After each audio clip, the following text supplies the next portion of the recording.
we go. Let's have a good show. Nice. Start wider, Phil. Yeah. Take four. Yeah. Ready, 9.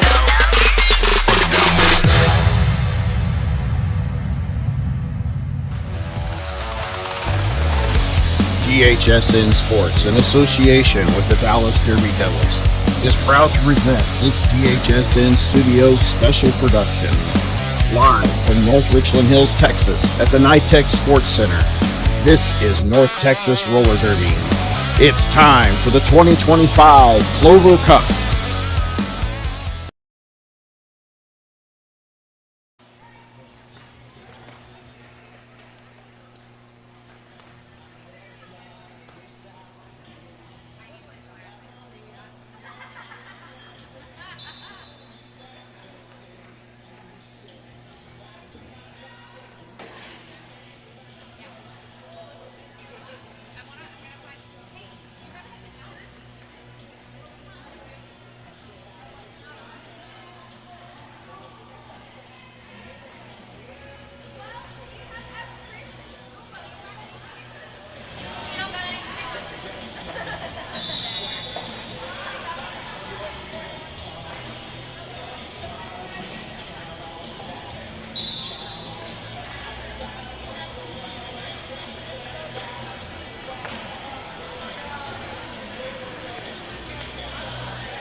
Good morning, Clover Cup. How y'all doing here on day 3?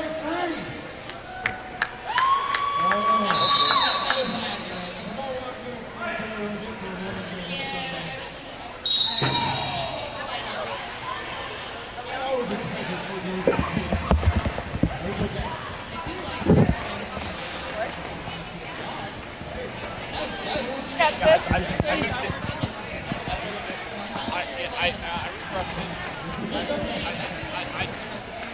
We hit the button with the thing. Are we live? We are live. Good morning. Morning. Oh boy, Clover Cup 2025 Sunday morning. Getting ready. Wow. Okay, cool. The warm-up's messing with my head. It's a little too early. No, we're not. We got 3 minutes. We're allowed. Well, no, I know. They like, but the warm-ups, they're messing with me because the bench coach there did the 5-second call at the pivot line. I'm like, what? But there's 2 minutes to Derby. Hi, friends. Good morning. Hi, good morning. I'm Rich Mahogany. I'm Shai Kilski. And we are so excited to bring to you Game 13 of Clover Cup 2025. We're going to have a B-team game this morning. Yellow Rose Roller Derby taking on Dallas Derby Devils Battalion. And guess what? Chicken butt? Neither of us are morning people. No, we're not. Don't be fooled. We gonna have fun on this game. We put on the headsets and we instantly started to smile. Yeah, it's automatic at this point, and good thing neither of us have anything to do after this game. Exactly. Yeah, I have nothing to do after this game. Wait a minute.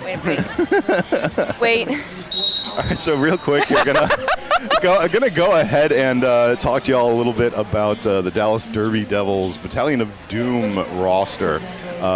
They are going to be out skating in the black today.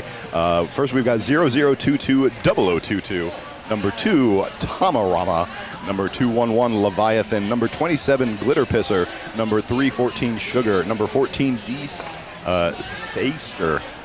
Yeah, good morning. Disaster. You got this. Thanks, Jai. Yeah. Number 415, Can't Tax This. Number 420, The High Priestess. Number 666, Havoc is Here. Number 71, Sin Esperanza. Number 8, Night Fury. Number 84, Powerline. Number 9009, Felonious Flingin' Monkey. Number 911, Poison Ivy. And number 922, OG Max. They are on the bench with Wombo Combo, Pyro, G.I. Joel, and Quadilla. And skating in yellow today. Looks like they're wearing sashes, ready for the prom. Yellow Rose Roller Derby, Yellow Rose All-Stars 0, Famous Anus. 113, Dr. Hustle, 127, Violent Viking, 131, Habeas Carcass, 2431, 2432, Bullet, 281, Andrea the Giant, 3 Aunt Fanny, 31 Schmidt, 314, Tank 'em Down, 42 Mostly Harmless, 442 Loba Loca, 555 Axe Grinder, 7 General Slaya, 713 Betray You, 803 Cherry Thunder, and coached by Mastermind Frozen Tundra and Cat Hulu. For our skating officials staff for this game, we've got Rough Draft Dread, Hoculi, Titanium Ninja, Nitro G, Ice Queen, Pika, Cataclysm, Rose Lambo, Lollipopum, the Jinja Ninja, Bacteriophage, Pterosaurus Rex, Noodle, Dairy Air, and Wreck. And it's Rose's birthday today. It is. Happy birthday, Happy Rose. birthday, Rose. And also had a milestone from Y'all Stars, but they announced it this weekend, 300 games for Rose Lambeau. Congratulations. And now this. And now this indeed. Lined up for the first jam. So my goal for this game is to make Scarlett laugh, and she's our producer, so yeah. So here we go. We already got ourselves a lead jammer. That is going to be a Dallas jammer named the High Priestess. First lead, 420. General Slaya quickly passing the star over nice. to 127 for Yellow Rose. Violent Viking. Violent Viking doing a lot of work in Yellow Rose's game yesterday against Rock City. Taking the star a lot, and then actually in the second half becoming slotting into their jammer rotation. Okay, yeah, sometimes it'd be like that. And being a very strong performer, you know? Exactly so, yeah. Like, hey, you know what? That pivot, when they take the star, they're doing a really good job. Let's just give them the star! You know what? Hey, you're jamming the second half. I've never heard that before. So 2 points up for Dallas on that last jam. Yellow Rose scoreless. We are going to line up for jam number 2. Got Disaster on the line for Dallas in the black up again. And if y'all never heard of Yellow Rose, they are out of Houston, Texas. Definitely more West Houston. Yes, and that is Mostly Harmless on the line for Yellow Rose. Is that a lie? It is absolutely a lie. Quick lead jam taken for Dallas. That's 2 in a row. And again, an immediate star pass for Yellow Rose. Smart pass. Okay, 4 points for Dallas. You see the bench coach jumping up and down, call the jam. Please call the jam. Does it in enough time to hold Yellow Rose scoreless here. Dallas up 6 so far. And the last time, I'm happy to be on this call with you, Rich, because we haven't seen each other in a hot minute. It's been like 2 years. I know. I'm very excited. And the last time we were all together was what, Lobster Roll? Yeah, that was Lobster Roll about 2 years ago. Yeah, maybe your Lobster Roll this year. Maybe again. One Maybe can again. only hope. Ooh, you can't see the faces and the little hands under chins we're doing. But yeah. We're being poets adorps, y'all. Poets adorps. All right, let's go for real this time. Derby. All right. Famous Anus on the line with 0022. Famous Anus up at the front of the pack. Oh, taking a bit of a tumble. But lead. No, just kidding. No, they do have the lead, but okay. then he got reabsorbed. So 0022 out in the lead, but not the lead jammer. Famous Anus not gonna prevent the points. They're looking for some points of her own here. I mean, it's early days. There's no reason not to try and run it if you think you can hang on to that jammer. Absolutely. You know, 4's okay. Maybe the jammer can get through, get some points. Hey, here we are. Lo and behold, Here we 0022. Like cutting from the in to the out will also get by. Going on the afterburners to catch up to Famous Anus.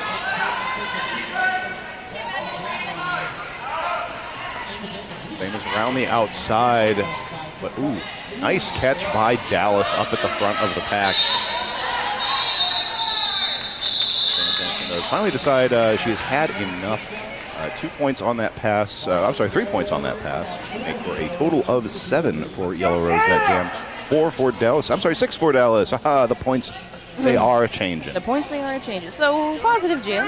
Points on the board for Yellow Rose, 7-12, 26-28 on the clock. I know some people yesterday were telling me they can't see the overlay because it's just too small for them to read. And I was like, no. that's why I try and say it on the mic every now and then. Yeah, absolutely. So first penalties of the game did go to Yellow Rose. We see 1 multiplayer, and then we've picked up a couple more here since then.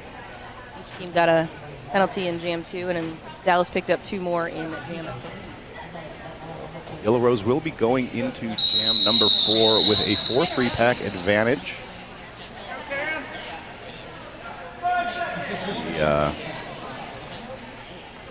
Tamarama on the line for Dallas in the black up against General Slaya back on the line for Yellow Rose in the yellow.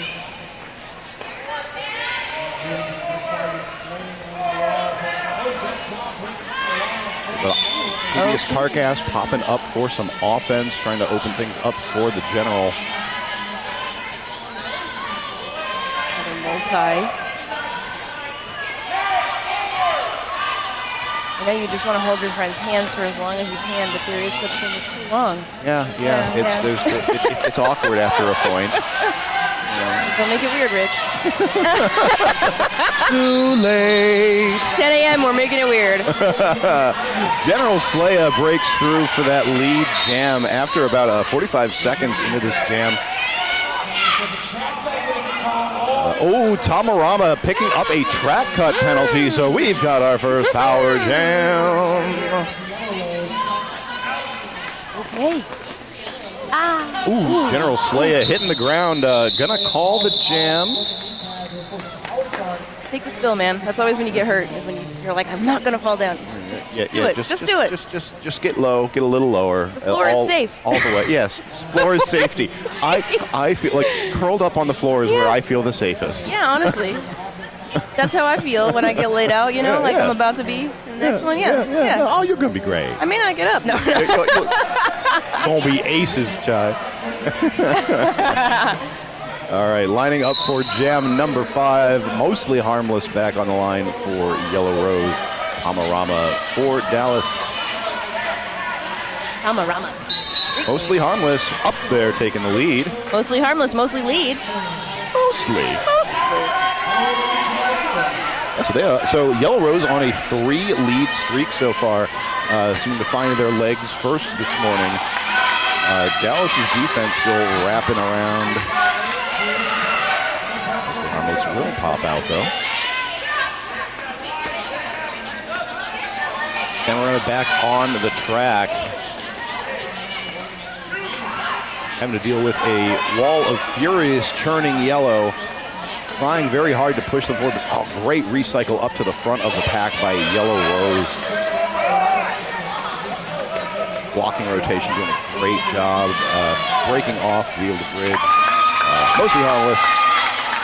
Going to call off the jam as Tamarama.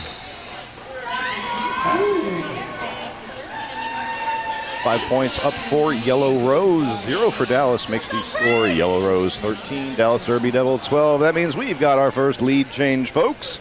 Hydrate if you got it.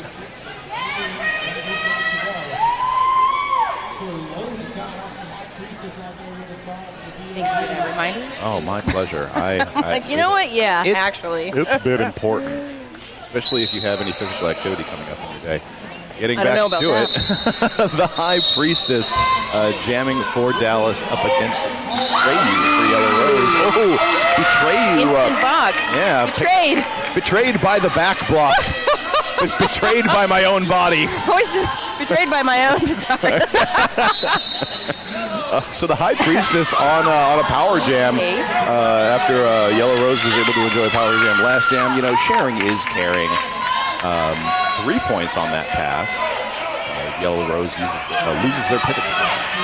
The second illegal position for Hideous Carcass, so I gotta watch that. It's important to know your place. Yeah. You know, in like the nicest, most legal roller derby way possible. Yes, yeah. Like no shade. Like positioning is important. No shade. They're going to watch this later and be like, what are they talking about? Yeah, this is what happens when you put not morning people on the first call. Hello. Love y'all. Good morning. Good morning. Betrayu through the pack now, completing the initial pass. High Priestess through, picking up 4 points. It's 15 so far for Dallas. Going to be pretty big jam. I think it's the biggest jam of the game, Ty. Nice big jam, yeah, honestly. Holy moly. But only going to pick up a couple on that last pass. Bring your fingers the other way, ref. There we go.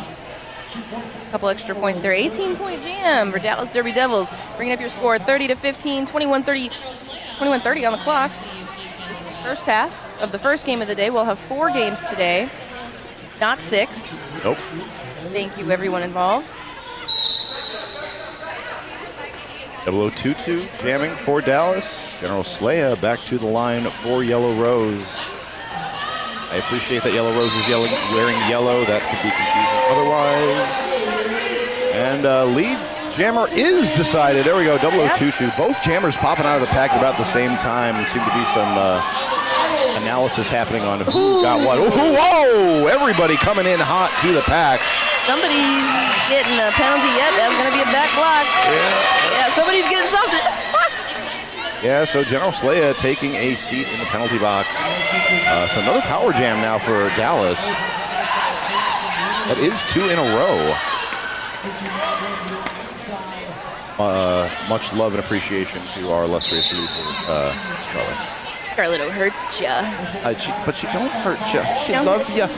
But if you make her mad, she might. 0022 now heading to the box. That is a track cut.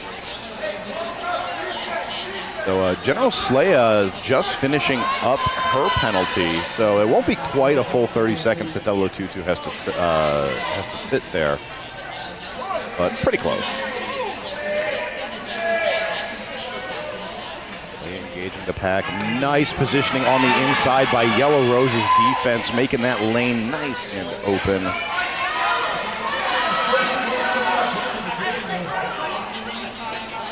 .022 returns to the track, quickly escorted back to the outside. Going through a grinder on the out there. Holy cats, harrowing hit by the pivot from Yellow Rose, both going to the outside. Big hit. It's, OPR might make the nowhere in pass motion, so there won't be a cut. If people are watching and they're like, was that a cut? No, it was not a cut. Swing and a miss, and 0022 is out as the jam comes to an end. A couple of house announcements really quick. If you have a question about roller derby or the venue, or you need assistance of any kind, look out for that tournament manager or those wearing the staff badge, and they will be happy to help you if you're here in the venue today. And of course, reminder to check out Clover Cup's Vendor Village. You'll hear us do a couple of different announcements for those. A lot of those people have an online presence. There's a skate shop here from DC even, so just listen for those. So 23:38, Yellow Rose hanging in there, 7 and 8 penalties. I love that we now have an official shoe cam for the weekend. The camera ops have been doing a great job of capturing the amazing footwear of Jinja Ninja. And others. Yeah, and others. But okay. I think he might just be the tallest. Yeah, like the tallest and the most consistently out there on the jam line. Exactly. Although not currently on the jam line. Easiest to spot. Yeah. So we are in the midst of an official review here called for by Dallas. We'll do our best to bring you You've been doing more of the play-by-play. Like, what do you think it is? What do I think it is? Yeah, what does Scarlett think it is? I'm going to guess it has something to do with penalties. And thinking that some should have been assessed where they were not. My best guess. Oh my god. If looks could kill, friends. Looks could kill. I would be in prison. Oh, look, shoe cam. Nice shiny shoes with the hearts. Boots with the hearts. That is one of our announcer crew, Nikki Seve. I want to say big shout out to all these officials. We have some really great officiating crews this weekend. They've been doing really awesome. They're taking feedback from the teams. They're making their own adjustments. They're making sure we're playing a nice, safe game, nice, consistent games, fun games. Ow. So huge shout out to all of our skating and non-skating officials. Thank you guys for doing it. Looks like we may be delivering the news to the benches. Anybody smiling? Is anybody crying? We're going to find out what it is. We'll let you know when we know. If you know, you know. And, well, we don't know. We don't know. So that is Dallas Derby Devils with the OR. We're watching that blinking dot. Do they win it?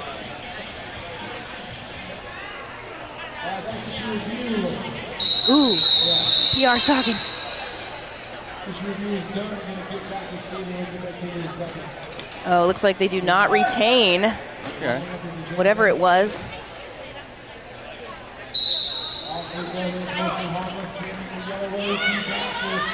All right, we are back in the action. Is indeed the review is not retained. Mostly Harmless quickly taking a lead jam.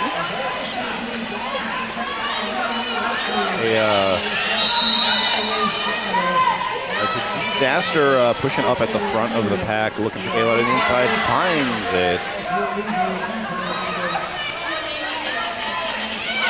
Plays on the inside for Mostly Harmless.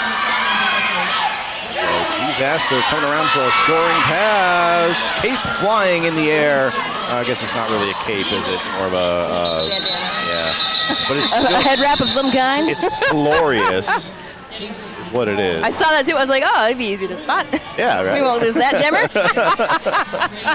So a reverse shout out to the one and only your friend and mine, Jeff, who says that we are sounding really good for not morning people. I heart Jeff. I heart Jeff too. I love Jeff. Jeff, question: are you going to be at Cactus Cup?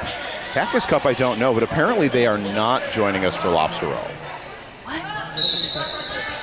I don't know what could be better to do. I don't either. And we have a new lead jammer. That's going to be Tamarama for Dallas. And again, a super quick star pass for Yellow Rose. Violent Viking taking on that star. Coming in like a battering ram. And yeah, Tamarama was like, nope, that's coming in hot. We're going to close that off right now. All right, and for those who wanted to know, Yellow Rose is now asking for their OR, but the first OR, Dallas was asking for illegal re-entry on the Yellow Jammer because they did not re-enter legally. It sounds like the refs did not agree. The no call stands. They did lose the review. We got a bar cam. I too am trembling at the loss of that review, Pupper. Illegal re-entry. So yeah, the refs did not agree, and no review. So no call stands, and now Yellow Rose looks like they're asking. He's doing some arm stuff. I bet they're asking for like a forearm or a direction. You know, whichever one could be worse, or maybe get somebody ejected. Has anybody gotten ejected this weekend? Don't think so. No. I hear that they tried yesterday though. Was it me? I don't know if it was you. I just know that it was a jammer on you. They didn't ask for an ejection. Did they ask for an egregious something? No. Oh, cool. Somebody lied to me. Yeah. Cool. And now I have lied to all of you people on the internet. They asked for. They asked for. What was it? Like leaving the track too late. Oh. But the refs also did not agree, and they didn't win that review. So we didn't have to send a jammer to the box.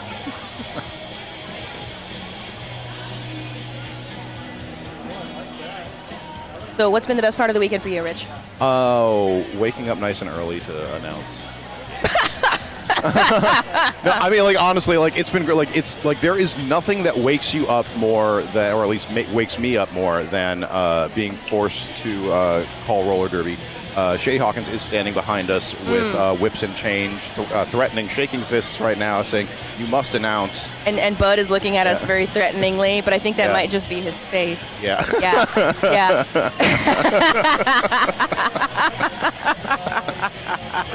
Yeah, if you don't know Captain Motorboater, a.k.a. Bud, he's a longtime Dallas announcer, but now he lives in Denver, where I live, and we've actually still never called a game together. That is appropriate. So because if I know Bud's on the call, I don't have to do it.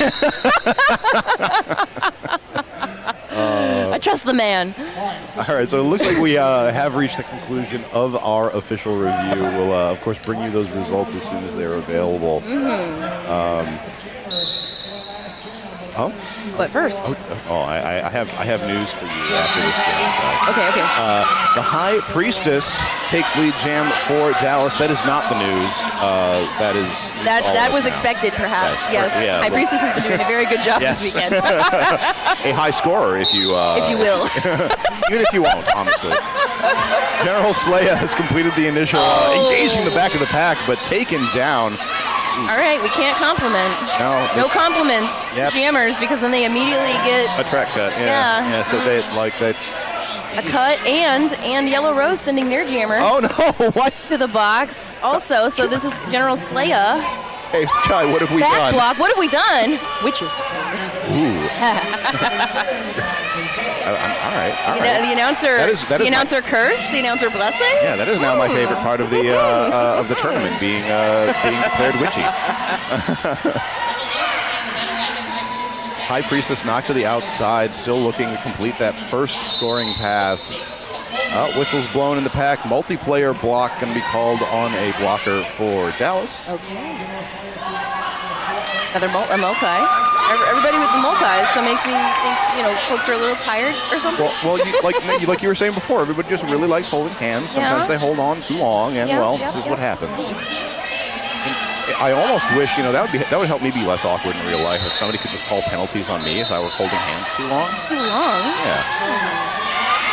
Look, it's on them if they don't let go after a while, okay? That's real. That's real. Both jammers through for 4 points. They got to touch each other. They can't help it. Yeah, no. There they go. We got Scarlet. So Jam is going to end on time in a few scant seconds here. Right now, matching each other point for point. Oh, rough off that track cut at the last minute on the High Priestess. So looks like Yellow Rose is going to come out on top of that Jam with 11 points to Dallas's 9, but get a power start going into Jam 11. Score stands Dallas 52, Yellow Rose 38. 15 minutes in the first half remaining. You did find out what the other OR was about. Yellow Rose was asking for a forearm on the black jammer on the initial. No call because it was on their own team and it was absorbed. No call stands, OR lost. Oh, yeah. Friendly fire. Friendly fire. You can forearm your friends. Yeah. It's not great. But they let you do it. They let you do it, yeah. Right, so in this power start, mostly harmless, securing lead Jam for Yellow Rose. Offense comes in for Yellow Rose, trying to open up the door, but Dallas holds firm on the inside line. Oh, and the inside line gets opened up. A back block penalty going to be assessed to number 127 for Yellow Rose, Violent Viking. So I would be surprised if at this point the mostly harmless wanted to pass the star, but that is not an option for at least the next 20 seconds. Yep, it's going to be a cut. I saw that. Oh, and it's right after the High Priestess returns to the track, so got to serve the whole thing. Karen is Karen. Like, hey, I just had a power jam. You had a power jam. Mostly harmless, scoring the next 4 points, 42. This is actually their number. It is. Yeah. It is. Now, if only they would end the jam there. No, don't end the jam. Keep going. Keep getting points. So this is the first lead that Yellow Rose has lost so far this game. Interesting. Yeah. The jammer penalties so far for Rose have been while they were not lead. Yeah. That was the head of it. Yeah. Yeah. I don't know if y'all saw what we saw. Oh, hey, and there goes that attempted star pass. Yep.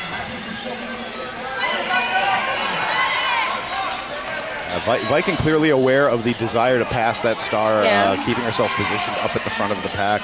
Okay. But hey, they were a little too concerned with Viking there to mostly harmless from doing anything. I love to see it. Nobody panicked. Yeah. So, the news that I had for you, Brad. Tell me. One of our friends that we were just talking about will be at Cactus in a bench capacity. Very nice. So I will be there in a bench capacity, too. Announcing. On the announcer bench. Yeah, the announcer bench. Friends on friends.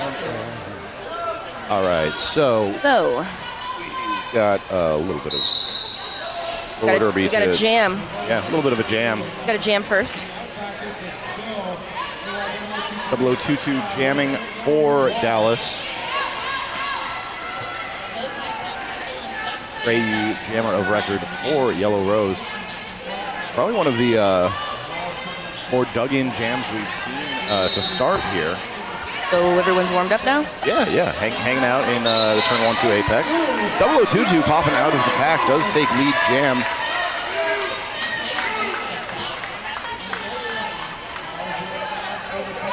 So 0022 waiting for a turn to come out of the block. Are you coming through? Quick 4 points. Got a little offense.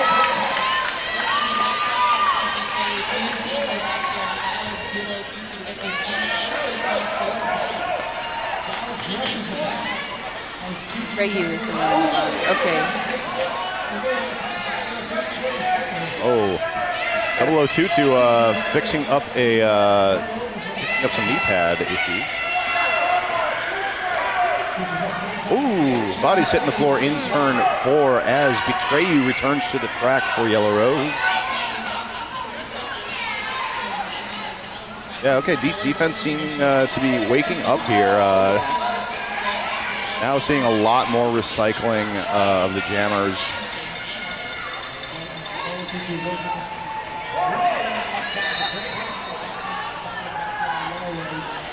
Okay, we're going to lose a Dallas blocker to the box. Betreyu through. That does complete the initial pass for Yellow Rose. 022 still in control of this jam. Breaks through. Keep this one rolling. Betreyu through for the first points of this jam for Yellow Rose, and that's going to be the call-off. And total of 4 points for Yellow Rose, 8 for Dallas. Read for you guys. The Dallas Derby Devils are a skater-owned and run 501c3 nonprofit organization. Our mission is to empower ourselves by working together on and off the track. Check out our raffle items in Clover Cup's vendor village to help keep our league rolling. Tickets are 1 for $5 or 5 for $20. Winners will be announced during halftime of Sunday's 2 p.m. game. What are you waiting for? I'm waiting for this jam where we see General Slaya jamming against Faster. Faster up at the front of the pack does get through for that coveted lead jam designation, and a shocking to everybody, immediately the star is passed over to Violent Viking. Bodies piling up in the turn 1-2 apex. Jam is called. Looks like 2 points picked up by Dallas. Yep, 2 points indeed. I feel like Viking maybe could have got one there. I don't know. All them bodies. Be interesting, like I was saying, in the game that we saw them play yesterday, Viking was in this position, pivoting most of the time, receiving a lot of star passes, and then in that second half, got worked into the jammer rotation. Viking is that was actually the 4th star pass this game so far that Viking has received. So no other pivot has taken the star. Not for Yellow Rose. I see that. And the other pivot is Habeas Carcass. He's got just 2 penalties so far. Nobody's in trouble.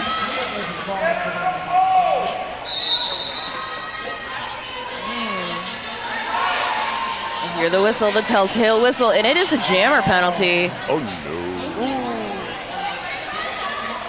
Ooh. Illegal contact. So Yellow Rose with a chance to pick up this lead, which would be good for them right now. They're down about 25, 26 points. The math has to be easy for me to math it. I can still really get it wrong. Yeah. Oh, so nice offense being played by Dr. Hustle, helping that lead jam get assessed to mostly harmless.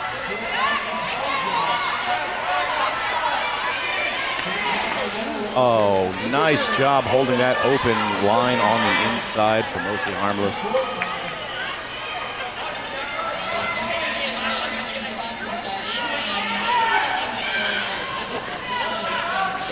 So harmless has been out to jam 4 times so far this game. Has picked up lead 3 of those times. So nice stats there.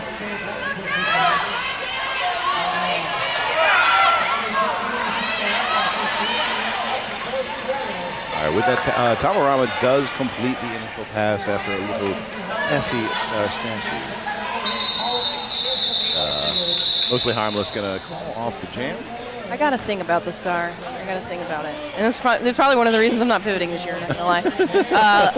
Like, some people, they just clutch that star so hard. I'm like, how can I snatch it from you if it's not dangling a bit? Yeah, it's gotta... Like, dangle the star. Star dangle jammer. Betray you on 4 penalties. We see an illegal position pop up on the board at Jam 14. We're going to have a team timeout now called by Yellow Rose. So, palindrome score. Beep, beep, beep, beep. I was like Rich pointing at frantically at the scoreboard. I'm like, oh. good morning. Good morning. Oh, look at that.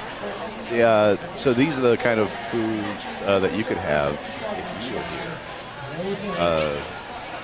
Rocking brew. Oh, see, now we're back to the Dallas bench. Rocking some awesome style, awesome up the gremlin job, or the gremlin walk. So we're all clearly getting a little bit of a view and strategy for this next game for Dallas. They are going to be gremlin jamming. Gremlin jamming.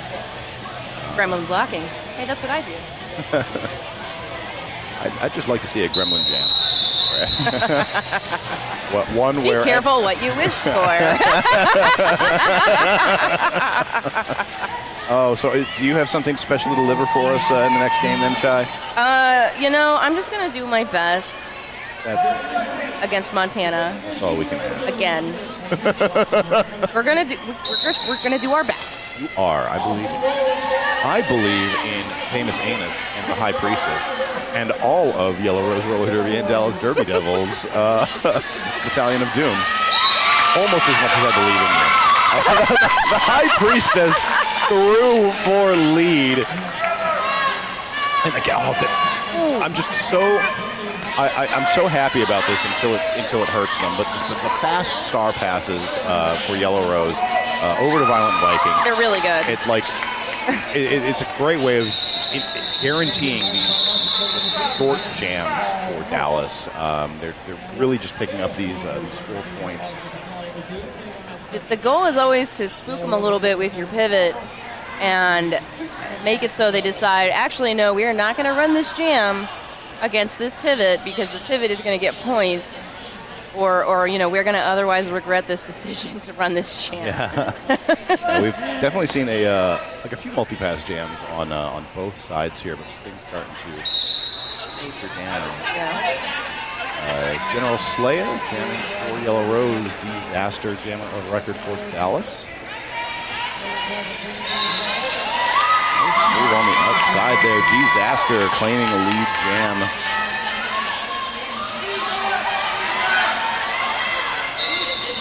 There goes that star pass for Yellow Rose.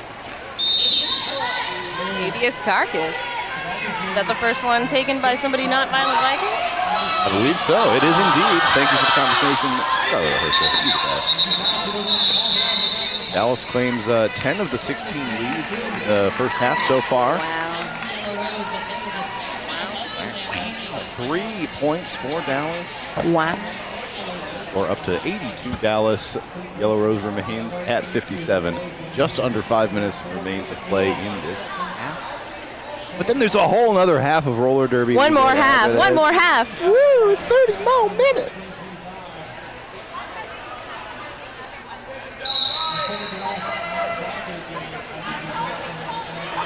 Jam 17. Quick lead jam from Mostly Harmless.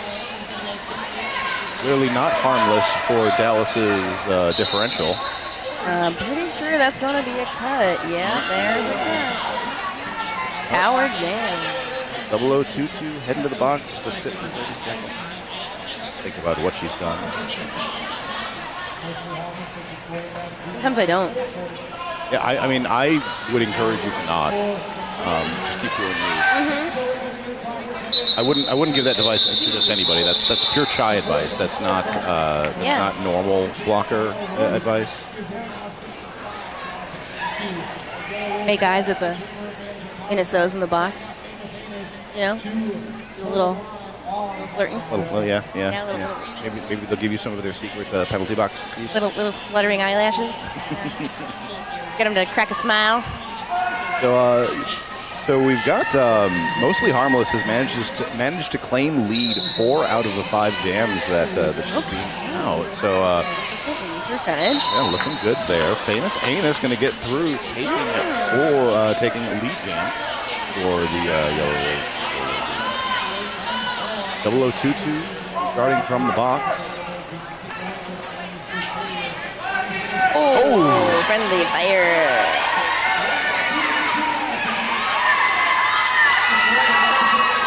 Famous up at the front, just one blocker to beat. Ooh, big, nice shoulder hit by Leviathan. Okay.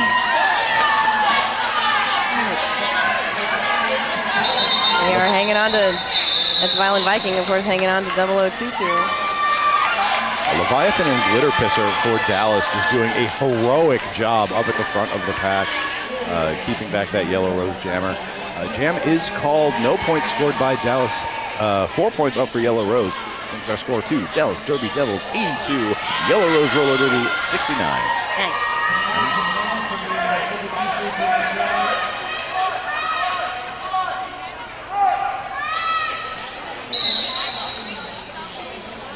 So just 2 minutes left in this first half, and we have General Slaya on the line with Tamarama. Everybody taking a little bit of a spill. I do see a cut track call.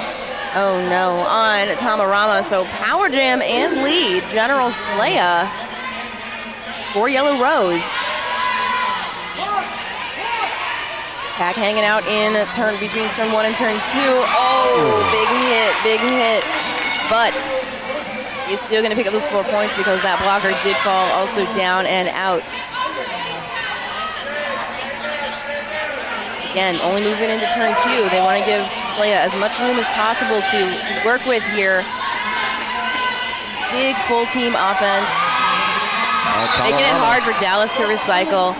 Yep, Tamarama released from the box. Yellow Rose ready for this.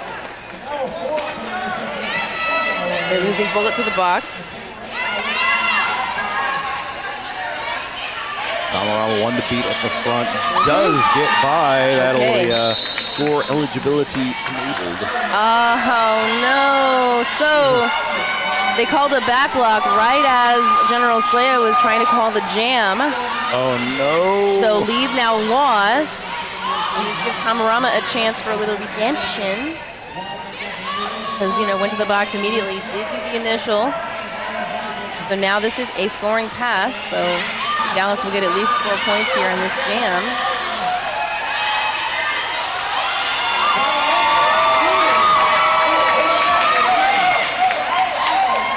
All right, so it looks like we, Everybody's pushing everybody. Tamarama thrown on the afterburners will have time for another scoring pass. How many points will she get? I mean, I'm counting. Oh, absolutely. It's going to be 2. Yep. And 0 for Yellow Rose in that pass. So the jammer did make it out of the box. So I think this is halftime, folks. 77. Oh, they've just called for a team timeout right at the last moment. Are they going to let this happen? Yeah, it looks like Dallas has called it. 2 seconds. We'll get one more jam. All right. 88. Dallas Derby Devils, 77 Yellow Rose Roller Derby. Really fun game so far. So as you've been watching the stream this weekend, you may have noticed some folks with some pretty fancy hairdos and general glitter, sparkle, and shine. That is all compliments of Rose the Hair Ninja, who has been here at Clover Cup offering a fun booth where you can sparkle and shine with tooth gems, hair tinsel, and temporary freckle tattoos. If you are in the area of the Nitec Sports Arena here in North Richmond Hills, you should come on down and check out the booth while you're checking out the action. Otherwise, if not, you should just sit at home and appreciate the wonderful work of Rose the Hair.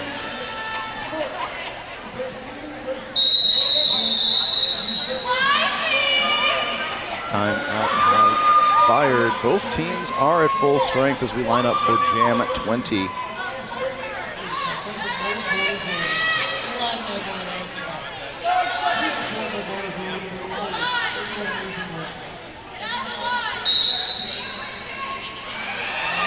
Is underway, mostly harmless jammer of record for Yellow Rose going up against the High Priestess for Dallas. High Priestess taking lead. Mostly harmless still working on the initial. Oh, taken down on the inside. Oh, that is going to be a track penalty on mostly harmless. Excuse me. So right now, for the first half, We've got Yellow Rose and Dallas matching each other for JAML penalties. With that last penalty, now each team having picked up 7 JAML penalties in the half. Penalties. The High Priestess threw for 4 points. Great. Almost. So the Dallas bench probably feeling pretty good about having called that timeout just before the half at this point. So with mostly harmless returning to the track. Okay, I heard. It was right back on mostly harmless. Oh, a cut. Oh, A no. cut. Yeah, okay, so Dallas is going to be feeling really good about that team timeout right about now. Mostly harmless, through for 4 more points. Big old 16-point jam so far. All right, but they need to end the half. Talk about it. Skating backwards. For a hot moment there, I thought, like, is the High Priestess just going to skate backwards for the entirety of this next jam? No. Strong jam to wrap up the first half by Dallas. 20 big roller derby points brings their score up to Dallas 108, Yellow Rose 77 to take us into the halftime. Highest scoring jam of the game to wrap things up there. Woo! Well, real quick, want to invite folks to join us at No Borders Roller Derby, where athletes from diverse diasporas unite in celebration of cultural heritage through sports, embrace unity, diversity, and athletic excellence as we showcase unique stories and journeys, promoting understanding and respect for rich cultural roots. Together, we inspire and uplift future generations of diasporic athletes. Friends, with that, we are going to take a 14-minute break here. Dallas with 108, Yellow Rose 77. We'll be back for the exciting second half of this game very soon. Get up, stretch those legs, get yourself a snack, hydrate, but get back here in 10 minutes for a little bit of first half recap and the second half of this game.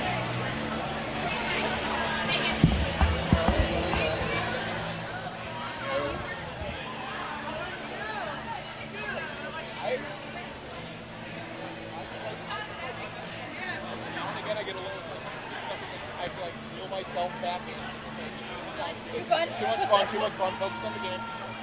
I haven't. Oh shit! Yeah, that's what I was really like.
was funny. No. But so during that entire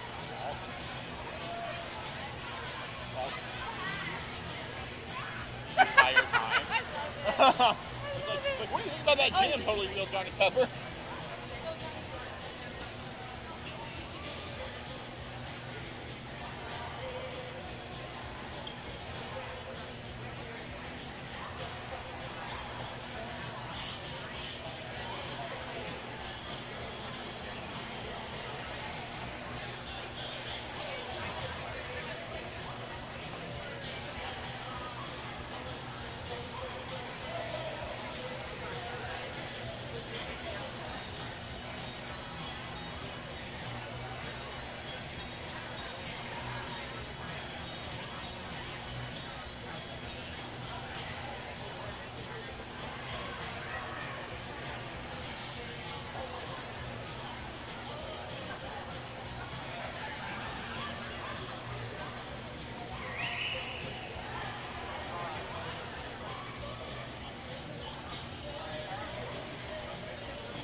All right, everybody. We've been kind of mentioning it during the first half. We want to have a special presentation here to an amazing person, an outstanding non-skating official here, celebrating a birthday. Give it up for the one, the only Rose Slambo!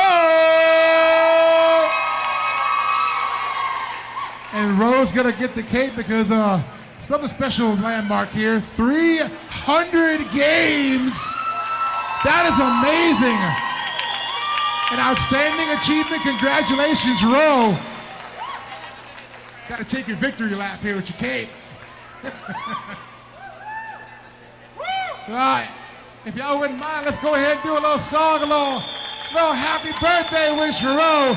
Sing along with me. Come on, here we go. 1, 2, 3. Happy birthday to you.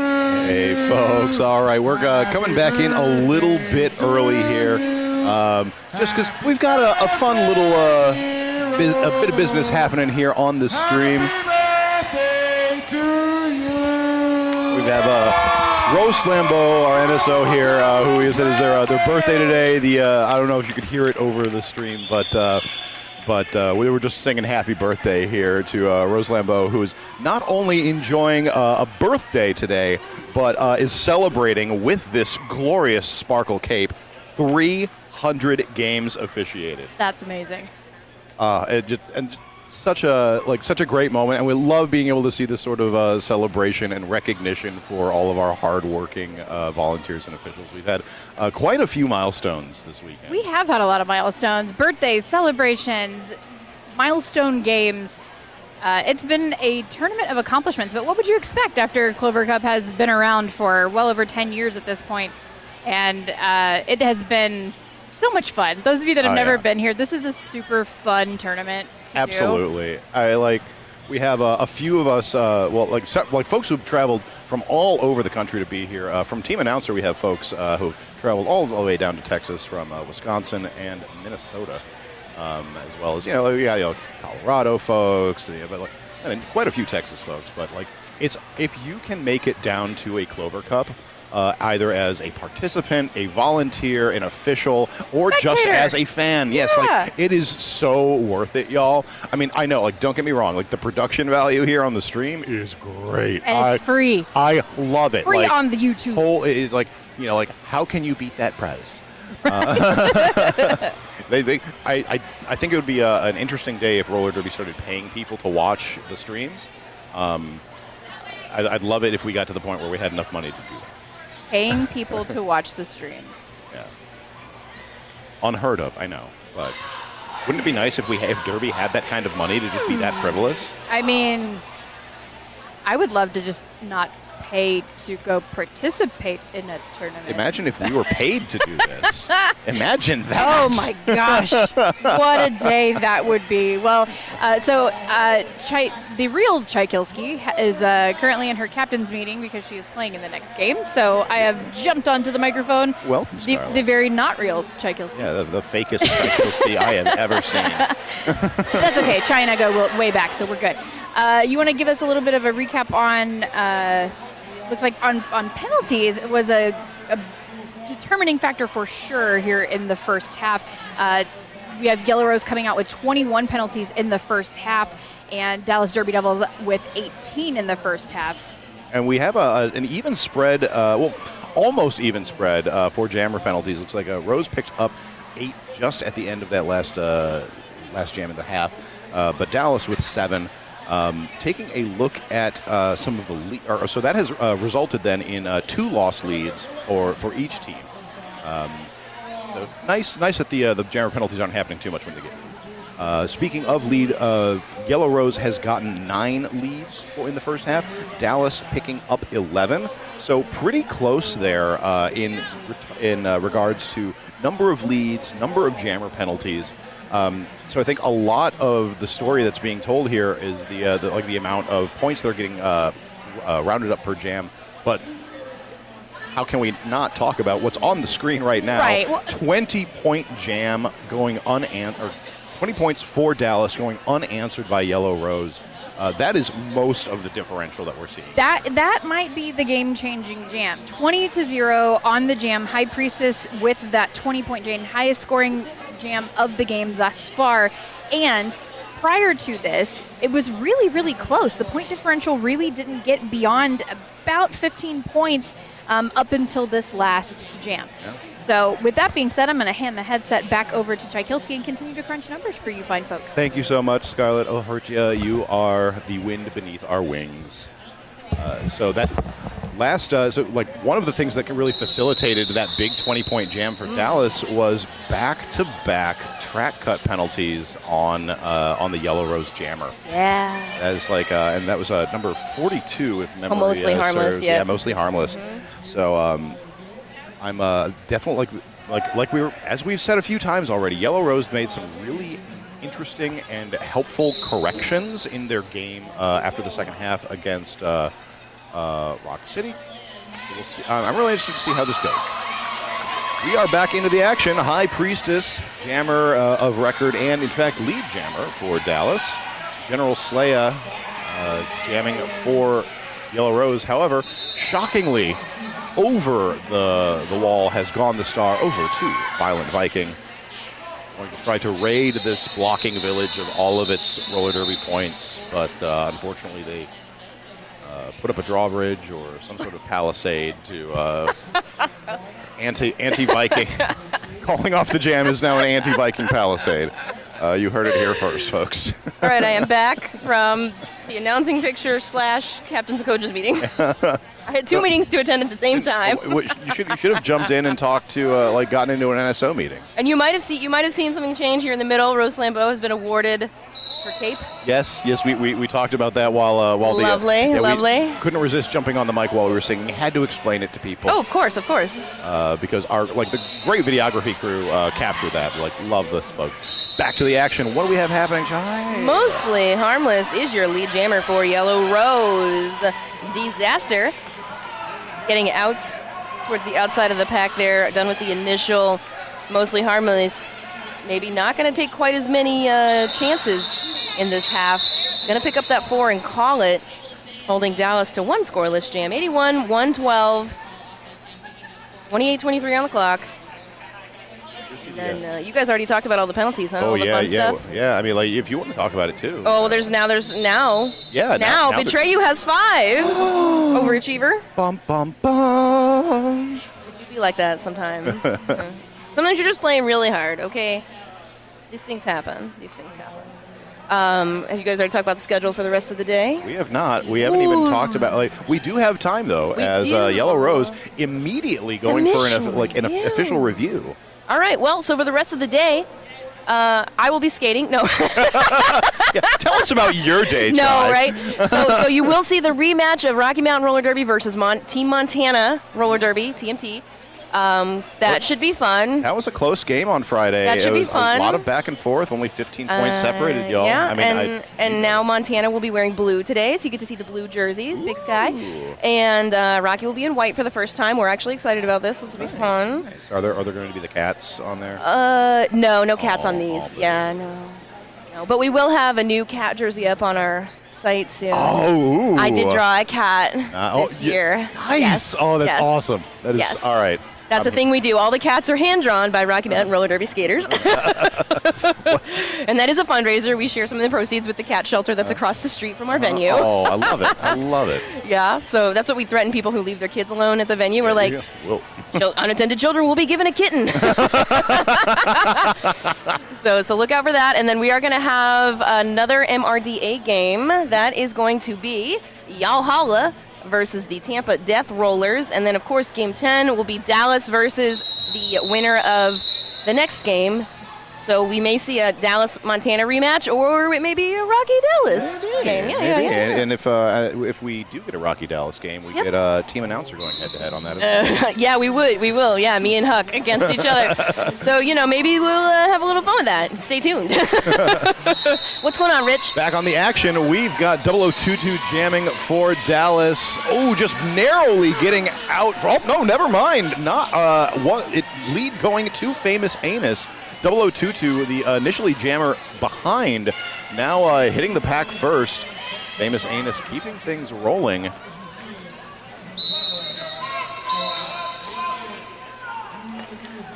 Little nudge to the outside on Famous Anus, but going to weather that hit well, gets through the pack. 0022 still held up in the pack, so wise call by Famous Anus and Yellow Rose keeping this jam rolling. Love to see that kind of trust in the team. 0022 does get through, completes the first scoring pass. Big hits. I enjoy the whole game, I'm not going to lie, but I usually enjoy the second half more because everyone is actually really warmed up or really tired. And you get to see exactly how hard people have been practicing certain skills, what stays, what doesn't stay. And then, of course, there's always that halftime adjustment making that can sometimes be really stark.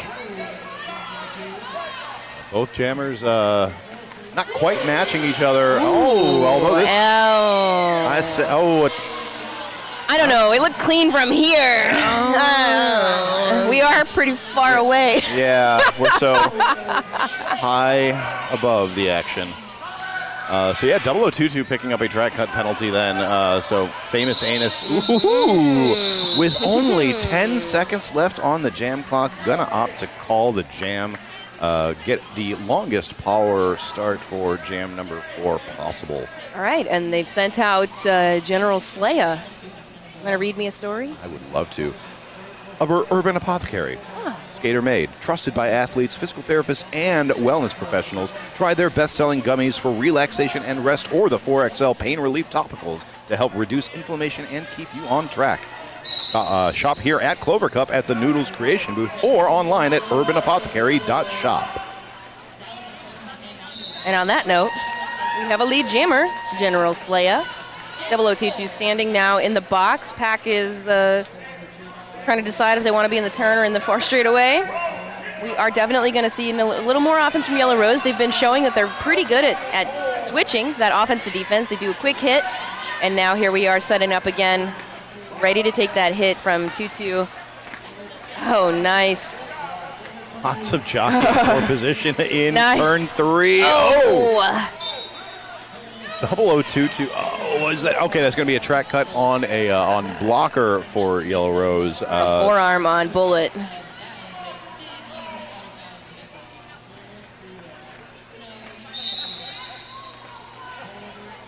I love EPLT.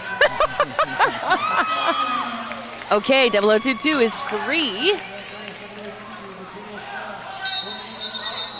And we are going to get that quick call off right as a Dallas blocker is taking a seat in the penalty box. Okay, both packs going to do a little 3-on-3 drill for the next jam. After picking up 4 points, Yellow Rose now at 101 to Dallas's 122. 21 points separate these teams as we have 24 minutes and 20 seconds remaining to play. Oh, sitting down right at the end of that jam. What happened? Oh, no. 0022. Again? For what? Let me scroll up here. Take a look at those penalties while mostly harmless gets through in the power start. Illegal procedure. Oh, no. Huh. What was that? Illegal. Illegal.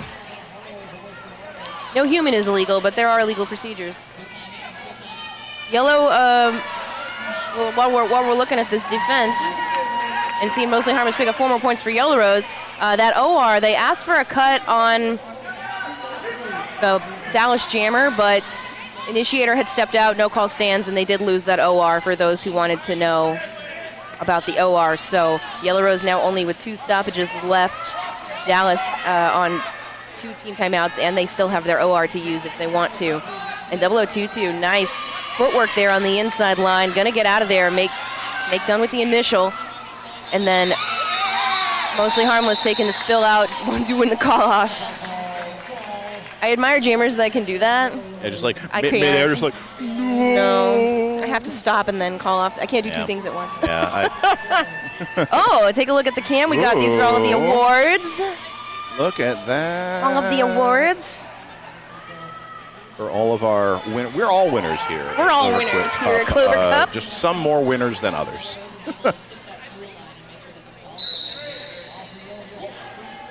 We get into jam number 6 of the second half. It's Famous Anus on the line for Yellow Rose in the yellow, the High Priestess for Dallas in the black.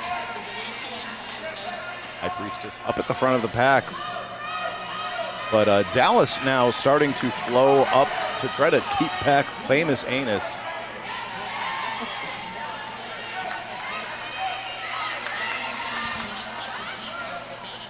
And Famous Anus through. But a no pass, no penalty, so lead is not assessed. Lead goes to the High Priestess. Okay. Will they run it? Benches. Joel's not looking. Okay. Oh. Okay. Wow. Little knee Nice slide. hit. Okay, they're going. Yeah, they're getting the keep going fingers. Is that wombo combo with that crop top? It is. It is. So we have a star pass over to Alias Carcass for Yellow Rose. Oh, and that's gonna be a cut. No. So that power jam now for Habeas Carcass. Oh, body's hitting the floor in turn 4.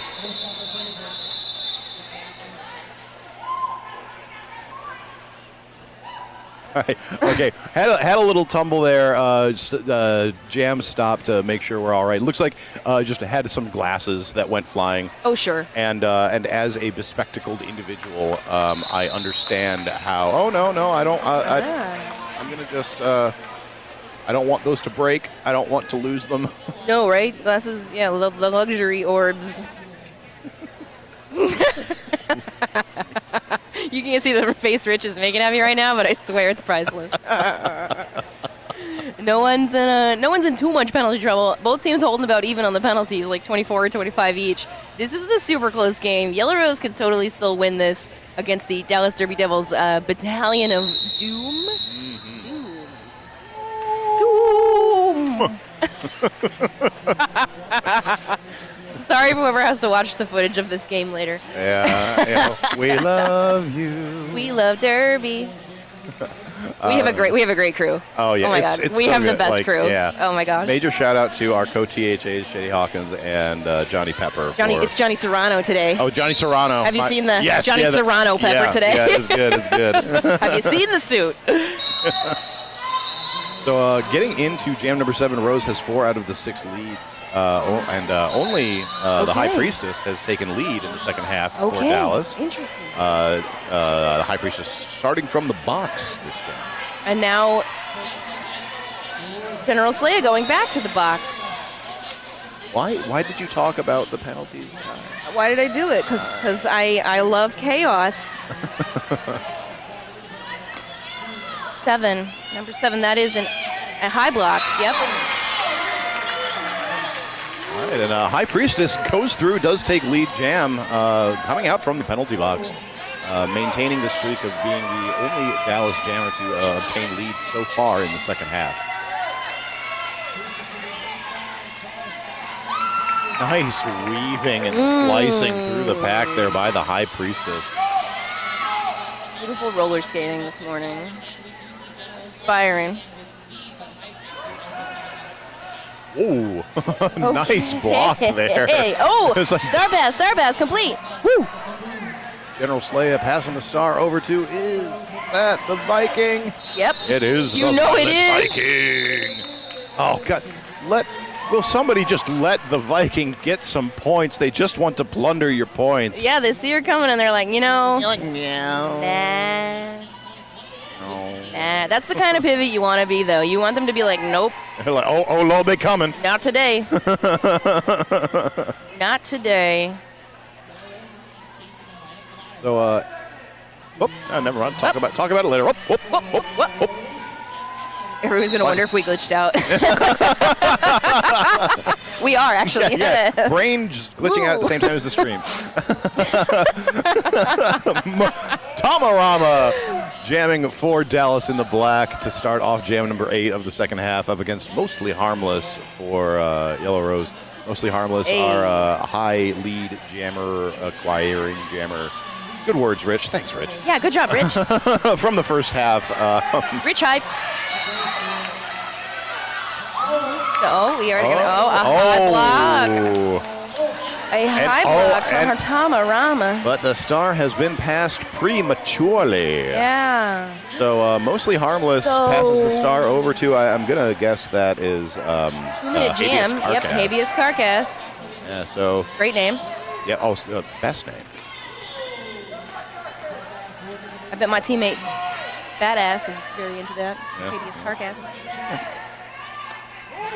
So this is actually going to be the first jam of the game in which no lead has been assessed and will be assessed.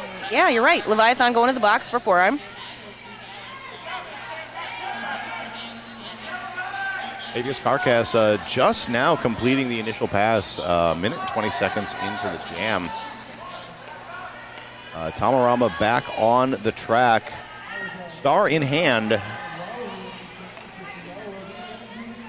Pivot, though, holding that inside line along with OG Max.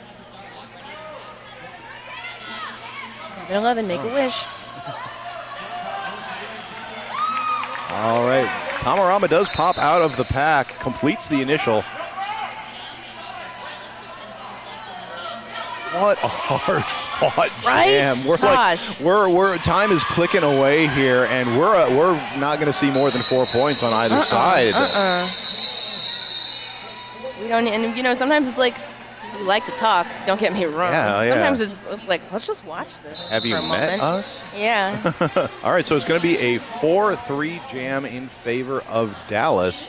Then an official review, though, being called for by Dallas. Dallas using their OR. Of course, we will tell you when we know, but first. So I know, if you're on the stream, you're watching the stream, you're probably not here in venue. But maybe you know somebody who is and would bring you home something cool. You can also, this merch that I'm about to talk about, you can get it online. But let's just do the read, shall we? Yes. Make sure you stop by the merch tables in the vendor village, or rather, have your friends do it. Pre-ordered Clover Cup swag can be picked up there anytime throughout the tournament, and there was a limited supply of Clover Cup items for sale. Those will be restocked and on the website, so keep an eye out there. There are going to be t-shirts, tack tops, patches, stickers, and even tattoos. Pick up the merch. Tell people. You can tell people that you were there. We won't tell anybody that you weren't, if you weren't. But, you know, you were here with us in spirit, and I think that counts for a lot. A lot. So much. Wow. So What's up? very interesting statistic here from Scarlett. Rose has either gotten lead or passed the star on every jam this half. Wow. Very active, That's proactive jamming. That's an adjustment. They got a smart bench. They got smart skaters. It's pro. It's active. It's proactive. It's proactive. And they've been down, you know. I mean, I don't know that we've had a big lead. I don't think we've had a lead change in a while. No, we've had. But they're those not two out. early lead changes. Down, but not out. Oh, absolutely not. You know, I mean, Yellow Rose can totally still win this game, and they're smart enough to do it. So you gotta watch till the end. Here we go, Shoe Cam, Jinja Ninja with the rainbow boots today. Oh, it's like they know. Oh, well, of course, because they're standing in front yeah, of the there's a camera. There's a camera right there. Yeah. It's like pose it. We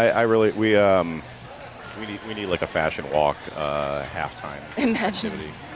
Well, you have time. Yeah. So again with the schedule, we've got Rocky Mountain Roller Derby coming up next versus Team Montana. We've got Yalhalla versus the Tampa Death Rollers, and then it will be the winner of the 12 p.m. game versus Dallas for the final. And then we will have a little awards ceremony, and then it's time to party. Oh, I'm partying already. Where's the after party? After party's right here.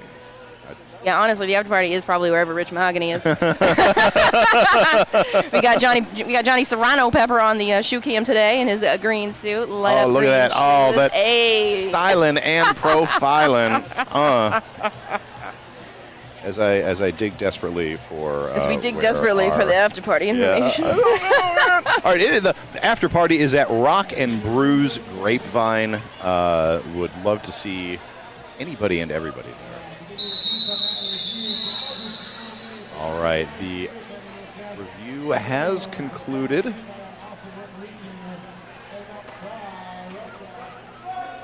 Bring you the information likely at the end of this next jam, but it looks like the review is not retained, so no change in game state. Disaster up to jam for Dallas, but it's going to be Violent Viking. Oh, here we go. Violent Viking starting to jam, taking the lead here. Okay. Disaster out right behind.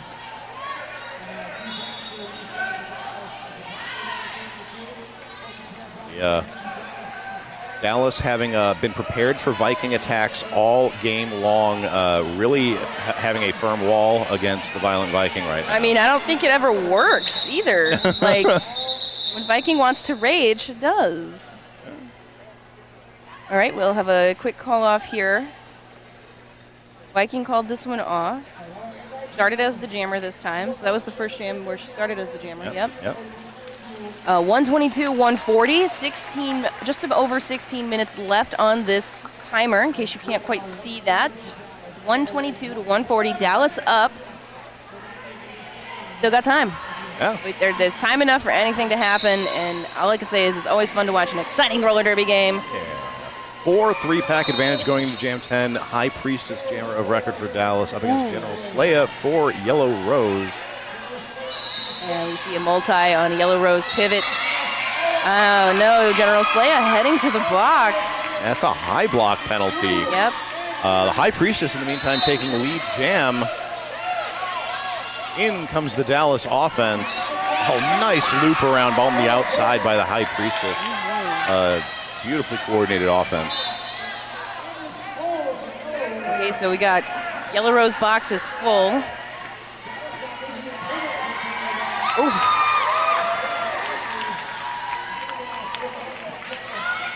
Got Schmidt and Dr. Hustle holding it down for Yellow Rose till their team comes back.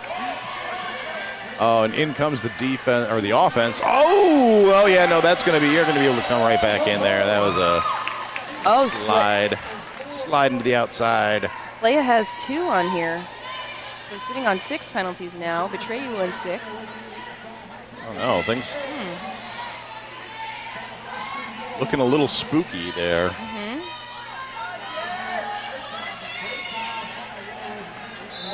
Okay. Okay, and out of. Oh yeah, and then we see more like a blocker from each team going. I think Illegal. a team timeout might not go amiss after this jam. You know, this might be the time for a team timeout, you know? Ooh, a hop, skip, and a maybe not. No time to not time to. No, now it's time to time to. Time to. Oh, track cut penalty on the High Priestess. Oh, power jam for Yellow Rose and General Slaya. We cannot have any more penalties. No more penalties for you, friendo. All right. Got some points. Jam ends on time. So this is only the second lead lost for Priestess this game. Big jam for Dallas here, picking up 18 points. 125, 158, 13:40 on the clock. Yeah, so Clock has stopped. Timeout called. Team timeout, Yep. Dallas. love to see it. What is Scarlett telling us? So we got a few little cool statisticals here. Rose has not had lead since Jam 5 Okay. in the first half. Okay, they came on strong. But yeah, but even the score doesn't. You wouldn't think that looking at this 28 point score differential. And Priestess has had 100% lead in the second half so far for Dallas. How many jams has she been on? How many? No, that's the question. Four. Four. Yeah. Now, if only she could get 20 more.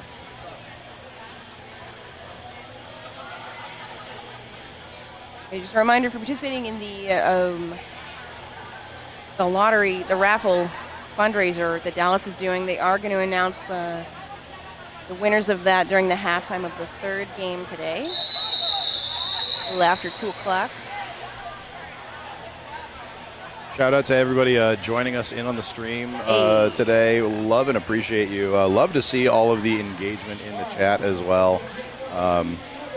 I also enjoy all of the dancing, friends. It looks like I said General Slay had 6, but she actually only has 5. Looks like they had to make a correction. Hey, Ratty. Hey, Radigan. One of our former Rocky teammates in the chat. Hello. And we're back. Mostly Harmless taking lead for Yellow Rose. The High Priestess starting this jam from the box. Seated alongside her pivot. Okay, power jam. Yeah, great opportunity here for Yellow Rose.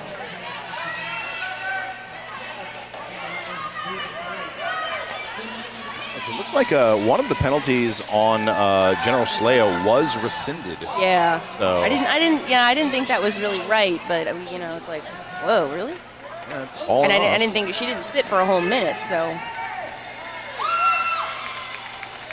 All right, so the High Priestess breaks through, completes the initial for Dallas. Mostly Harmless going to keep it rolling as they get through the pack. Up notched to the outside in the in turn 3.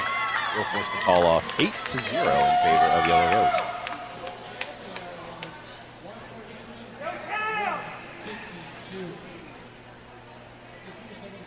So as we line up for jam number 12 of the second half, it's Dallas 162, Yellow Rose 133, 12 minutes, 20 seconds remain to play.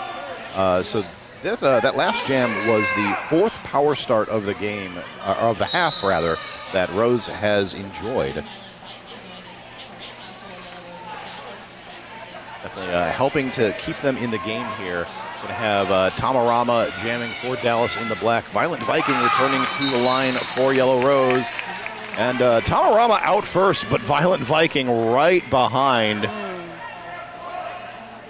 Nope, putting up the anti-Viking wall. The anti-Viking wall. Yeah, cannot. We're just like the best way to win is to not play. We did find out the result of that OR Dallas was asking for, blocking a down skater on Yellow Rose. It was determined that the Dallas skater was up enough to not be considered down anymore. No call stands. OR was lost. So 29 points separating these two teams with just about 11 minutes remaining to play. 0022 jamming for Dallas.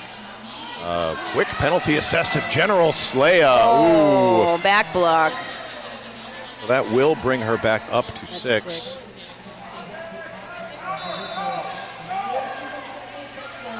Below 2-2. Looking for daylight on the inside. Nice wall opened up by the defense for Dallas. Dallas moves number 8 to the box, Night Fury.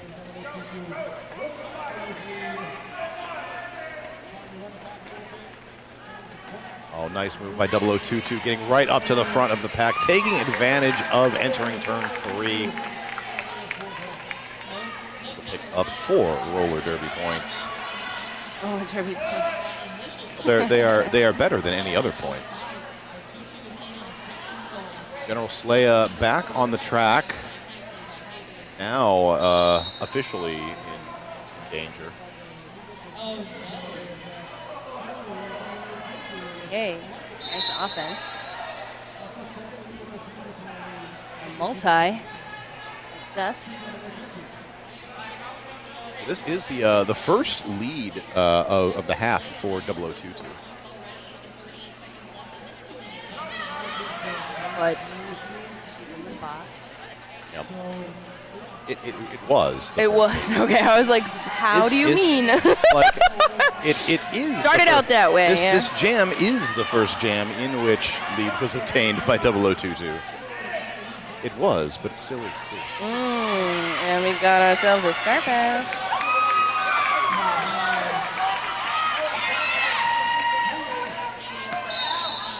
Marcus getting that star out. Does get 4 points on that pass. Oh, track cut. Oh, no. Right as the jam ends. 0022 heading back to the box. Tutu now on 6 as well. Remember how you were saying the things about the second half and the interest and stuff from the things? It is very interesting. 8-8 jam brings the total to Dallas 170. Yellow Rose. Yellow Ruse. Yellow Ruse, you say. 141. As I twirl my mustache. That's my mustache, Chai. As I twirl your mustache. No. 0022 starting Don't this test jam me. from the box. Violent Viking out there taking lead for Yellow Rose. And one was nowhere in pat. What? But yes. Yes. It's lead. It's lead. I don't know. It's all right. Jam rep's pointing, that's lead. That's what that means. Yeah, Yep. Yeah, Jammer have lead. Lead good. 0022 back on the track. All right, who wants the caveman call? Brought to you by Rich Mahogany. Why use many word when few word work good?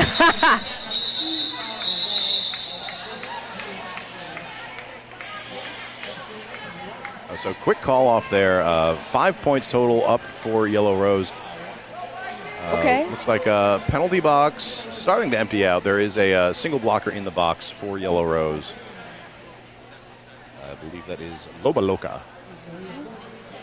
So two on 6 for Yellow Rose, 1 on 6 for Dallas, and then one of each on 5. Whew. Wow, we're getting up there with the penalties, 34-38. 7 minutes remaining to play. Disaster jammer of record for Dallas. Mostly harmless jamming for Yellow Rose. Disaster picking up the lead. Okay. I saw OPR shrugging. I was like, are you going to call it? No. Not sure? Don't call. This is going to be the first lead claimed by Disaster for the second half. Very quick jam. Yeah. Called off after 3 points acquired.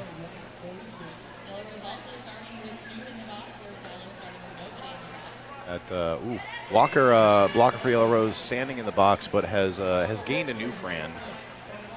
So another blocker sitting there for Yellow Rose. You only got a few minutes left, guys. Lock it in. Lock it in. 4-2 pack advantage going into Jam 16 of the second half in favor of Dallas. High Priestess on the line, wastes no time taking that lead. That was 7 seconds into the jam. Violent Viking, jammer of record for Yellow Rose. Okay. But again, that star is quickly coming off. Yellow Rose clearly training well to listen for that call whistle to remove the hat. Got ourselves a star pass. Viking passing that star over to number 3, Aunt Fanny. This will be the first time we've seen Yeah. Fanny with the star this game. Dallas losing Glitter Pisser to the box at the end of the jam. 8 points total for Dallas, gone unanswered by Yellow Rose.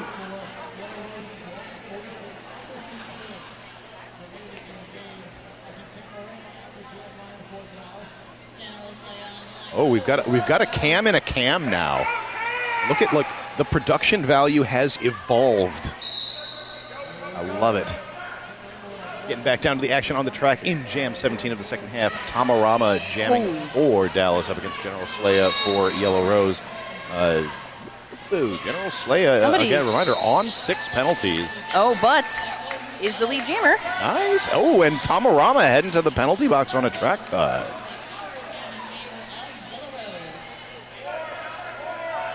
Good opportunity here for General Slaya. Just gonna keep it clean, friend. I know, right? These jammer penalties are killing both of these teams. Yeah, it's been a rough and tumble second half. Exciting game to be sure. Keeping me on the edge of my seat. It's either that or the Red Bull. Ooh, call off from the ground by Slaya. Yeah, there's times you're like, should I get up? Nah. No, do I'm not want. gonna stay. Yeah. So I'll stay here.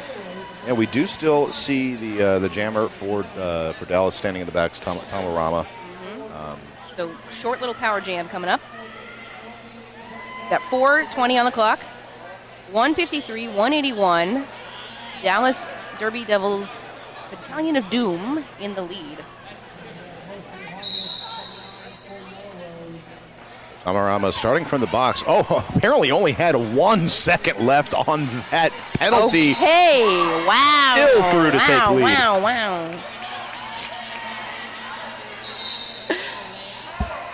All right. Okay. This is mostly harmless in the box as the jammer. So another really cool stat here from Scarlett O'Hurya. Yeah. So Dallas has had 0 power starts this half, whereas Rose has had 6.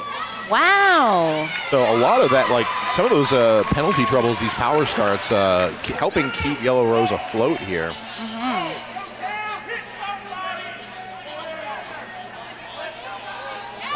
Mostly harmless, about to get back in the action here for Yellow Rose. Nice recycle here on Tamarama by famous Anus.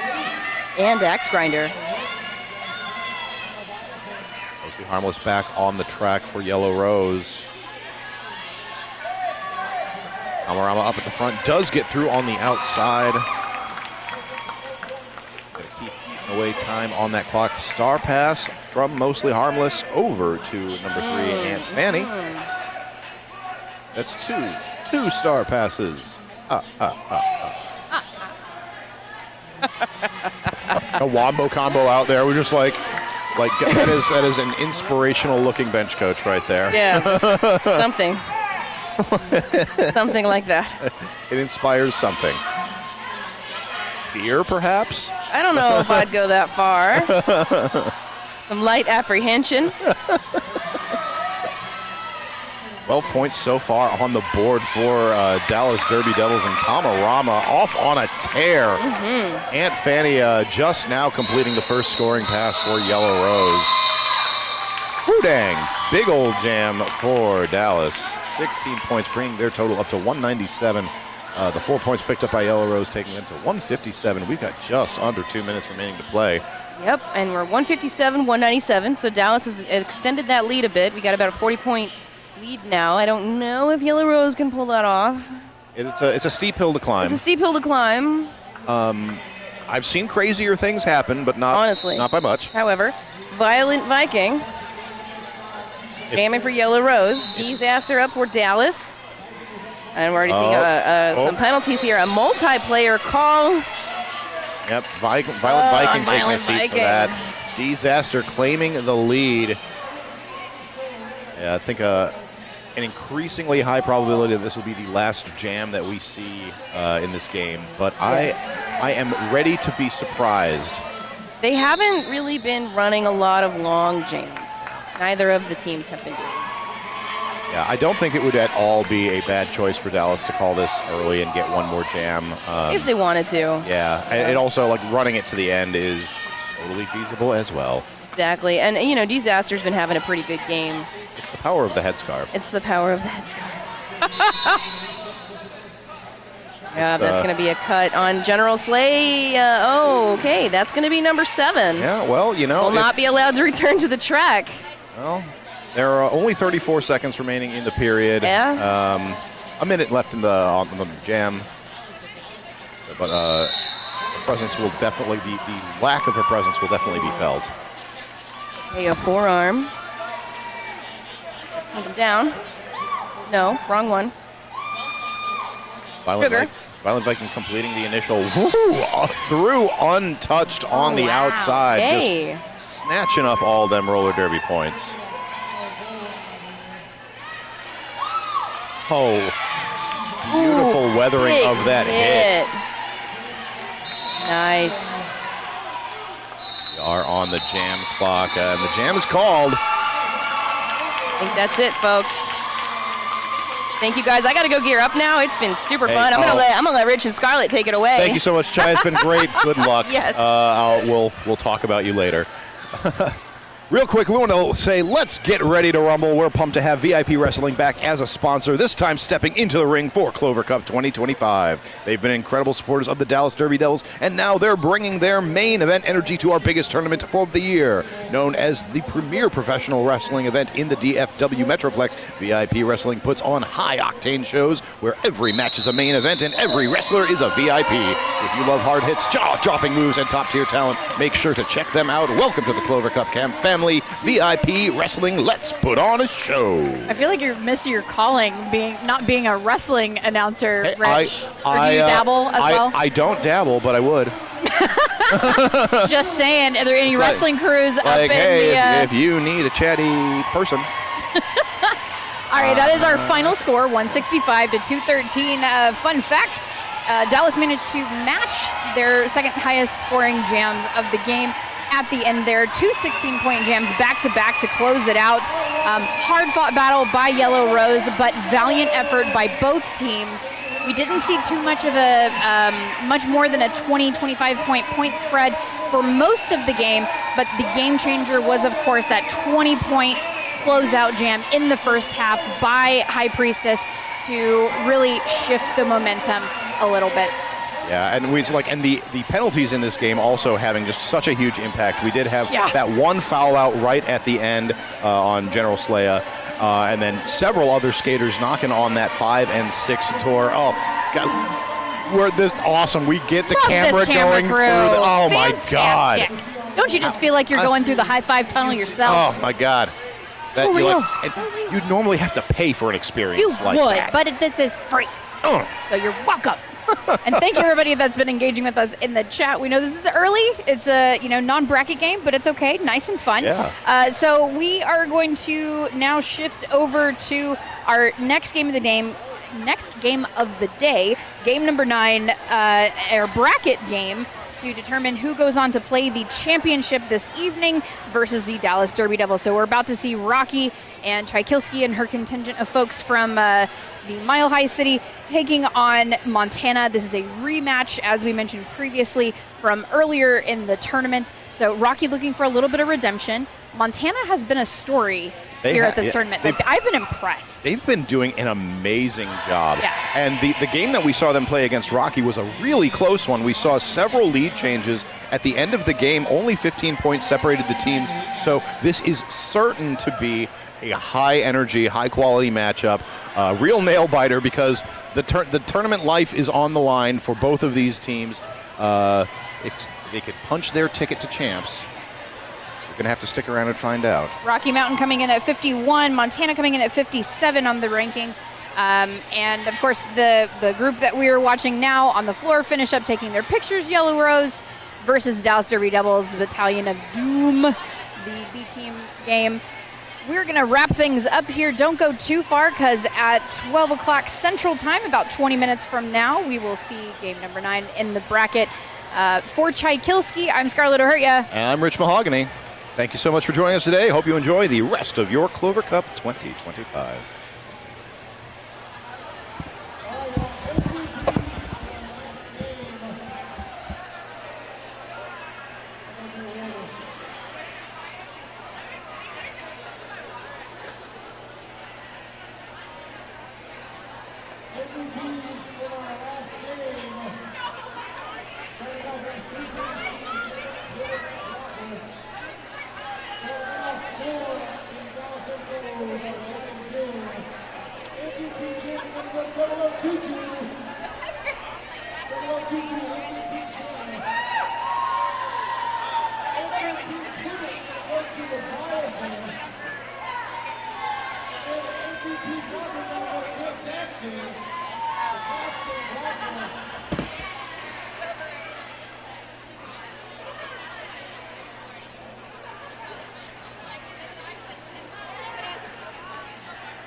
Yes, well, I'm not going anywhere.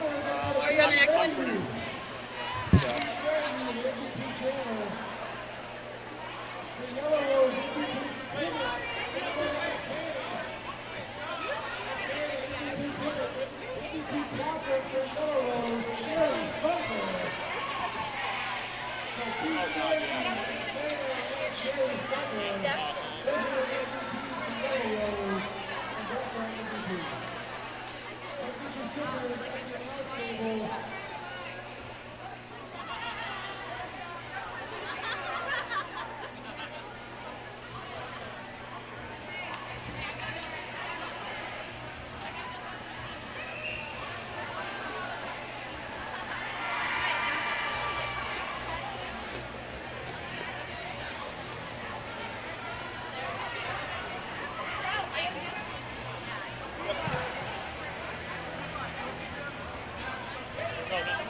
This next one is Canway Yalhalla.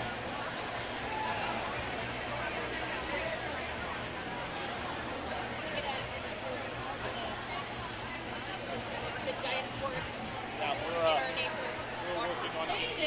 Is your name Alexa Sahana? If it is, I won't say your last name on the mic, but if that is your first legal name, you have lost something extremely important. Please come to Lost and Found, which is behind the table with your green table lost. If that is your name and you're missing something pretty important, please go see them.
This call's gonna be about me, even though I'm not on the mic.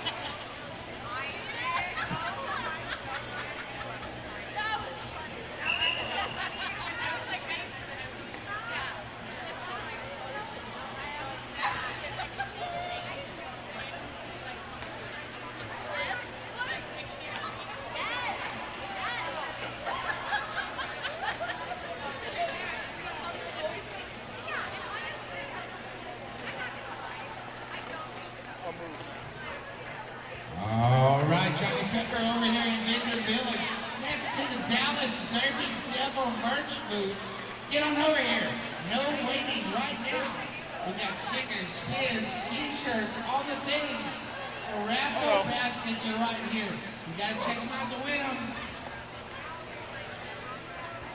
And there's all kinds of vendors over here. Goodfoot Skate is in the house. Ran by the one and only Mo. Derby famous Mo. Come get an autograph and buy some stuff.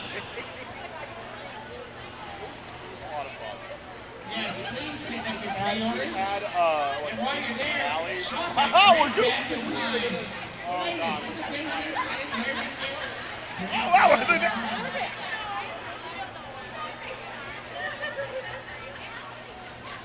The drawing is going to be at the halftime of the 2 p.m. game.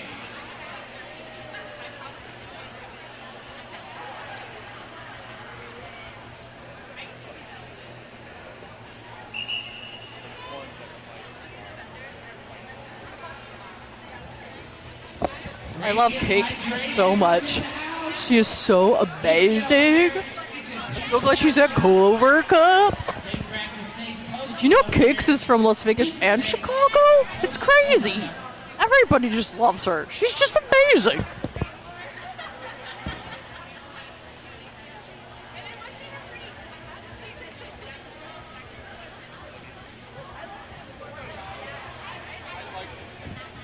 Sacred Skate Supplies over here to open up for all your skate needs.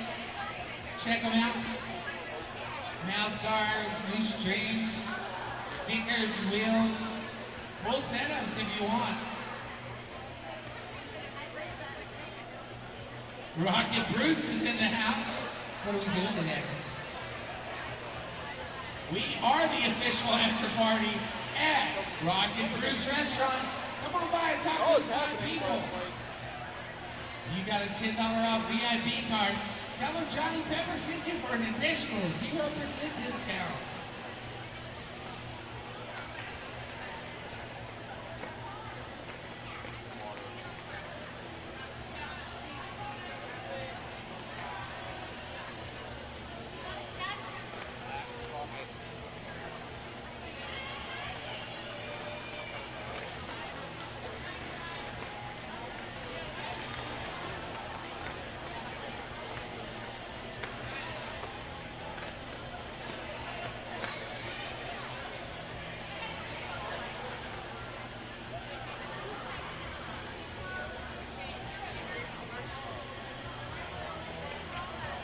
Well, I'll do it again. Radiant Hydration is in the house. Get on over here, special day, B12 shots. And you can say, you can poke it Clover Cup.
roller derby. All right, you ready? Go, Ricky.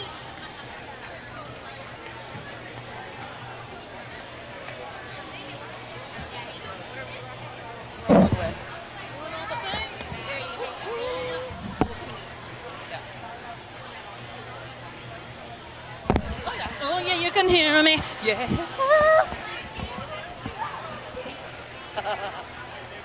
Hope you're ready for some roller derby action. Good morning. It's gonna come in as super satisfaction. We will be starting in 2 minutes, give or take. 2 minutes. T-minus 2 minutes. All right.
If memory serves, there is.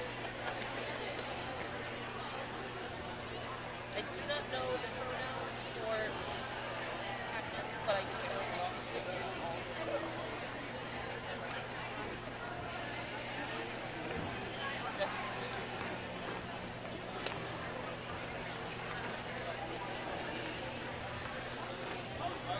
Oh. Alright, so. Where, what are you? Oh. Okay.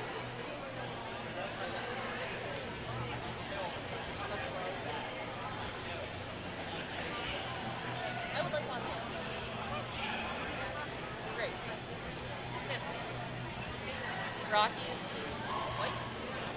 Montana is yellow.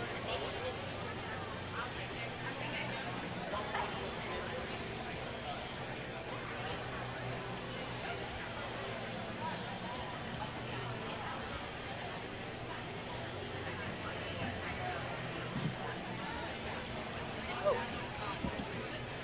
Alright. Let's take this big baby. Ready?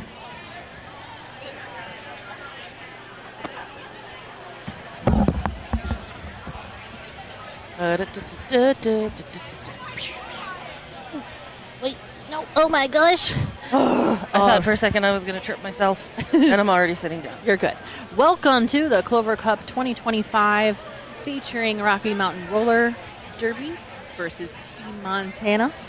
I'm Cupcake, aka Cakes, and I'm joined by Loose Change and are Good. produced by Rich Mahogany. Good morning, Good. friends out there on the internet. Let us know what you're feeling on the chat. We'd be happy to speak with you and relay some shout outs as well as any questions you may have. We're going to go ahead and get some rosters in there as soon as possible for you. Loose Change, who is on Montana? Oh, she's getting some notes from someone. I'll let you know who's skating for Rocky Mountain Roller Derby. We have number 1, Pink Flamingo, number 11, Oy Vey Maria, number 22, Peach Cobbler, number 26, Mikwaza Blazin, number 3, Zoom Bayou, number 31, Fiona Grapple, number 4, Sweet Cyanide, number 626, Lilo and Stitches, number 7 is Hannah Smashtana, number 716 is Slim Skady, number 90 is Wee Bonnie Bruze, number 91, Abanya, we have number 9707, Bat Ass, number 99, Make You Pay, and your captain is number 71, Chai Kilski. They are coached by Ruth Slayherd Ginsburg, Lee Jamsbond, and Killer Copperhead. Elsie, who's on Team Montana? All right, so we have got the skating in blue for us today in this bout. Team Montana, number 0, Mulled Whiskey. 12 is Foggy. 17, Texas Twister. 18, O2 Tank. Captain number 23, Sparta. Number 29, Danny DeFito. 306, Stout. 36, Double D. 362, Special Chaos. 37, Rollin' Rogue. 44, Montucky Lucky. 468, Show Me Your Kitties. 49 is Party Thrasher. 619 is Party Crasher. And 77, Brutal Kimpact. Team Montana is staffed with Tough Love and Hammer. As that time to derby ticks down into those single digits, we've got folks on the track. We've got officials on the track. I think we're about ready to start game number 2 of day number 3 of this 2025 Clover Cup. I concur with your statement. All right. So let's see. What do we have? We have the less than 5-second hand, and with that first whistle, we've got Pink Flamingo and Sparta both wearing stars for the respective teams. Sparta, Team Montana. Pink Flamingo, Rocky Mountain. Yeah, that pack is just starting to trickle into turn number 1. And if you're just joining us, Rocky Mountain is skating in the white jersey with the red accent, and Team Montana in blue. Pink Flamingo has your lead jammer position. The back wall is built by Montana. Pink Flamingo through that pack. First point scoring pass for Rocky Mountain. Lots of love on the chat so far for both of these teams. That blue looks so good, says Augie. I agree. That is a beautiful blue. It really pops on screen, I gotta say. It be popping. Our officials, the Doctor, Billow Fights, Mr. Nitro, Cinnamon, MD, Dr. Math, Orville Wreck, Derriere, Night Trotter. Who else do we have in our officials? We've got Yannick. Sorry, I think I just butchered that. Catechism, Lemon Stinger, Web Links, Just Chaos, Laddie, Just Sayin', and Tiny Tinium. That's adorbs. We're jam number 2 underway, and just so you know, the score is 7-0 in favor of Rocky. It is Rocky's redemption time, says Kathy in the chat. Concur. We have Team Montana pushing forward, and Foggy picks up the lead jammer position. As Foggy's coming up on the back of this pack, Fiona Grapple still looking to find a hole and get through that pack in that apex between turns 1 and 2. And there is a penalty whistle for some friend out there, but we also have a star pass. Was that? Yes, it was a star pass. Yeah, it was. It was a star pass. Zoom Bayou is technically the jammer of note now for Rocky Mountain. That's interesting. I thought Fiona Grapple got the lead jammer position, but that is the Foggy's scoring all the points here, and they did a star pass. So yeah, I'm a little confused by that, but it's still early. Foggy has the power of, or the finger of power being pointed. Oh, okay. So on your screen, it was an error. So Team Montana did have that lead jammer position for Foggy. Indeed, and doing real good with that. 12 points, which means we've seen our first lead change of this game. The winner of this game goes on to play for first and second place at 4 p.m. against Dallas. So this is just the warm-up, and it's going to be brutal. Yeah, that's what I'm exactly going for. I'm trying, read between the lines, friends. This is going to be a good one. Sweet Cyanide picks up the lead jammer position for Rocky Mountain. Pack just sitting in the straightaway, hasn't even approached turn 1. I hear a penalty whistle being assessed. That is a blocker for Rocky Mountain heading to the pivot, indeed, heading to that penalty box. With Sweet Cyanide in lead, calling it off. 4 points, inching closer to take the lead, but has not yet. It's a 1-point game as we are going to be rolling into jam number 4. 26 minutes and some change left in this first half. How are you feeling this morning, Change? I have been heavily caffeinated at this point, so I Good. figure at any point in time that's going to kick in. So my apologies, but I am feeling great. What about you, Cakes? Well, I'm stoked to be here. I'm stoked we have all these friends in our chat, and we're starting to head into jam number 4. So let me let you know a little bit more about that. We have Foggy picking up the lead at jammer position for Team Montana, and the pack still has yet to allow any movement for that pack. So they're just starting to trickle into turn number 1. Both of these teams are doing so great defensively. Yeah. And making it just so incredibly difficult for their opposing jammers to get through. Foggy able to find that inside line a little bit unattached for 4 points. First point scoring pass for Foggy in this jam number 4. And we've got a star pass for Rocky Mountain 2, none other than Hui Bonnie Bruza. Hui Bruza. That's a name that feels like it needs to have the brogue associated with it. It really just I concur. does. Yeah, absolutely. Is this our first team timeout? I think so, from Rocky. Mm-hmm. Wow, that's an early stoppage within 5 minutes of the game clock. The clock's stopping at 25 and 8. Let me give you one of the sponsor reads from Hit Squad TV. Oh, I love Hit Squad TV. So Hit Squad is here. Yeah. And Hit Squad is just so wonderful. Amazing. I know. I love them. Yeah, so whether you want to capture your hard-hitting blocks or dazzling points or slick jukes, Hit Squad has you covered with professional quality individual team videos. And that is so true. I love the work that they put out there for everybody. Yeah, it'll pump you up for sure. Yeah, it will. Pump up the jam, if you will. Pump up the volume. Pump up the volume. Dance, dance, dance. Yeah, Danley says, such strong blockers. Absolutely good job for the Team T blockers. I mean, everybody is just killing it. And yeah, both of these teams are just trading leads right now. Rocky passing the star if they don't get the lead. So that does seem like it's the strategy for Rocky. Rich Mahogany with the amazing strategery notes here for us. Thank you, Rich. We appreciate you. And that last jam looks like Team Montana has extended their lead, so it's 11-20 currently. Party Thrasher pulling out lead. Ended up on the floor, popped right back up.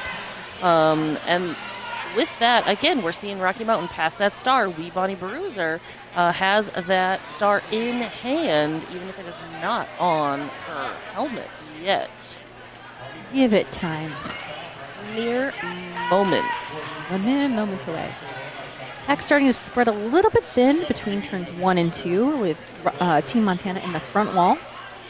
Party Thrasher having to recycle all the way back to that pivot line, and now we've got Wee Bonnie Bruiser having to recycle all the way back almost to that jam line as well. Real thick, slow-moving pack through this turns 1 and 2. Oh, but that is a track cut penalty for Team Montana's Party Thrasher. It'll be a power jam scenario now for Rocky Mountain. I gotta give it out to Double D on Montana. Really doing a great work of keeping the blocking momentum for Team Montana. And we are going to have ourselves a jammer do-si-do because we're in Texas, and that's what I was told it's called, because we've got Wee Bonnie Bruiser going to that penalty box and joining Party Thrasher, which will release Party Thrasher because we always need to have a jammer on the track. Hence the reason it's a do-si-do, because one comes in and one goes out. Nice work there by Mald Whiskey, slowing down the momentum of Oy Vey Maria so that the blocking wall can stay intact for Team Montana in the back. Oy Vey Maria has been such an amazing blocker all weekend long. Yes. I feel like every time I look up and I'm just like, oh, there she is again. There's Oy Vey. There's Oy. How? Wasn't she just... She just teleported. She does what she wants. Exactly. It's amazing. I love... It's just so great. Lauren Winter says, TMT defense don't play. I concur with that. Shout out to Thrash from Cat Cowley. 4 points for Team Montana in that last jam, bringing them to 24. Rocky Mountain picking up 2 at 13. as we roll into Jam 6 here. Cakes, oh my goodness, what just happened? Well, what just had happened was on Team Montana, Sparta did pick up the lead jammer position very quickly right off the bat. And we have wee Bonnie Bruza trying to get that star out of the pack on a initial pass. The pack is settling in turn 1, but Sparta sees it, shuts down the jam before any points could be scored or picked up by Rocky. Team Montana, very good at clock management at this point. I think a lot of that was learned in this weekend so far, and I think they're going to be even sharper in this game. Yeah, so with those 4 points, Team Montana at 28. We've got a 15-point game. We're about just about 8 minutes and some loose moments into. I was trying not to. Listen, it's not all about me, even if I always want it to be. I hear ya. We've got Sweet Cyanide out there and Roland Rogue. First time we're seeing Roland Rogue with the star for Team Montana. I believe, please correct me if I'm wrong, because I am often wrong. Mr. Mahogany says, no, I believe that was in Jam 3. Oh, perfect. So this is the second time we're seeing Rogue. Love it.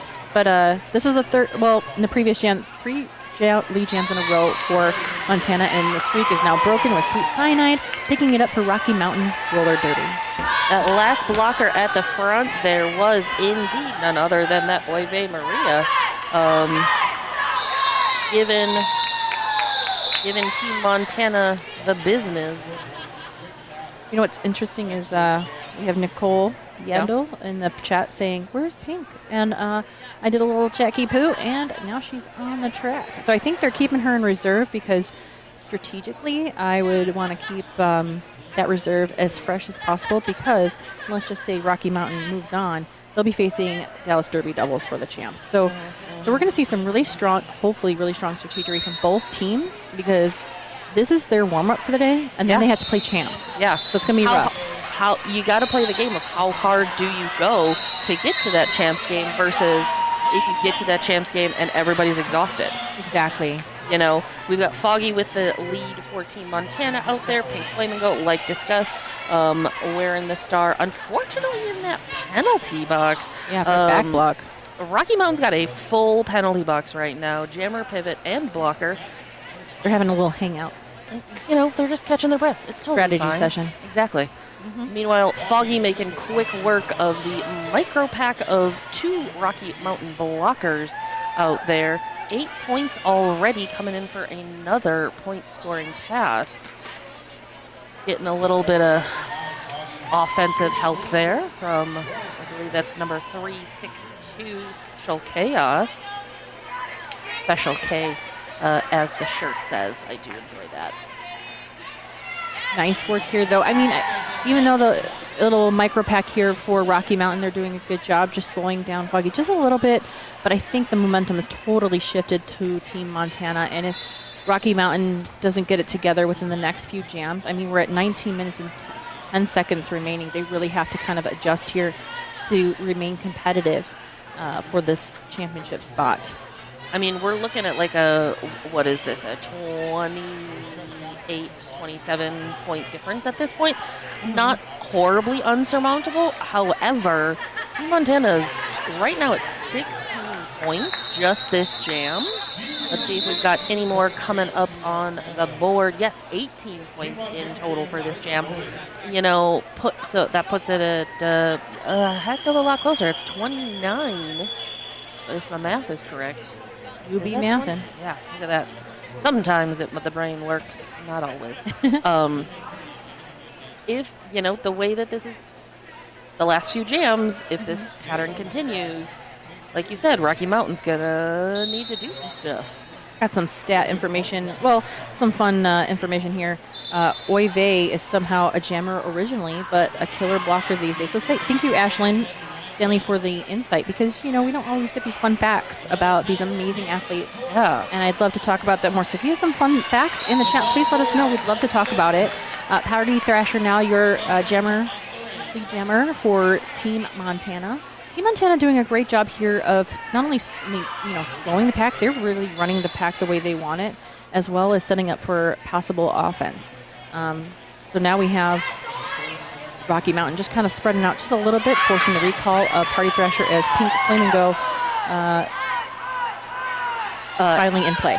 Yes, so Yeah. Pink Flamingo fairly quickly picked up a penalty. So that 30 seconds was, and frankly, that was an amazing penalty kill by that those Rocky Mountain blockers, because they were able to continually hold Party Thrasher for just about the whole entire time that Pink Flamingo was in that box. Pink Flamingo makes that initial pass. And that's interesting, Luce, because Pink Flamingo is a huge weapon for Team Rocky Mountain, and to pick up 2 jammer penalties Back and to back. 0 points, Yeah. that is a real rough stat. Yep. Again, 16 minutes and 16 and a half minutes. We're kind of almost at the halfway point of this first half. It wouldn't surprise me if there was going to be another timeout maybe called soon to sort of recalibrate. We'll see what that brings. But Sparta for Team Montana and Fiona Grapple for Rocky Mountain. Both of these teams having a fairly aggressive and similar jammer pattern. When we're seeing like that solid rotation happening. Let's see. Oh, nice hit to the outside there. Sparta is going to need to recycle pretty much a lot to where the rest of all of those folks are. Abenya headed to the box for a forearm penalty. Yep. The pack advantage now for Montana. Show me your kitties. Team Montana being a good bridge to all of the rest of her friends. Trying to make sure everybody's staying in play. Almost a full minute here of gameplay, and we still haven't hit turn 2. Give it time. Just like that, we have Sparta as your lead jammer awarded from Team Montana, and that only took a minute, so that's pretty great. That's the 3rd jam in a row for Team Montana for that lead status. Ooh. I don't necessarily know if that was on purpose, but I think that momentum just took Sparta in a beautiful little twirly spin as she was passing. And here we see again another star pass for Rocky Mountain. Zoom Bayou. Yeah, nice work there by Make You Pay, really forcing the defense to work for Team Montana. I really like how she kept that inside lane protected for Rocky Mountain. 6 points on the board now for Team Montana in that jam. Brings the score to 56-17. We're officially at the halfway mark. Now, I know that they're doing some shout-outs in the chat there, Luce. Winter says shout-out to the officials, and I agree. But I also want to give a shout-out to Jams Bond because there have been some major outfit strategery on the bench as well. Oh, my goodness. So for Team, for Team Foggy, we've got Montana. No, for Team Montana, we've got Foggy. But that is Sweet Cyanide of Rocky Mountain, who is through in about 12 seconds, picking up a lead for Rocky Mountain. Hoping to do a little bit of damage to that point differential. Ooh, smartly calling it off because that Team Montana jammer was right there. There was 3 points picked up, so Rocky Mountain at 20 to Team Montana's 56. Yeah, and that's a great job there by Sweet Cyanide. She has a 100% lead percentage stat-wise, so thank you for letting me know some amazing smart stuff there, Rich Mahogany. Rich makes us sound so good. So good. It's so appreciated. Mortal Wombat says, oh, Slim Skatey, attorney at Brawl. Love it. All right, we're going to go ahead and get started in jam number 12. We have a 4v4 pack situation as we head here. We have Pink Flamingo as your jammer for Rocky versus Rollin' Rogue for Montana. A lot of movement here. Scrum and tough start. Nice work by Rocky Mountain to keep and maintain that energy defensively. Gets Pink Flamingo out. Yes. Now this could be very momentous for Rocky Mountain, but we also have the star pass on Team Montana side, so they're also mirroring that strategy. So Pink hits the pack, tries to call off, cannot because she picks up a back block penalty. So now we have a power jam situation in favor of Team Montana. Now that's the 3rd jammer penalty for Pink Flamingo. when you start looking at the stats, and we're 18 minutes in, 3 penalties already for one of your high-performing jammers is a concern if I was that bench staff. Yeah. Show me your kitties being a great jammer right now with that 30-second power jam. 12 points so far for Team Montana. Coming up against a little bit of that micro pack, as we've got a couple of Rocky Mountain folks in the penalty box. But Pink Flamingo back out on the track, working through, coming up against the last few blockers in blue, and is able to put some points on that board for Rocky Mountain. These blockers, my goodness. Aren't they glorious? Can I take them all home with me? I would very much like to. That was, yep. Yeah, that was a defensive thing. Block there. I mean, very nice work there by Team. Was that a face meets hip or a hip meets face? I'm not sure the order of operation. You know what? It looked brutal. That's all I got to say about that. 20-point jam for Team Montana. That'll bring the score 76-24, and we are at 11 minutes remaining in this first half. Now, Ace Fox says, I wish the winner of this team would get more than 2 hours rest before the champs game. It seems like this bracket had enough games kind of put in there and accommodate it. Yes and no. I'm not a tournament coordinator. I understand that's a very difficult job. However, I know the way the tournaments are kind of set up, it is really rough. But so is the losing bracket. It's just you got to pick your poison here, and I agree. But these athletes, if anybody can do it, it's them. And I concur. But it's a rough pass either way. And what's been happening, we've got Party Thrasher picking up lead for Team Montana. A last-minute Oive Maria star pass for Rocky Mountain. Team Montana picking up 4, puts them at 80 to Rocky's 24. So that is a 56-point difference with 10 minutes remaining in this first half. That was the first pass to Marta. That's kind of cool. Yeah. Sparta and Sweet Cyanide, jammers that we've been talking about frequently for both of these teams. Sweet Cyanide stuck at the back of that tripod in blue. But that is Sparta who breaks through, picks up lead for Team Montana. Lilo and Stitches heads to the penalty box, thinks about her choices for a multiplayer. So pack advantage for Montana. And Sparta calling it off as Sweet Cyanide is entering point scoring position. Let's see, we've got a couple fingers in the air. Yes, that is 3. 3 for Team Montana, 83-24. If you are in the Dallas Metroplex area and you can't get enough roller derby action, you can join the Dallas Derby Devils for their home season draft party at Rockin' Brews on Saturday, April 12th. Then head back here to NYTEX on Saturday, May 10th for the home season opener. You can follow Dallas Derby Devils on Facebook for more event details. Wow, and off to a really quick start. Foggy is your lead jammer for Team Montana. Fiona Grapple stuck in that tight wall of Rocky Mountain roller derby, still in the straightaway. Oive trying to get some wiggle room, does complete a star pass on that side, and Foggy's already on a scoring run. And Team Montana did have the slight pack advantage there. They had 2 down as we entered this jam. So now the pack starts to spread out just a little bit, and we're going to call it off a very hit-quit moment for Team Montana. That'll extend their score to 87 points in favor of the lead. 24 points on the board for Rocky Mountain. 8 minutes remaining in this first half. 63-point difference at this point. We've got a cup. We have one person from Rocky Mountain that has 4 penalties. That is Lilo and Stitches. Other than that, there's 2 people. The other one is Pink Flamingo. That's not good. Everybody else has 3 or fewer.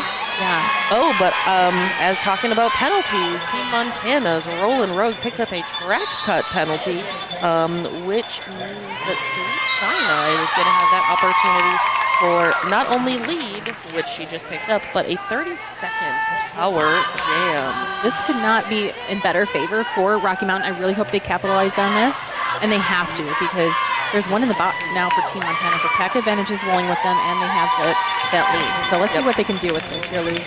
So we've got the first 4 in the pocket, which is great. As we see the blockers starting to position themselves, kind of get rearranged a little bit. Oh, a little bit nice, a little bit of offense there. I think that was number 90, Bonnie Bruiser, who was going after a couple of those other blockers. Yeah, Slim Skady was trying to open up some offensive maneuver on the outside lane to let Cyanide through, but good effort overall for, as you said, it brings their score to 28. I want to give a shout out to one of our sponsors, Zoo Romas. They're in the building, so if anybody knows anybody in the building, send them to get something good. If they're feeling hungry, visit Zoo Romas for a bite to eat. Stop by near the entrance for refreshments. All right, Rocky at 28, Montana at 87. Pink Flamingo and Party Thrasher. Obviously, Pink Flamingo looking real cautious as she is trying to get through that wall of blockers. Party Thrasher at the front. Nice pop to that inside. That number 7 involved in that. I couldn't quite see who that was from Rocky Mountain. I really like Badass's nice work there to help get Pink Flamingo out of the pack. Great work there. All right, so. What? What do you think? Party Thrasher did the same thing that I did, which was there is a helmet cover on the ground. Does it belong to me? As she rolls around, picks it up, and then instantly touches the top of her helmet. Be like, no, not mine. Not mine. I can throw it off the track. I don't need to worry about it. But I did the same thing of real quick. Who doesn't have a helmet cover on? What are we missing out there? Well, that'd be nerve-wracking for sure. Oof. Yeah. 30 to 87 in favor of Team Montana. 5 minutes in this first half remain. Oh, go ahead. Sparta is out there going up against Fiona Grapple. Penalty box is empty. Knock on wood for the time being. And of just course, kidding. Yep, exactly. I just heard a penalty whistle, so that is a blocker for Rocky Mountain heading to that. 2 blockers for Rocky Mountain heading to that penalty box. Yeah, it's some skating. I didn't get to catch the number. Oh, and also Make You Pay headed to the penalty box for. Thank you. Joined by one of their other friends from Team Montana, but Fiona Grapple able to get through first, picks up lead. Sparta, however, able to finds that inside line just unattached and uses it for 4 points for herself. So we've got a little bit of a jammer foot race going on, and that pack is speeding up. I do love good fast roller derby where it's just like go, go, go, go, skate, skate, skate, skate. This is the 4th lead in a row for Rocky Mountain, so I'm hoping that this momentum, third lead in a row for Rocky Mountain to get that momentum shift going. We're getting some dictation there from the rest. The first multi-pass jam for Rocky since jam number 1. So, maybe this is fortuitous. This is great. Absolutely. There was a beautiful hit there by number 99, Make You Pay, which took the jammer out to recycle, but also landed her in the penalty box for Rocky Mountain. But that's part of the game. Is it worth it? Maybe. Probably. Perhaps. Give it a shot. What's the best that could happen? Another star pass on the Montana side, so we're going to go ahead and let it go to Show Me Your Kitties. Pack moving slow through that turn 1, gets called off. I'm seeing 7 points? 7 points for Team Montana, 13 for Rocky Mountain. So we're starting to, with less than 3 minutes on the clock for this first half, we're starting to see some momentum happening for Rocky Mountain. here's the big question. We're going to have a 15-minute break. Are they going to be able to bring that back? Because that's going to be the decider, frankly. Yeah, and I hope so because, you know, we're starting to see some patterns here for Team Montana. Like they show me your kitties as the person that they like to pass the star to, especially if they don't produce that lead. We'll see here. Right now we have Foggy on the jam line for Team Montana, and Foggy has had 4 out of the 5 leads taken. So let's see if they continue. They do not. Foggy takes off the helmet cover as Sweet Cyanide picks up the lead jammer position for Rocky Mountain. Tchaikovsky doing a great job on the back row for Rocky Mountain, but Sweet Cyanide's going to call it off there, Luce. Yep. Before Foggy can get into any points, calls that off. Only 1 point for Rocky Mountain, 45 to the 94. Who do we have to thank? Ace of Skates Massage.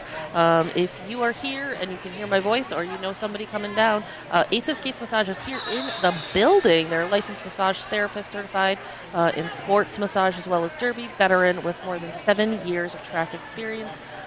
They know what your aching derby body feels like and are happy to be able to fix it. We've had a couple of friends go get some massages from Ace of Skates over this weekend, and they all just rave. And at one point in time when I walked past, I just heard somebody go, "Oh, that feels good." And I feel like that's really the thing, in my opinion, that clinches it. If you're like, "Oh, that hurt so good," that's a good sign. I want to give some shout outs here in the chat here. Ace Fox says, shout out to Jam Ref Lemon Stinger. I love seeing when you give us some cool things from the track that you're seeing. There's Johnny Pepper in the shoe cam. You're seeing the glowy leprechaun stylings of Johnny Pepper. And team announcer there in that corner. We also have a lot of love for TMT in the chat. Big love for number 77, Brutal Kimpact from Lauren Wimper. TMT, Team Montana. You know it. Wow, the up switch is definitely true. Lewis for Rocky. And then Rocky fans are starting to like blow up here in the stands. They're getting real loud. So this is really, like we were talking about, hopefully a momentum shift. And it also helps that James Bond is currently dancing to entertain them. So. Oh, James Bond with all the outfits, please teach me. I don't know how to do that. Right. Here we have some of the fan cam, as you see. They're starting to do some sweet moves. Yay. Yay. Nice work there. Jessica Montgomery says, yes, Rocky, this is what you need. 1 point at a time. Yes. Here's the Rocky cheer song. And, yeah, that's a good strategy. Actually, you know, if they can calm down Montana just enough, Montana's strategy is super strong. I'm kind of thinking that they might be using this official review as just like a little timeout. But they actually seem like they're discussing something. Yeah, so there's a lot of Jams just they look so jumped. happy. Ooh, let's see what happens to that little blinky light. Tell me what's going on. What's going on? Shout out to Bionic. Now, Winter, can you let me know the pronunciation of that? Is it Bionic or Bionic? I just want to make sure that we're saying it right. Yeah. Sometimes we don't get the pronunciation key, and so I just want to make sure if you're available, I'm going to ask everybody in the chat. So, all right, we're getting back to the action here in jam number 20. We have a multiplayer penalty on number 11, Oive Maria for Rocky Mountain. So skating with a pack advantage is Team Montana. Well, just kidding, because Team Montana lost one to the box right now. Yep, as Oive Maria was coming out, and then there goes another Team Montana blocker. And so we've got Pink Flamingo able to find that lead. Ooh, and this is Roland Rogue reporting to the penalty box. So this is a power jam for Pink Flamingo with a pack advantage fairly aggressively, because there is a full contingent of Rocky Mountain out there. Absolutely. You know what? And then it looks like it was Special Chaos that went to the penalty box for Team Montana. And Special Chaos is actually a really good blocker, one of the pivotal players. And so I'm this is probably a bad matchup since they have Pink Flamingo as the lead jammer. But, you know, their bench was yelling to call it because they wanted to maybe stick that jammer and get that power start. So good strategy by Rocky Mountain. Yeah, so the jammer is standing for Team Montana, which means less than 10 seconds. So, you know, that's when you start playing the what-if game. Here's the thing. Are we going to get a timeout to start another jam? No one's using their timeout. So there is... That's going to bring us to the half. Yep. Unless they want to challenge that, which I don't think they can. That's a 12-point jam, as you said, for Rocky Mountain. So momentum upshift. Great job. I'm sad that it kind of got closer to the half, but I'm glad at least they found some footing. Yeah. And I hope they bring that into the halftime. Now, in the chat, we'll see if we can get our production crew to do a doggies in the venue spotting. We'll see if we can find that for you. Definitely Moose stuff. We are going to do our best for you on that. Because I know there are some puppers in here. So. Yeah.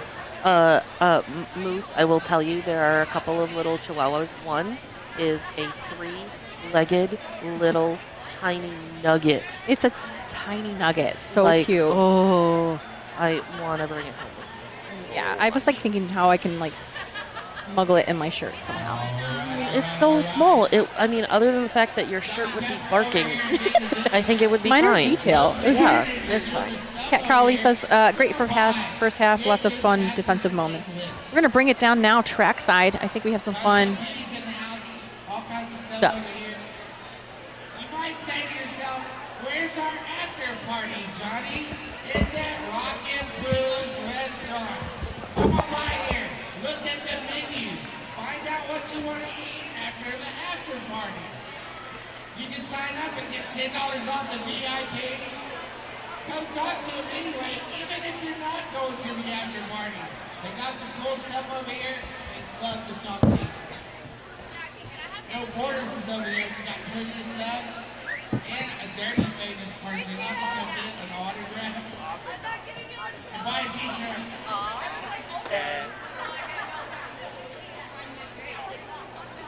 I see some crochet stuff. It's real cool. And you're working all the time, aren't you? Come by here, check it out. Mention Johnny Pepper for a 0% discount. Love you. Oh my gosh, I love you. Great dead designs, pins, stickers, fanny packs. I'm so white, I washed out. There's no waiting around there. I know. Check out all these raffle baskets. You gotta be here to win. We're gonna draw for it at the halftime of the 2 o'clock game. If you're not gonna be here, give me all your tickets. Oh, Johnny, you are in the house.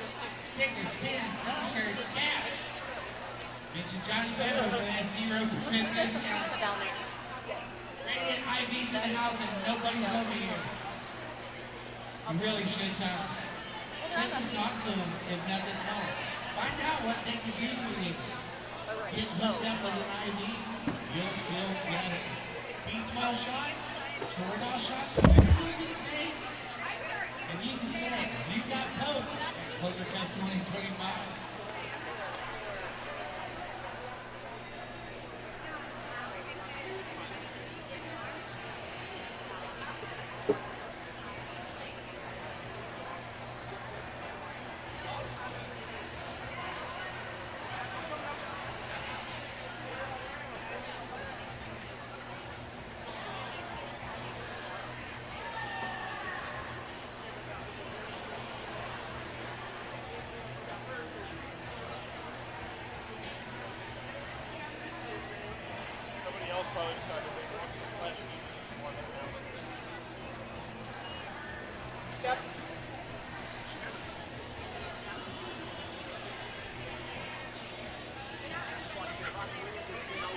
Sacred Skate Supplies in the house, taking care of all your skate needs on site. Come on by, tell them you're by, look at the stuff. Get a new setup.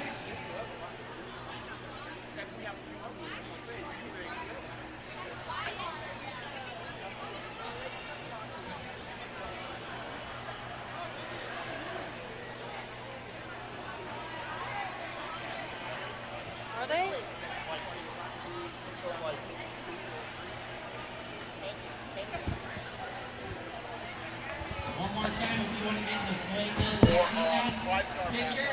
It's happening right now over at the Clover Cup banner. Right, Joe? Right now?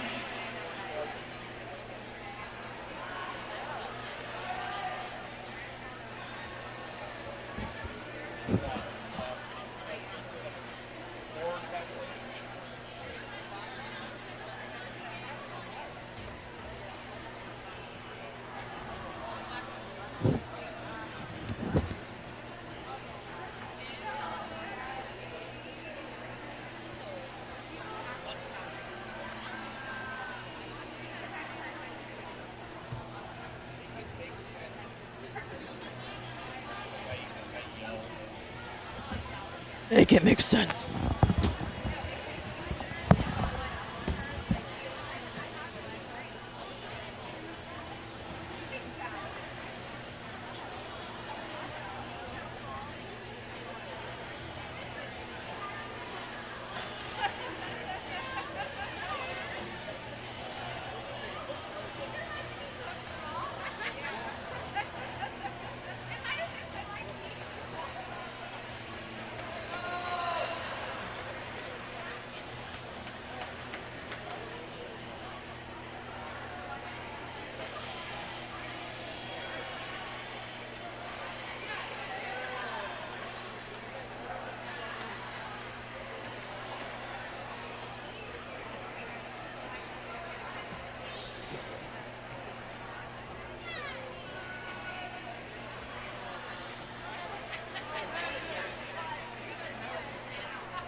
let's get ready to talk about roller derby.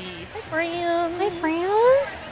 Welcome back to the conclusion of Rocky Mountain Roller Derby versus Team Montana for the semifinal game in this bracket here at Clover Cup 2025, hosted by the Dallas Derby Devils.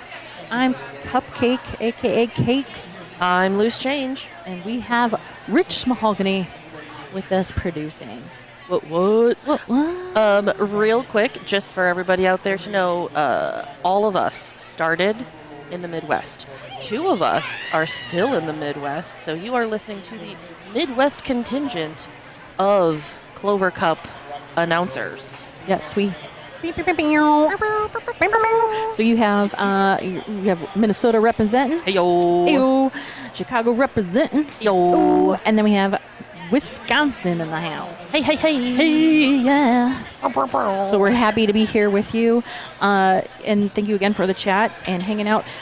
Mustaf, I actually did a little doggy cam for you on my Insta, and I tagged you just so you can see those little cuties. Oh, you're so good about that. Let's talk about that first half for a hot second. So we have 57 for Rocky Mountain, 94 Team Montana. This has been a wild game. I don't know if it's just me, but in my opinion, these stats and penalties, sort of some kind of make a little bit of sense, but it's wild. It's wild. Not Wild West scenario because we're in the Midwest right now, but we do have some amazing stats provided to us by Rich Mahogany. I think you have some from Montana. I do. And then I have some from Rocky. So why don't you go first with some Montana stats? All right, so Montana, they have gotten 10 leads so far. Only 1 lead lost where there was a penalty that happened. They've had 2 star passes, only 3 jammer penalties. I believe all of them, unfortunately, were, no, they were different people. Never mind. There's been 8 scoreless jams. They've had 6 multi-passes and 3 jams that have 10 or more points on the board. I'm going to pause you there because Rocky is very, very similar, and that's the weirdest part about it. Yes. Rocky has had 10 leads, 1 lead loss, same as Montana. Yep. 5-star passes, so a little bit more than Montana. 4 jammer penalties, so that's 4 to 3. 4 to 3, okay. 9 scoreless jams to the 8 scoreless. To the 8 scoreless, and then 3 multi passes to the 6. To the 6. So I think that's a little bit more of the story right there. And also, you said 3 of the 10 or more points. And it's like a 12, an 18, and a 20. Yeah, and then Rocky's only had 2 10 points or more jams. So we'll get you some of our highest scores from the half here in just a moment. We are in jam number 1 of this contest for the second half. Sweet Cyanide picked it up for lead as Rocky Mountain's now starting to do a scoring run. Actually, the second scoring run, I believe. Yeah. And Rollin' Rogue now out of the pack on now on the scoring run. So great job here by Rocky keeping that momentum shift. Nice little whip there, courtesy of Rocky's blockers. Let's see if there's any picked up on that last pass. Just one, it looks Just like. one. So, so Rocky Jammer got past the hips of that one and called it because Team Montana's Jammer was picking up the speed and really coming close. And if you're Rocky Mountain, the biggest thing that you want to do is start building back. You've got a 32-point deficit. Right. Which with 28 and a half minutes on the clock is totally plausible. Absolutely plausible, as long as you can continue chipping away at it and holding the other team scoreless. At the end of the day, you only need 1 more point than the opposer to win. And that's what the chat was saying. Like, just do it 1 more point at a time. Yep. You got this. And I know Team Montana fans are just really excited about that. Ooh, did you see that little check there? Such good derby. All right, Sparta out there with Fiona Grapple for the Stars. This is a very spread out pack right now, all the way from what almost was the jammer line to almost turn 2. But Sparta for Team Montana picks up that lead. So Sparta is just a beast. So true. But I wouldn't have a name of Sparta if I couldn't be a beast on the track. Oh no, Sparta picks up a forearm penalty. No, is that right? No, that is Fiona Grapple. That's Fiona Grapple. Yeah, Fiona Grapple. So unfortunately, Sparta as lead also now has that 30-second power jam to continue putting points on the board. And Don't like it. Rocky Mountain getting that last blocker out of that box. So there will be a full contingent of blockers, but still missing that jammer of Fiona Grapple. All right, as things are condensing down and skating backwards, we're hearing people say, stop, stop. Yeah, that second straightaway is completely full of the pack, and we have Fiona Grapple back in play now. But that's a really strong tripod there of Team Montana. You'll see Malt Whiskey in there kind of keeping that rotation going. Nice offensive maneuver here by Zoom Bayou, trying to find some room. But they are going to lose one to the box for Rocky Mountain. It's really critical, these first few jams, that Rocky Mountain pulls it together and skates clean. Yeah, indeed. And like Team Montana, their transitions with that tripod blocking is so smooth. Like, we were talking, so I've been lucky enough to call some Team Montana for like almost the whole entire weekend. And just like they travel, like there are some skaters that travel 3 to 5 hours to practice with for Team Montana. Yeah, their story is really unique. Huge. Yeah. And it's just like the amount of practice that they have to get in to be able to work together so cohesively. Yeah. Is, like, love amazing. It. Yeah. All right, quickly off the bat, did you see that work courtesy of Badass, I believe? That was amazing job there. Yeah, that was Badass. Great job. Slowing down Foggy. And Foggy is one to really watch, especially if you watch the stats for lead jammer position. Great job there by Ronnie Bruza, just trying to get that time crunched down a little bit. Foggy picking up a lead. Pink Flamingo out of the pack. Not too far behind, but calls it. Foggy calls it before. 0 points there for Pink Flamingo. Real quickly, let's see what's going on. Hi, Erin. She says, I'm here for loose change, and so are my cats. Aww. Tell all your babies, even Moose, who's not a cat, but an honorary cat, that I say hello, and everybody loves them. Aww. Thanks, Mustaf, for saying that. We're doing a great job. We appreciate you so hard. Yeah. Shout out to Benya and Chai and Blazin from you. Sparta is speed. Sweet Cyanide out here crushing it today. Absolutely. This lady goes bats. Bats. Thank you, announcers. Thank you so much, Kat. Thanks for being part of our amazing little spread here. We're excited that you're in the chat. Please let us know if you have any questions or want some clarification on what's going on in the track. We'd be happy to get that information for you. But right now, trackside, we have jam number 4, and Sweet Cyanide picks up that lead jammer position. Absolutely. So we've got some folks hanging out in that penalty box, and we have. Is there a star in hand? Yes, there is. Party Thrasher going to that penalty box for Team Montana. So Sweet Cyanide, a little bit of a micro pack, not to have a lot of great help. It would be awesome if all of their blockers were out there to give her the assistance. But and they look like they're doing it. I'm glad that they're doing that because I would really hate to see passive offense right now, especially with this type of thing. Is there another player headed to the penalty box for Rocky or no? Yes, looks like that is number 26. Blazin heading to that penalty box. So unreal. Jam called off. So Team Montana going to be starting in that penalty box, but standing, so less than 10 seconds. Right. Really good freeze. We're down to a 34-point difference because that was 8 points that Rocky was able to pick up. 70 to Team Montana's 104, 23 and a half minutes.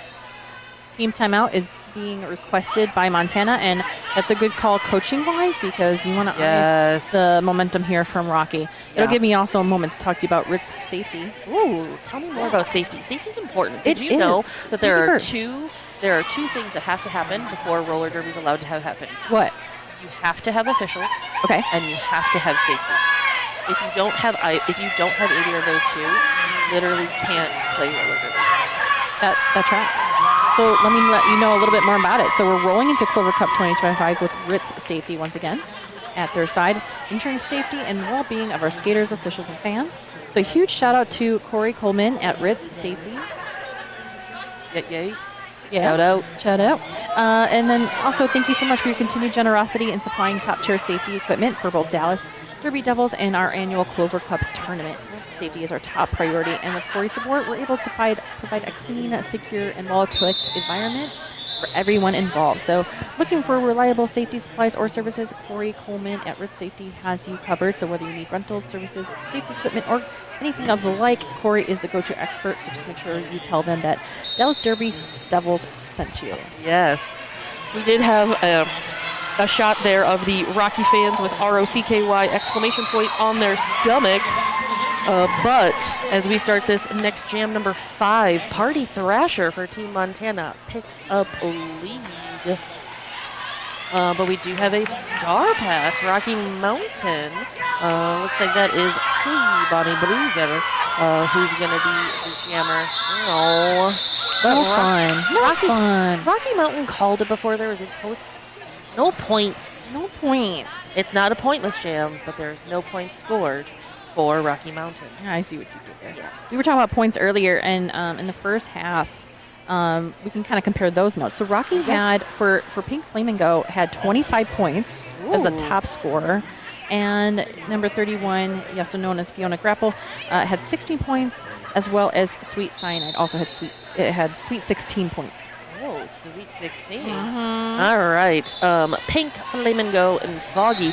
Foggy, who is the highest point scorer in that first half, scored 42 points.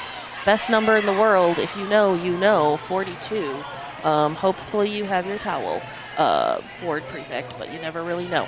Foggy is out. Lead. Pink Oh, that last second apex jump. Oh, I don't think there was any points awarded, though. Oh, that was gorgeous for Pink Flamingo. Did you know that Bonnie does the tango? Like the dance, the tango? Yeah. Ooh, that would be really good cross-training. Oh, absolutely. That's some good strategy there for an athlete. Thank you, Mortal Wombat, for that tidbit. Hope says, I love the Rocky fans. What a fun belly line. That was pretty cool. I love the coordination. Senior Poo Poo says, what is the meaning of life? I don't know. Go find some mice and ask them. Maybe they'll be able to help you. Multiplayer block there on Lilo and Stitches from Rocky Mountain, so that'll be a pack advantage. See this wonderful outfit? Oh, you just saw it for a second. There you go. Yep, UFO. I love it. Oh, camera, like, picture in picture. I love this. It's like a flight attendant ready to do business. Can you see it? Can't you see it? All right, so I do need to listen. We're on the stream. We can do this because it doesn't impact gameplay in any capacity. I need to let y'all know Lilo and Stitches for Rocky Mountain is currently sitting at 1, 2, 3, 4, 5, 6.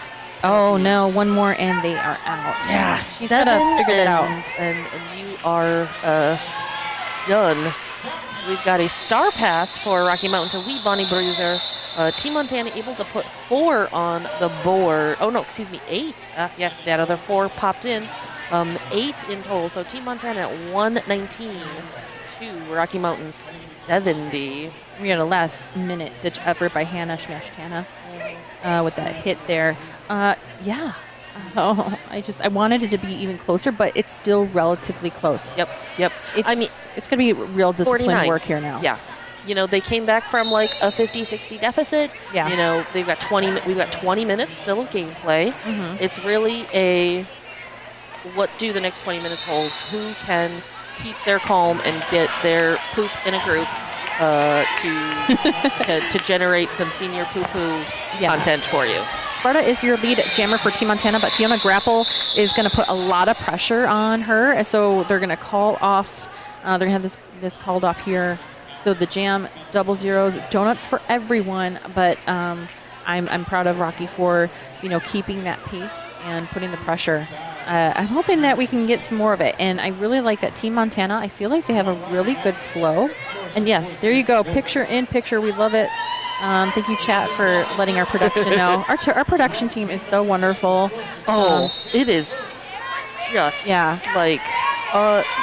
it's amazing. Death I Hound. love them. Death Hound is amazing. Thank you so much for being here. And I love the production that we're seeing here. So right now you're looking on the track. You do see Pink Flamingo pick up the lead jammer position for Rocky Mountain. And that's their fourth lead. This is the fourth lead, 4 leads in a row that has been diminished from Team Montana. So Pink Flamingo has destroyed that trend there. Ooh. Okay, so Pink Flamingo did not complete that apex jump. I got a little bit nervous because I saw her jammer doing some like penalty motions, but it was to a blocker from Team Montana that was actually being assessed, because I was like, if that's going to be another penalty for a jammer, yeah, that is rough. We're getting an official review requested by Team Rocky Mountain Roller. Yeah. Sorry, thank you. No, it's Team Montana. Montana has the blinky light. They do? Yes. But they were pointing at the Rocky bench, so I was confused. Worth it? Interesting. Whatever. I'm going to go with what is on here, which is the blinky light for an official review for Team Montana. We've got to request their production team. Can you hear us? Let's hope so. Yeah, if you could possibly do a shoe cam in picture while we look at everybody. I don't know if that's possible, but that'd be fun all bananas. The shoe cam on the normal screen and then picture in picture to look at everything else. I don't know which would be better. I don't know. That's why I don't have a camera. It doesn't Stylistic-wise, matter. I mean, I think, yeah. We can commentate what they're saying here down. No, I'm not going to do that. I mean, I would like to imagine that they're currently discussing what kind of snacks they will be requesting to be deep fried at the after party. Oh my gosh, the officials are doing squats while they are waiting for this official review. Yeah, they are. That's amazing. The officials. There you have our fan cam. We get the Rocky. I think the bellies are actually helping the help. It's getting the R-O-C-K. Oh, where's K? Oh, K. come on, K. Get it together, K. It's gay. Yeah, come on. R-O-C. Rock. All right, we'll have some words with them after the... There's no word. There's no word. It's not all the way there. See, Slady Blockins agrees that they're definitely talking about snacks. That's the only... Come on. All right. Come on, get it together. You guys can't see this, but literally everybody that would be at the dais of officials are currently doing squats. On the dais. On the dais, they're doing squats on the dais. There we go. Yes. That is... They must work out. Oh, yeah, look at that. Do. Look at them. Killing it. Everybody, if you can do squats, it's your turn to do squats at home with all of the officials. I like their form. Great job. Yeah. Never count an NSO out. Yeah, they're wearing black like their souls now, so you don't want to mess with them, honestly. I'm just going to say it. Those officials dropping it like it's hot. They are. Absolutely. Adorbs. I love it. You guys, I would like to know, chat, do you do squats or do you... Oh, look at it. Jam Timer doing it. Jam Timer's doing it, too. it. That's so cute. And we've got Chai and Jam's doing it. Picture in picture. Oh. As requested. Yes. I love this. That's actual commitment. We've got some of the box timers doing it. Mm-hmm. We've got some bench staff. Everybody's just doing. Do we need to start doing squats? I want to say yes, but like this is a 3-minute squat fest. I can't do that. I mean, we haven't been doing squats for 3 minutes. That's fair. Yeah, we could just start now. But if this has already gone 3 minutes, I'm a little worried about how much longer it will go. Mila says the S in NSO stands for Slay. Oh, look at Johnny Pepper and Moose from... this is great. Death Hound doing some squats as well. The trend continues. Listen, it's not the wave, it's squats. It just here. Overtakes. Oh, my goodness. What do you do at home there, chat? Do you do squats during timeouts? Do you... bathroom breaks? What are your traditions there? Let us know. Yes, Lady Blockin's true commitment right there. Absolutely. Senior Poo Poo, I am assuming that you are at, like the legitimate Senior Poo Poo MRDA skater for what, New York, Gotham, whatever. How many squats can you do? Because I feel like these officials can and will win that squat off. They will. They have. They've been done. A shout out to the streaming crew. This has been so good all weekend. Thank you, Slady Blockins. And now Senior Poo Poo is the S in ENSO actually stands for squads. Yep. That makes sense. Oh, we're All going to right. get another official timeout.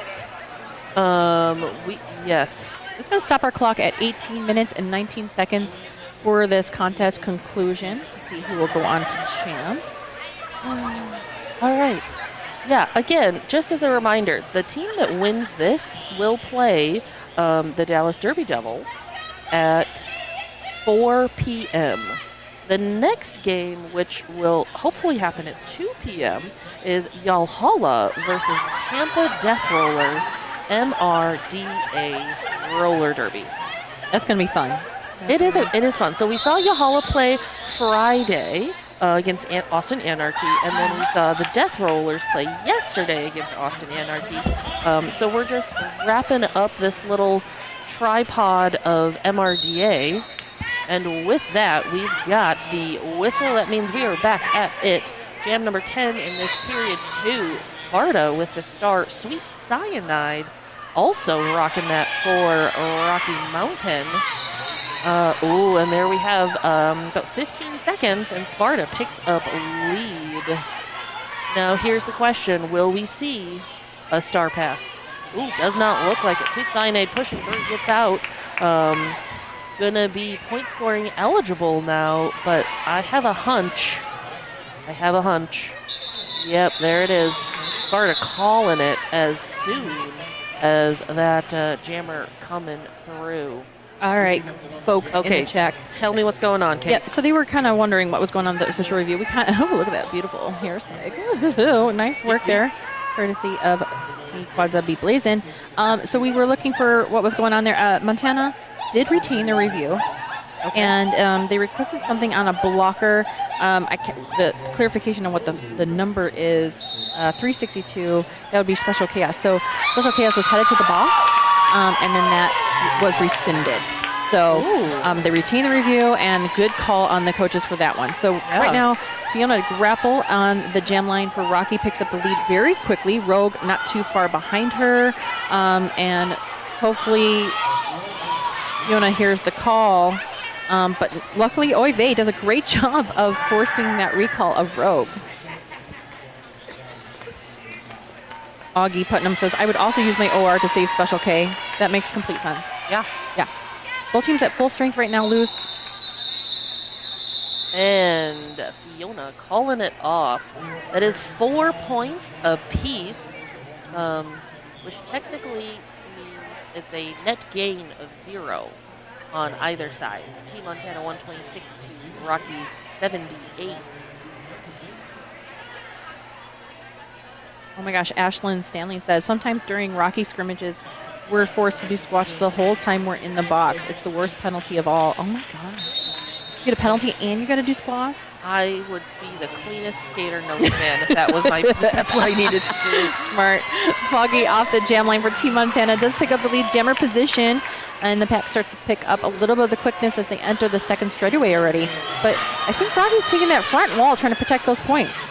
Yeah, so this is turning into a fast foot race as Rocky Mountain is just trying to get as far away from Foggy as possible while Pink Flamingo making a move, hoping to put some points, but unfortunately not. Foggy's calling it off. I see 0 and 0, no fingers, which means no points from those jam refs. Yes, So, that is what they do say on the streets. that is 2 scoreless jams in a row. You know what? I'm kind of No? curious to see. No, it's 2-0.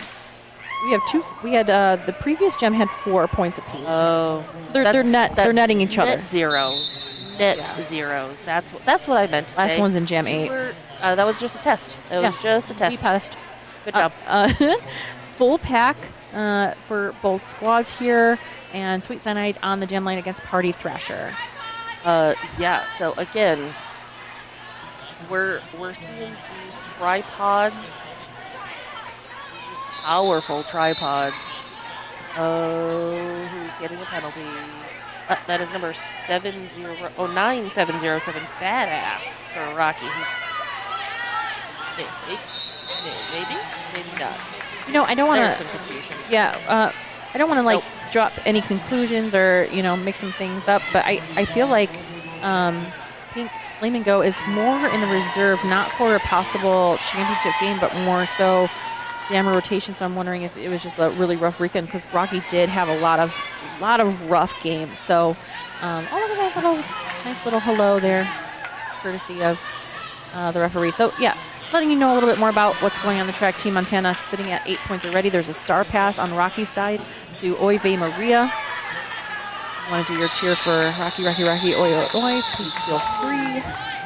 I mean, does also, track with what the chat was saying about how Oive used to be one of their go-to jammers. Yeah, so I'm wondering if the rotation's kind of been switched up a little bit because I don't see much of Pink Flamingo as we, at one point they were doing.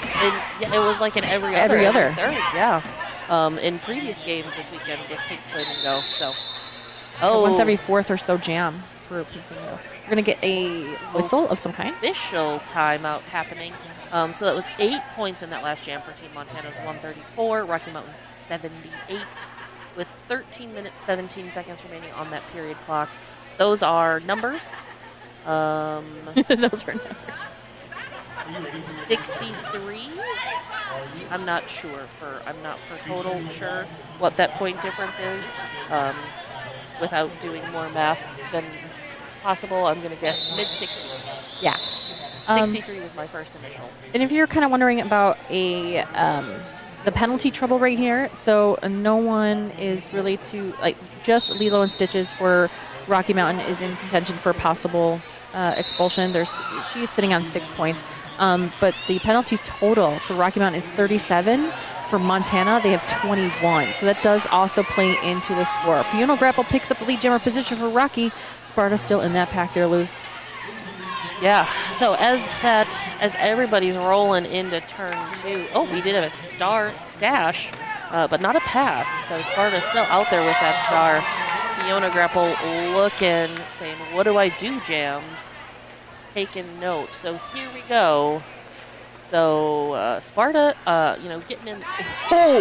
Oh man, that was beautiful. So that attempt. Oh no. I thought they protected their points pretty well, considering. Yeah. But again, I can't see the angle there on the track. But so Montana picks up. Rocky picks up 3. 3 in addition to the 4. Yes. Yeah. So 7 total for this jam. But able to hold Montana scoreless. That's great. Yep. Called it off just in time. Yep. Both teams at full strength as we head into jam number 15. This has just been an amazing game. Oh, see, I think, and that's true. I didn't want to say that on the chat just yet because I wasn't sure, but I got confirmation here from Nicole that Pink got injured in game 1. I thought Pink looked a little bit slower and sluggish, and I thought, there were really rough games, but I did see a couple spills, so I didn't want to assume, but yeah, you never really know. You never really know. Yep. Oh my goodness, so much happening. So number 1, Team Montana, Show Me Your Kitties has a star pass because Rocky Mountain picked up a lead, got some points. 3 more points and calling it. So what was a 56-point difference? Thank you, Rich Mahogany, for correcting me because my math went the opposite direction. So we're at 134 for Team Montana to 88 for Rocky Mountain. So with 11 minutes, give or take. Jamie Levitt says Pink's knee had a boo-boo. We wish Pink a speedy recovery. It's rough. So back to the action track side, we have Foggy picking up the lead jammer position very quickly off the track. A nice pack advantage here for Team Montana as 2 are in the box for Rocky Mountain. You'll see Oive Maria and Wee Bonnie Bruza taking a moment. Just a blazon for Rocky Mountain being sort of that last line, and Foggy just loops right past. There we go. So that is a multiplayer on block Pink Flamingo as the jammer. So that's an interesting. Okay, well, that's a thing that happens. That's a thing, I guess. Yeah. Meanwhile, Foggy still doing what Foggy does best, really, and putting points on that board. They're getting foggy with it. Yeah. Dun, dun, dun, dun, dun, dun, dun. Stout is a beast. Stout is a beast. Thank you, Lauren. Agreed. Stout is a beast. Oh, I love this close-up work here as Foggy is trying to get past this amazing wall of Weebani Bruza. And Mikwaza Blaze in there. A great work there. Montana taking that back wall against Pink Flamingo. Pink trying to find some wiggle room on the outside lane, is unable to do so. Again, this defense from TMT is just dynamite, if I have to say. Woo, a little tumble there. Nice quick get up by Foggy and Blazin. It's been a complete shutout so far for Rocky in this jam, and Foggy already at 16 points. I think that might be one of their they're tying for one of the higher scores, but not the highest for sure. The highest was 20 points. Yes, highest was a 20-point jam from Rogue. But that last 4 points puts Foggy and Rogue tied for a 20-point jam there. So Rocky Mountain held scoreless, currently at 88. With 8 minutes and 45 seconds remaining, I think the writing's a little bit on the wall. Again, shenanigans could be afoot. I don't know, but with the penalty trouble, though, it's really kind of when you're looking at 43 penalties and you have 1, 2, 3, 4 people, one of which is a highly effective jammer in potential danger. Yeah, that's not good. Ooh, to the 22 for Team Montana. I mean, yeah, that's half. Yeah, that's more than. That's not good. Thrasher is your lead jammer, already spinning on the point pass. Fiona Grapple trying to catch up and put some pressure on the pack, does force the call off. It was just a little micro pack there too. Party Thrasher really keeping an eye on that, listening to the bench, but also keeping an eye on the time as well as where Rocky Mountain's jammer was, and waiting until that very last minute to get as much time to have lapsed. Obviously, Team Montana, if you have at this point in time 70 points difference, you're going to want to do your best. Clock management with 7.5 minutes remaining is one of your key things to focus on. Agreed. And Sparta, picking up the lead jammer position for Montana yet again, puts Rocky in a scramble. We have a nice star stats there by Peach Cobbler, first time jamming. We have 3 in the box though for Rocky. Some of them were released. Now they're down to 1 in the box, but this is kind of rough passing here. They're now at 45 penalties. Yeah. So we've got so both pivots are currently in the box. Yeah. So we're going to be starting pivotless and 3-on-3 when it comes to those blockers. I would just like to say I would officially like to request Stout's training regiment, because their muscles in their arms, like there was one point in time she was blocking and I just saw, I was like, amazing. How do I do that? Like, please teach me your ways. Teach me your ways. I will be my Yoda. Please be my Yoda. We have an official review requested now from Rocky Mountain, so I'll let you know a little bit more about River City Roller Derby. If you're ready for your next tournament, be sure to apply to the People's Battle of Richmond, happening this October 11th and 12th in Richmond, Virginia. You can find out more information about the sponsorship opportunities and team applications at rivercityrollerderby.com, and crack open a cold one with River City Roller Derby for PBR this October.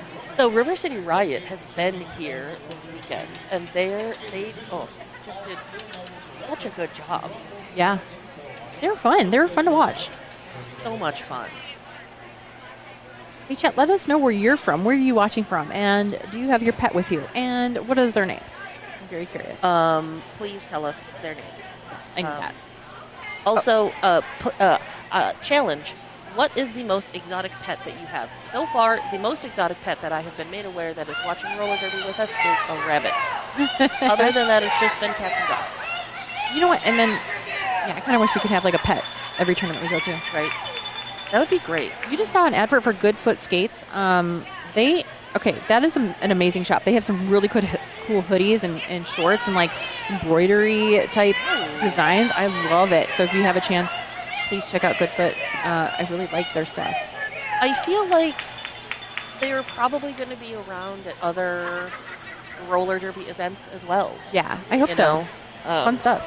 So when you do, Oh, yay, the chat is popping in with where they're at. And, oh, my goodness, I think Rocky retains their review. Look at that. I'm excited to see what that review is about. And luckily, we have Huck in our chat for the announcers, so we're going to find out. I'm going to let you know, some people are in the chat saying, Kathy's from Virginia. Thank you for joining us, Kathy. Lily has a tripod cat at home named Tommy. That is so cute. Swift Moon lets us know that Stout works out at a gym here in Bozeman. Her coach is a true programming savant. Wow. all right. Well, maybe What's I'm going to happening move to Bozeman. We'll Yeah, see. I guess we have to do something. Yeah. Yeah. Might as well. I mean, it's Bozeman. So, Party Thrasher for Team Montana picks up lead. Sweet Cyanide out there making the way through, heading towards that pack.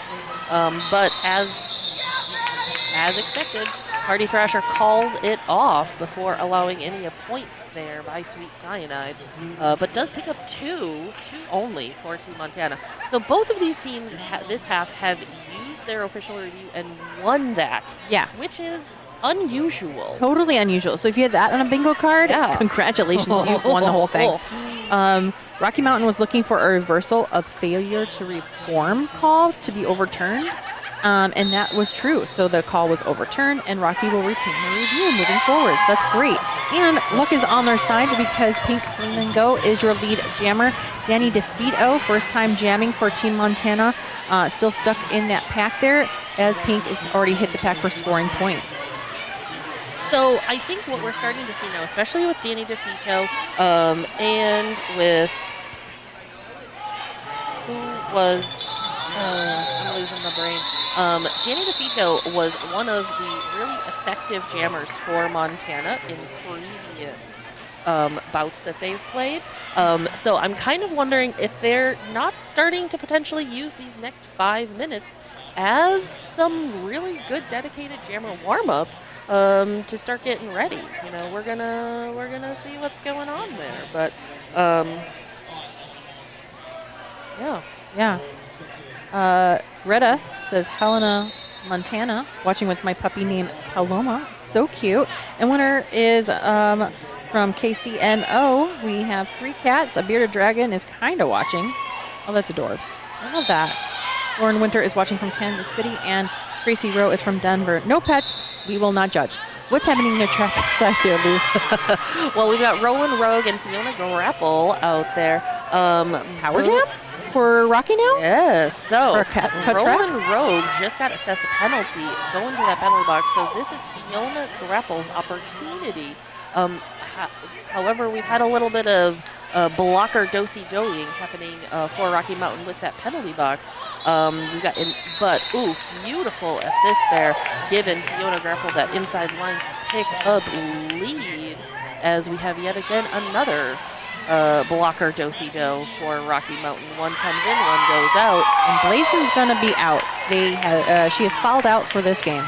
Yes, unfortunately, with 3.5 minutes remaining. Go for the moon, you know what I mean? Yeah, absolutely.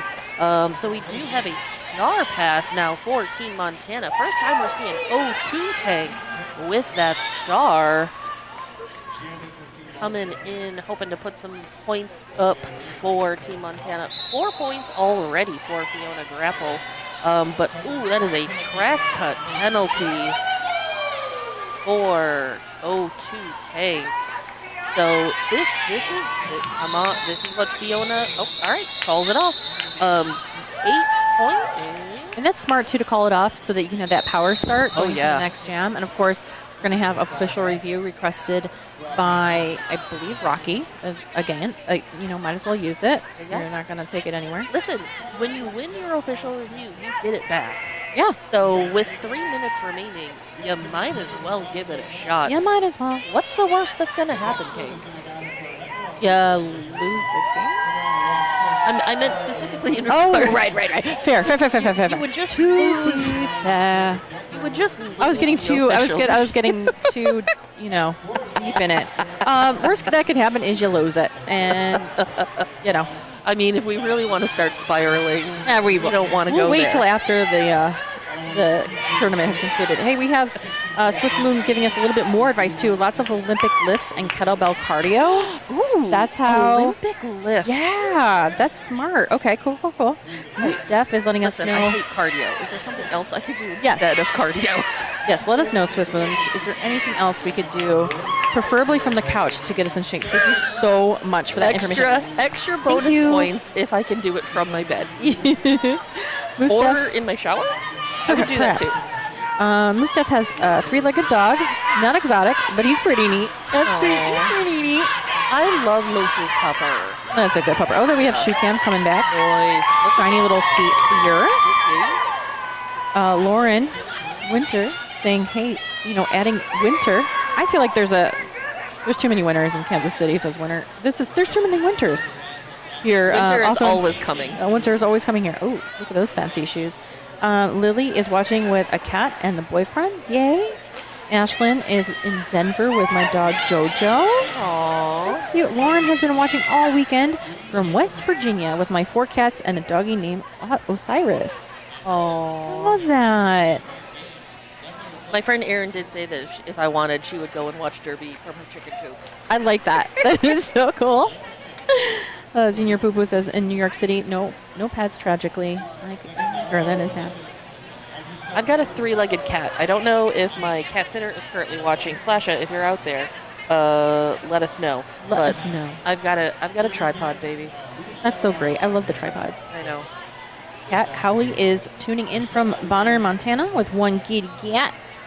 And Ashlyn, I agree with you. This chat is severely limited by not being able to send puppy pics. I concur. I wish I'm there really was sad a about way that. to do You know, pictures. I'm really hoping, especially after Champs of last year, that we all move forward to Discord chats because you can send puppy pics, you can do those kind of things.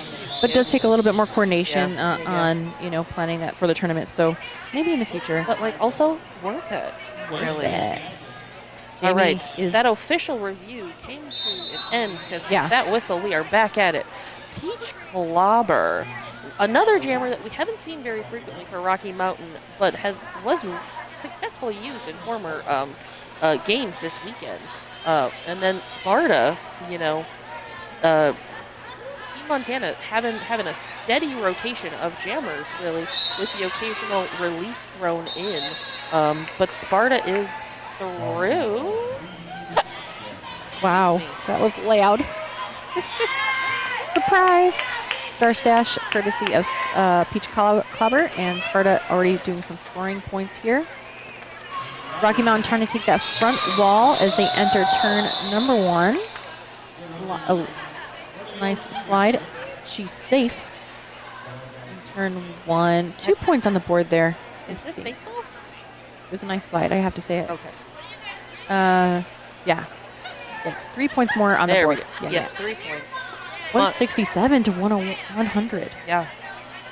So Good contest. I just hope they would have kept it closer, but Yeah. penalty trouble was just not. It wasn't in the cards there. I mean, when you're looking, as it stands right now, Rocky Mountain's got 48 penalties with one person who is already fouled out, another person who has 6, and 3 other people that have 5.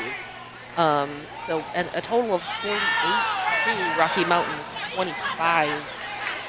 Granted, yes, we're rolling into the last minute and a half of period clock, but that's a thing. So, with that jam being called off, 0 points apiece. Again, I know. Listen, people, everybody out there in roller derby land. I'm preaching to the choir. I'm well aware of this. That clock management. It is so important. We've got an official timeout being called. So that is a time clock stoppage at 59 seconds as Jam's Bond just jumps around with her hands in the air. The original penalty that Rocky was looking for. It was they were looking for an illegal exit.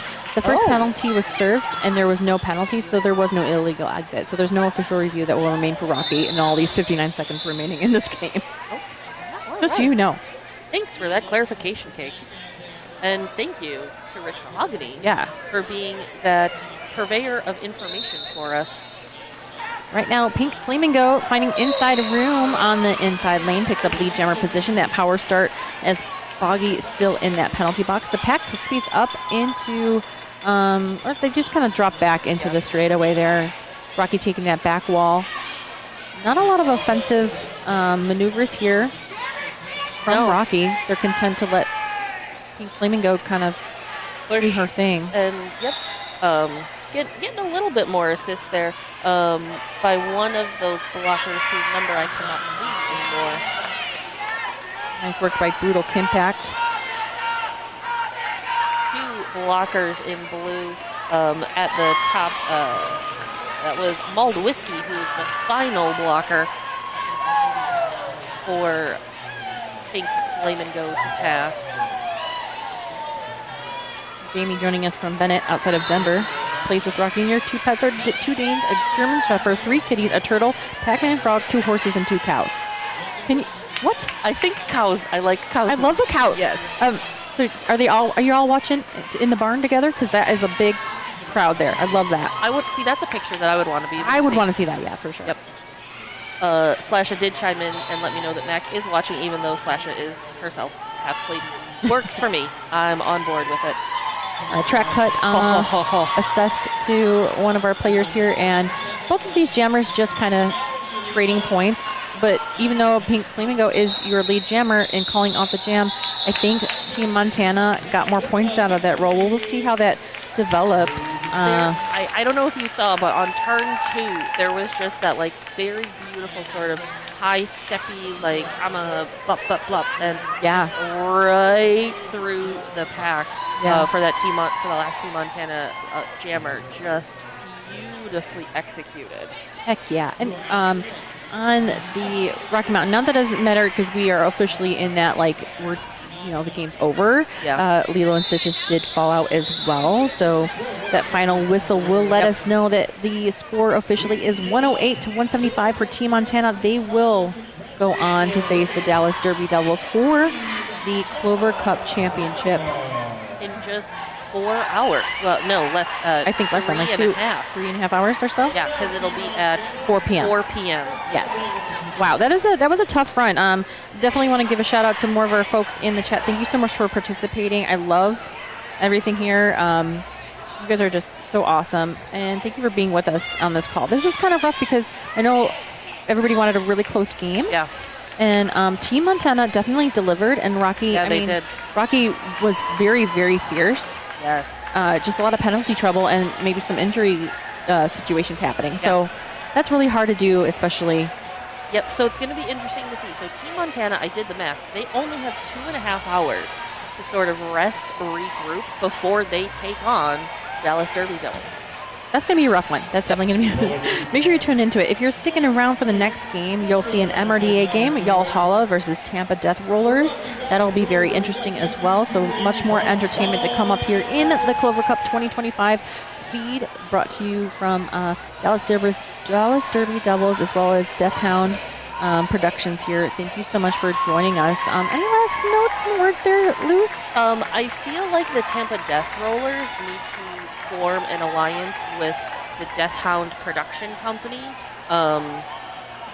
just because they both have death in their name. I concur. I think that's a great idea. I don't know what I don't know what that would happen or how, but I want it to. So I'm putting it out into the world to manifest. Yep. That's what you manifest do, right? that. Absolutely. Yeah. That's what you do. That's what you're supposed to manifest, right? And thank you so much to the chat. Thank you also, Hope and Tracy, for saying how we did. Thank you for your lovely comments. Did somebody say we did bad? Yeah, no, they said that we did good. Oh, that's so sweet. And thank you. This is like one of our first time announcing together, so that's great. It's been many years. Yeah, so many years. Yeah. On behalf of the Midwest contingent, thank you for being here. Have a great have a great rest of your Sunday. We Still still to have go. 2 more roller derby bouts that are going to be happening. Don't go too far, because there's going to be more fun and excitement. All right, folks. Grab your drinks. I am Loose Change. I'm Cakes, and we are joined with Rich Mahogany. Stay tuned, and thank you for watching Clover Cup 2025. Bye now.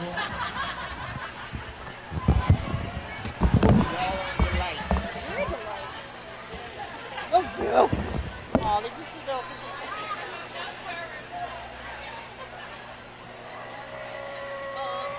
MVPs for Rocky Mountain, Zoom, and Fiona Grapple.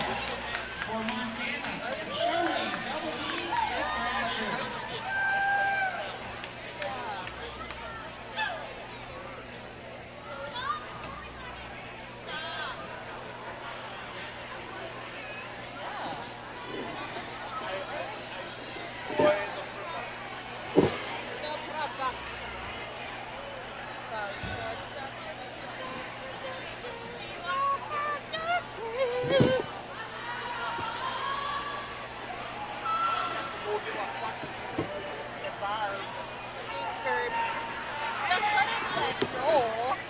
Oh, he caught it.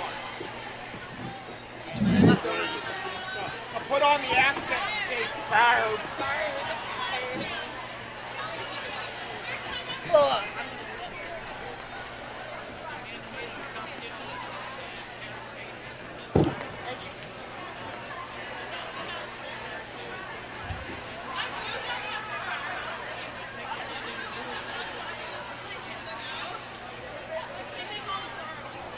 Oh my God. What?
Might as well do a commercial for Sideline Orthopedics since I'm here. Thank you so much for what you do for Dallas and Clover Cup 2025.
one more time in Victor Village. You might be asking yourself, where's the after party, Johnny? It's at Rocket Cruise Restaurant. We've got a table set up over here in Victor Village. Come by and talk to these fine people. Get you a $10 off gift card to be a VIP. Look at the menu. Thanks for coming by.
Yeah. Before I forget. My wife said that his outfit is chef's kiss. Dang it. Well, oh, Johnny's not even there, so I can't tell him.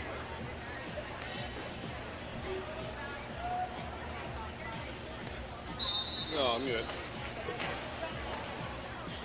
Alright.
I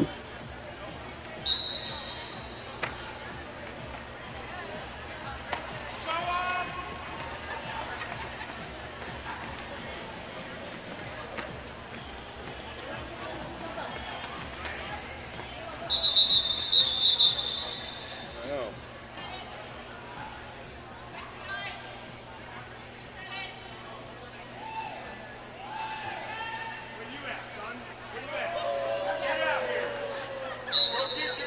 Yes, during Oh, yeah, halftime, the must be raffle. Oh, do I need my ticket? Where's my iPad? You shouted.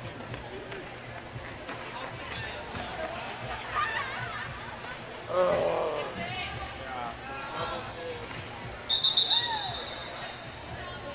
Oh my god. So the swing break at the bottom. Hard fracture on the.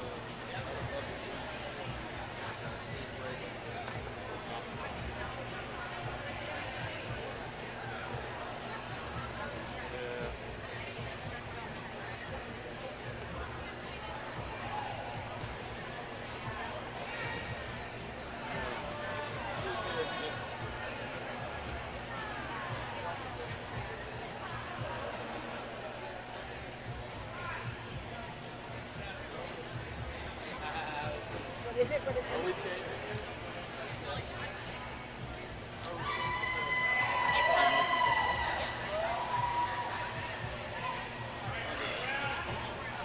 Okay. Natural?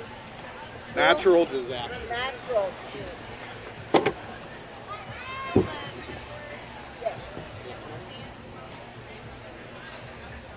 Okay.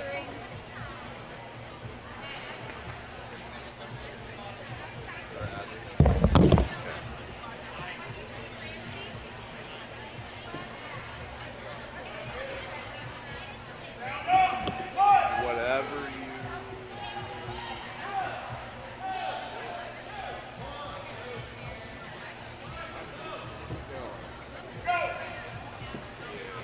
Yeah, and also please do. I can cover my ass.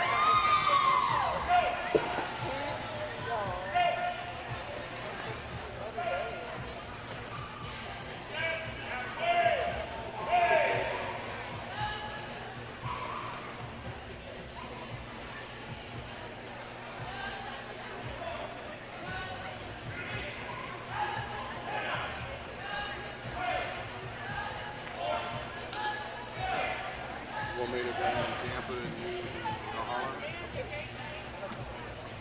And, okay.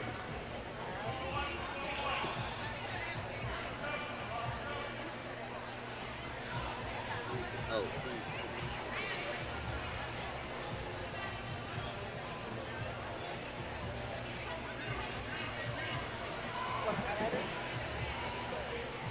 I'm good. Yahala is straightforward except for Riddle.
Right side's the rest of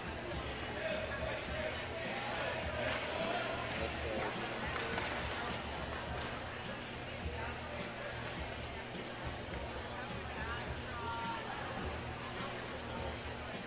apologize. I don't know. Okay.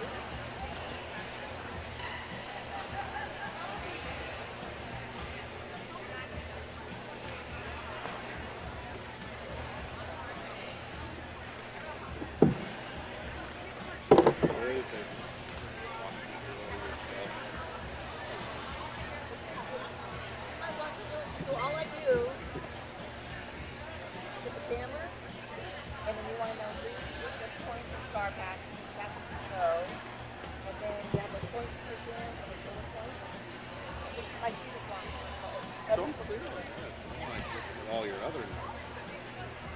Oh, this is stuff from their game. They both pay. Well, I wouldn't have got all those scores. But Young Holland is fine. Texas and Gold is a team. But there's three best. Alberta. State with Texas win. Left just back. Just will Texas player. Texas win. How about two? Just Yes, it's fun.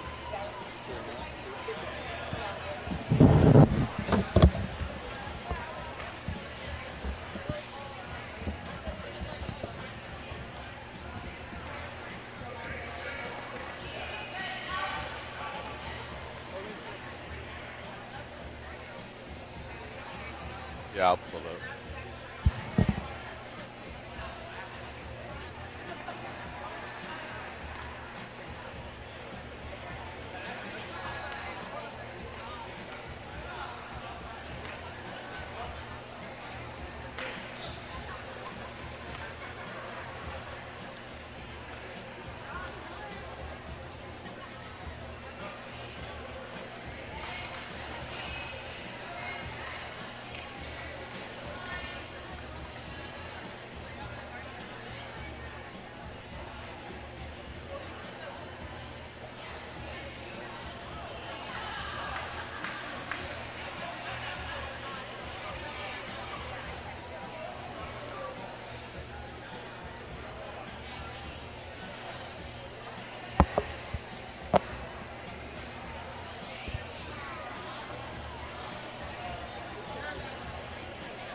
Test, test, test. 1, 2.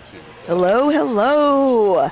Hello, Jibber World. Welcome, welcome to another MRD bout. We are at game 15 of day 3, Clover Cup 2025, straight out of North Richmond Hills, just north of Dallas, Texas. I'm Muffin Tumble. And I'm Waterboy. Waterboy, do you want to tell me who's playing in white with pink and black accents? Absolutely. That'd be Tampa Roller Derby. So, 103, that's Crush. 114, Alpha Vixen. 117, Disaster Chief. 120, Evil Apple, sorry about that. 1676, Lemonade. 18, Slamwitch. 19, Mini Thor. 24, Bourbon. 401, Induce and Pain. 411, Eric Conda. 424, Zombie. 626, Phoenix. 777, Killa Kunjama. 999, Honey Badger. And in red, we have the home team league. the siblings of Dallas Roller Derby. Yalhalla Roller Derby. 0, Blakely. 00, Natural Disaster. 1, Dr. Feelgood. 12, Slug. 20, Murda. 23, Quadzilla LK. 3820, Lady Tally. 6, G.I. Joel. 616, Scapegoat. 68, Diamond. 69, The Dude. 7, Tally.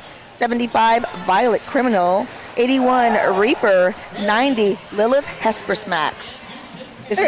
And just a little bit of background on some of these skaters that we got. So Murda skates for Black Diaspora and a founding member of Black Diaspora and will be competing at World Cup. Quadzilla coaching Black Diaspora at World Cup. G.I. Joe will be coaching Fuego Latino at World Cup.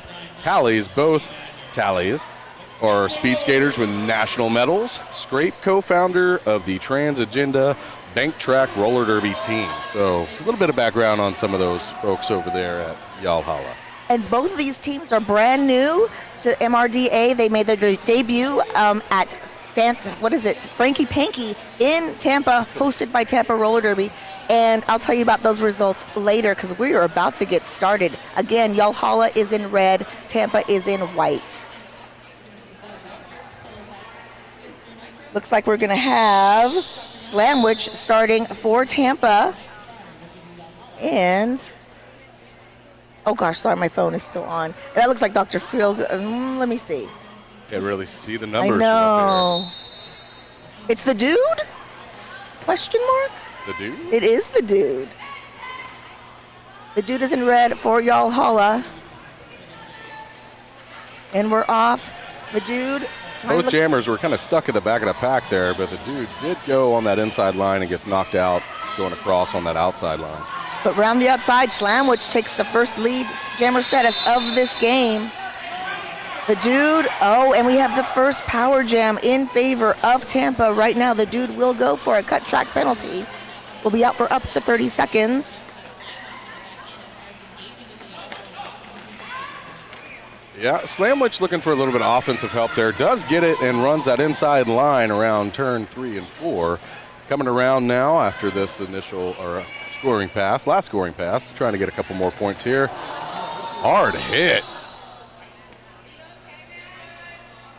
Oh, and then we have another power jam, this time in favor of Yalhalla. And we see the Dude already standing, so about 20-ish, 25 seconds of this penalty for Slamwich. The Dude back on the track and just under 1 minute left on the jam clock. This will be our first 2-minute jam. This will be Dude trying to come around and complete this initial pass and then be able to get a scoring pass. I do believe that the Dude on the last one wasn't able to complete that initial pass. Ooh, nice blocking there by Zombie at the front. The Dude going down right at that bottom apex and resetting at turn 3. Ooh. Definitely seeing a very physical game here. Oh yeah, Murda with a little offense. Hip-to-hip combat. But to no avail, we do have an attempted star pass to Reaper. Scoring, nope, it has to reset because the helmet cover did fall on the ground. I mean, great job on Tampa for canceling out that power jam, though. Yep, and that jam coming to its natural conclusion. Tampa taking the first lead of this game with 7 points. Yalhalla will hold at 0. And both these teams had a game. They both played Austin Anarchy over the weekend. Tampa lost 205-134, and Yalhalla beat Austin 184-41. They played each other at Frankie Panky, and Yalhalla won, and it was 235-93. So let's see if they can close that gap. How much has Tampa improved since that game? We'll see. And for Yalhalla, we got Lady Tally, and for Tampa, we have Phoenix. Looks like Lady Tally gets the lead jammer position coming around after that initial pass, trying to get some points here. Phoenix still working through that pack. Lady Tally going around, eliminates for a scoring pass. So Yalhalla is on the scoreboard. And looks like we got a star pass to Bourbon for Tampa as Lady Tally's just cruising around getting points here. Yep, Bourbon, power jam this time yeah. in favor of Texas. So that's 2 power jams within 2 jams in favor of Yalhalla. And with as easy as Lady Tally's been going around and getting some points, well, as I said, that calls it off to be able to get a power start going into jam number 3. So nice, and guess what? That's our first lead change of this game. So if you're out there enjoying some beverages, go ahead and take you a sip on that one for a lead change. Yep, huge 10-point jam for Lady Tally. We'll have a power start for Yalhalla. This time that is Dr. Feelgood. Donning the star, yes. Number Dr. 1, Feelgood. yes. Dr. Feelgood working on that outside line. Not much there. Does go laterally back to the middle, then out, back in. Quickly gets lead jammer coming around after that initial pass. Going to get some points here. We do have 4G pack advantage, as well as lead jammer advantage for Yalhalla. And you do see Bourbon coming back out of that penalty box now. Evil Apple and Zombie doing great defense at the front. One more hit by Evil Apple, but there is a scoring pass for Dr. Feelgood. Trying to see some numbers here. Yeah, we are at a far angle. We are up above. Eliminate coming back out of that penalty box is definitely giving some big help, but not enough as Dr. Feelgood does get through the front of that pack, and Bourbon also gets through the front of that pack. Initial pass for Bourbon. That's 2 scoreless jams for Tampa. They will hold at 7. Another 2 double-digit jams in a row. So 21 points just scored in these past 2 jams. 21-7. We're only 3 jams into this game. And just a little ad read here from Jamie K. Creative. Thanks to Jamie K. Creative for being a Clover Cup 2025 sponsor. Owned by Yalhalla's very own Lady Tally, Jamie K. Creative brings bold, dynamic designs to life, from branding and print design to websites, digital graphics, and packaging. They do it all with style and precision. Looking for top-tier design work? Support a skater-owned business and check out Jamie K. Creative. Thank you. And that is Minnie Thor, one of the MVPs from this weekend already. Lead jammer for Tampa. This is the second lead jammer status for Tampa. And then we have Violet Criminal donning the star for the first time this game for Yalhalla. Still caught up at initial, but almost out. Has to get around Zombie. Oh no, power jam.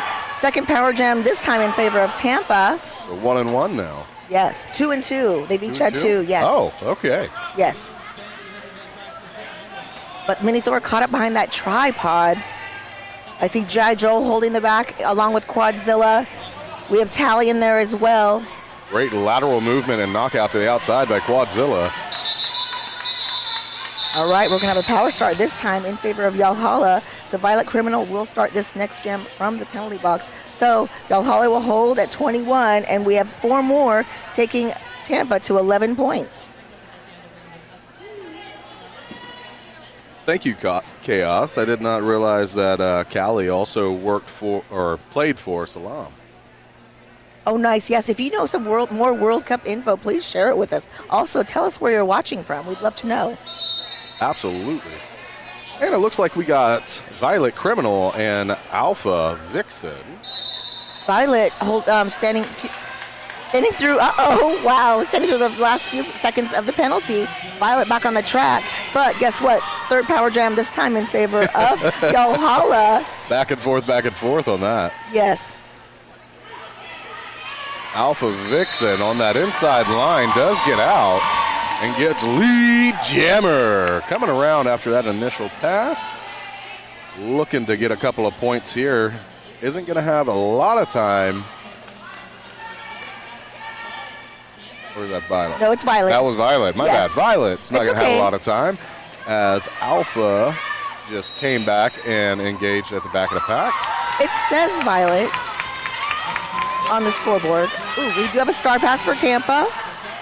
The new jammer of record is Honey Badger. Honey Badger did some great work as pivot to jammer yesterday, forcing that call off. But that will be another scoreless jam for Tampa. They will hold at 11, and we have 7 more for Yohala, taking them to 28 points. 21 points left in the first half.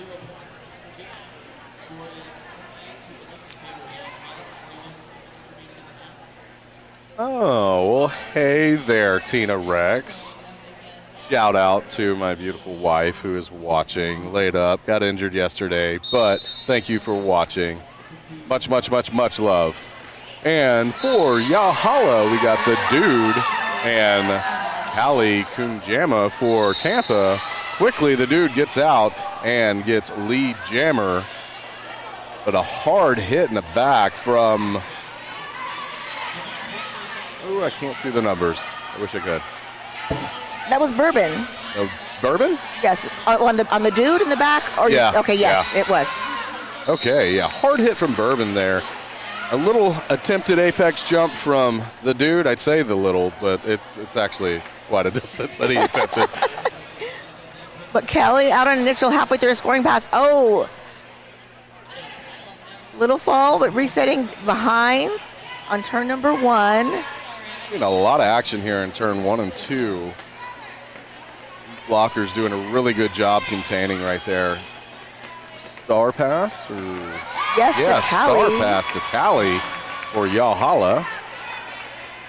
Tally of the Lady Tally and Tally combo. They are married and on the same team. I'm sure it makes for fun at home after practice. Absolutely. It's only going to go one of 2 ways. True. Okay, so Tally scoring points. Whew. Nice little apex jump there by Tally. That was grab nice. Quick 4 points going into turn 3 and out of turn 4. Yeah, we're already into our second 2-minute jam. Hard hit, and Tally does get that back block assessed, going to the penalty box. So a power jam in favor of Tampa here. Our third power jam in favor of Tampa. Okay, Callie. Ooh. Callie taking a shoulder to the infield, resetting to before the jammer line. So it's not Callie, it's Collie. Got it. Thanks, MGC. Collie. Collie. Oh, I'm so sorry. Thank you. I'm gonna put a little umlaut over that. Thank We're gonna you so get much. that fixed on our little board here. So 10-point jam for Tally, making it 38-15 in favor of Yalhalla. Power start, so that will be Tally starting from the penalty box.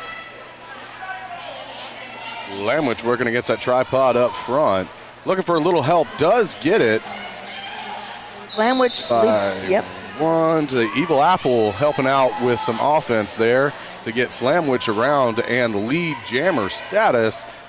Coming around on a scoring pass now, gets stuck in the middle of that pack and is still stuck and gets recycled back. Meanwhile, Tally out of the box and out of the pack on initial will hit the pack just before turn 2, unless, there it is, the call off by Slamwich. Slamwich, the high scorer so far for Tampa, with 11 of those 19 points. So 4 more, taking Tampa to 19. Scoreless jam for Yalhalla. They will hold it 38. 18 minutes left in the first half. Oh, let's look at the shoe cam. Shoe cam. Wow. Ooh, yeah. Say we're divas. That there. Oh, and the lovely leather skirt. Nice. Yeah, the Ginger Ninja. Always winning the shoe cam. Always slaying it. Lady Tally donning the star against Phoenix. Lady Tally in red for Yohala. Getting tapped to the infield. That is... Both jammers getting recycled back, all the way back to the jammer line. Yeah, that was Disaster Chief doing great blocking. Oh, wow. Definitely very, very, very full contact hit. Very, very physical. But Lady Tally does get out and get the lead jammer. So Lady Tally coming into this jam with 10 points. Getting reset, but does have points in pocket. Again, dealing with Disaster Chief at that front of that pack. Whew, there it is, inside path. That was nice. Oh, what's going to happen here? Little jammer on jammer defense. No, just say hello and Nope. goodbye. No, Bye. just skate on by. There you go, Phoenix. Phoenix ahead, not the Gemmer in lead. Not too worried about it. A hard hit in the back there. At the front of the pack, sorry. Yeah, we have Quadzilla met with, it's hard to tell from this angle. Really hard to tell. They're so low. They're getting so low. But there it is, Lady Tally. Ooh, scooching under for a second scoring pass. Phoenix out for a scoring pass as well. Exactly That one. G.I. Joel that was in the back of the quad. Oh, thank you. Is it number 6? I believe so, Okay. yes. Lady Tally does call it off after grabbing a couple more points there. And 6 for Phoenix there, taking Tampa to 25. And another 10-point jam. That's two 10-point jams for Lady Tally. 48 points total for Yalhalla. And interesting, as you always see these physical games, you're going to see a lot of penalties coming in. And as of right now, both teams are pretty neck and neck on penalties. Yalhalla is pretty spread out, but Tampa has a couple of skaters that have got multiple. So we'll be watching that, especially this early, to see a couple of skaters at 2, 3. That'll be definitely something that they're going to have to manage. So we'll see how they do it. Oh, yeah. Oh, and look at these outfits. I love the pink cowboy hats, shiny pink shorts. We love Tampa. Yeah, Tampa coming in there. One is actually at a boot, so boot scooting and with the cowboy hat.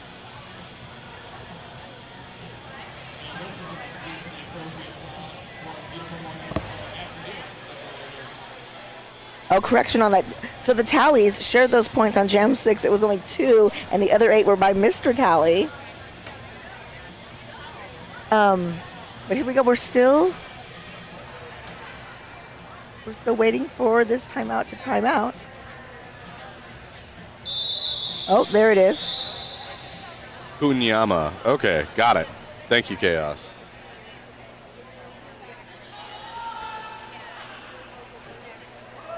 We will make sure that we get those enunciations right. We don't want any mispronunciations, but they do happen. So I appreciate all of you letting us know.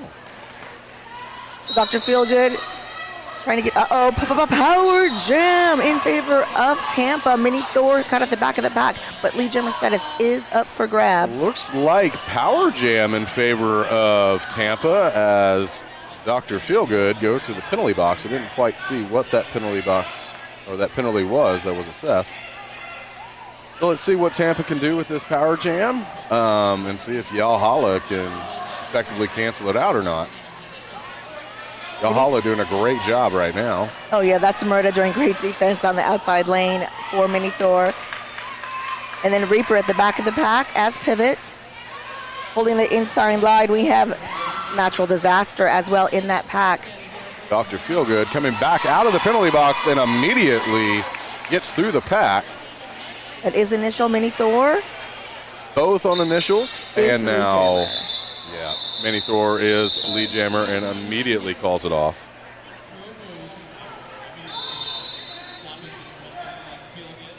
And we'll do a quick ad read for Metro Paws Animal Hospital.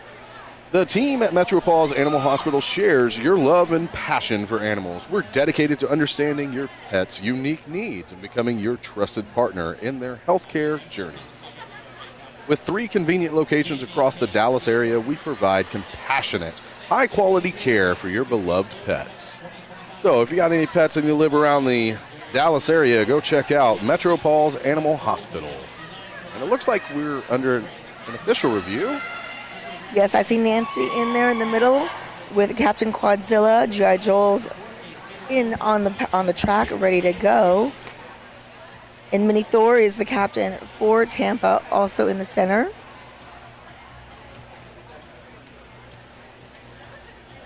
So at Frankie Panky few weeks ago, Tampa, both teams beat Atlanta. Penn State beat Tampa, but Y'all Stars beat Penn State. Magic beat Yalhalla. And then, I already said this, but Yalhalla beat Tampa 235-93.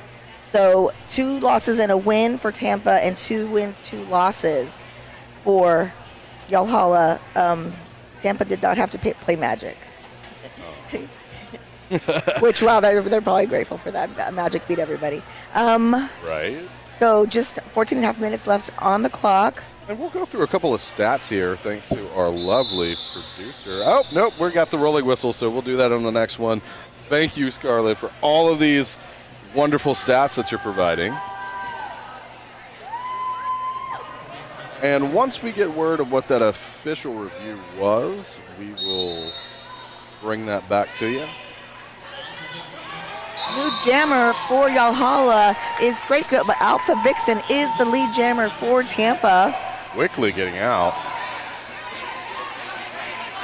Scapegoat through on initial.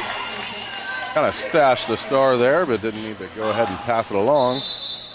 That's 2 scoreless jams in a row for Yalhalla. They will hold at 25. 3 more for Tampa, taking them to 28. So we have a 20-point game. High fives on the track. I believe that is the dude for Yalhalla, and that will be Kali Konyama jamming for Tampa.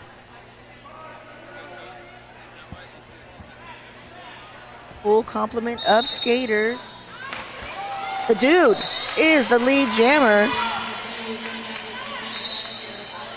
The dude at 66% lead jammer status, hitting the pack just past the jam line.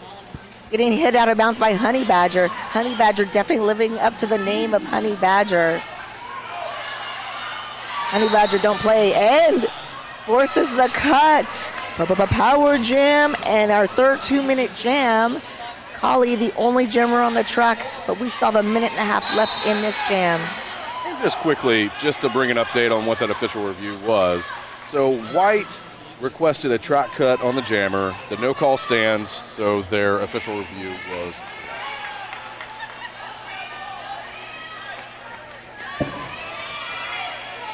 we have a Reaper as pivot and murder on the inside. We whistle blown. I'm not sure. Okay, it was for the pivot. That was for Honey Badger. Now going to the box. Great reset of Yalhalla at the front of that pack. Meanwhile, on that outside path, the dude, no one saw the dude come out of the box. That was quick. That was amazing. That whole outside line going out of turn 4 was clear. And then again, coming out of turn 4, an apex jump on the inside. So he goes from the outside to the inside. That was amazing. Beautiful. Just open lanes the whole way. Hala trying to get around Murda and just stuck. Joined by Natural Disaster. Hard hits there by Zombie as the dude comes around. Not quite, just skating by on that last scoring pass. Looks like a star pass to Honey Badger for Tampa Roller. Second time Honey Badger has accepted the star. And the dude is going back to the box. Oh, so many jammer penalties so far this game. Yeah. 1, 2, 3. This 4. is the 6th power jam in favor of Tampa. And 4th penalty for the dude. Dude, wow. And it's early, real early. Yeah, so 61 to 31. So a nice 13-point jam before going to the box by the dude. And 3 more for Tampa. And as of right now, we have 2 skaters, 1 on each team that has 4 penalties. So we have the dude on Yalhalla, and then we have the blocker Zombie for Tampa. Told you, these penalties are going to come into play really, really fast, and they are accumulating them very quickly. Absolutely, Zombie is very strong. Yes, Zombie's doing some great blocking for sure. Yeah, and your wife is T-Rex, Tina Rex? Yes. Hi, I want to send you my love too. I'm so sorry. We were so devastated when we heard what happened, and I hope you heal quick. We're all sending you love, and Waterboy is amazing. We dig him. We dig him, and I think we need to train you into announcing, right? Absolutely. I think you're interested, right? So now it's going to be a package deal. Right? I love it. I love it. So we'll see, coming back from this timeout, everybody getting a breather. Maybe they can recollect, slow it down just a bit. hopefully slow down some of these penalties. Yeah, only 3 power jams in favor of Yalhalla versus the 6. So, but And Yalhalla's still in that lead. Go ahead. We're going back. The dude starting in the box and Slamwich for Tampa Roller Derby. Gets recycled back by Quadzilla there. All the way back past the jammer line. Now going back to re-engage. Hard hit by Slug. But Slamwich does get out and get lead jammer. Still has some time to do some work to get a couple of points here as the dude is still sitting in the box. Yeah, Slamwich is at 100% lead jammer status, 3 for 3. Wow. Resetted. Yeah, Joel at the back of that pack, I believe. Yep. Okay. So Slamwich does get around. This is a 3rd power start for Tampa, so way to manage that and haul it off to be able to get advantage at the next jam. Yep, the dude standing. Okay, the dude has just been released. Will hit the pack at the top apex. Slamwich working hard against that tripod up front of Yalhalla. Oh, wow. Forearm penalty on the dude. 3 within 2 jams. Oh, and that's going to be his that's 5th the second penalty. one in second power jam.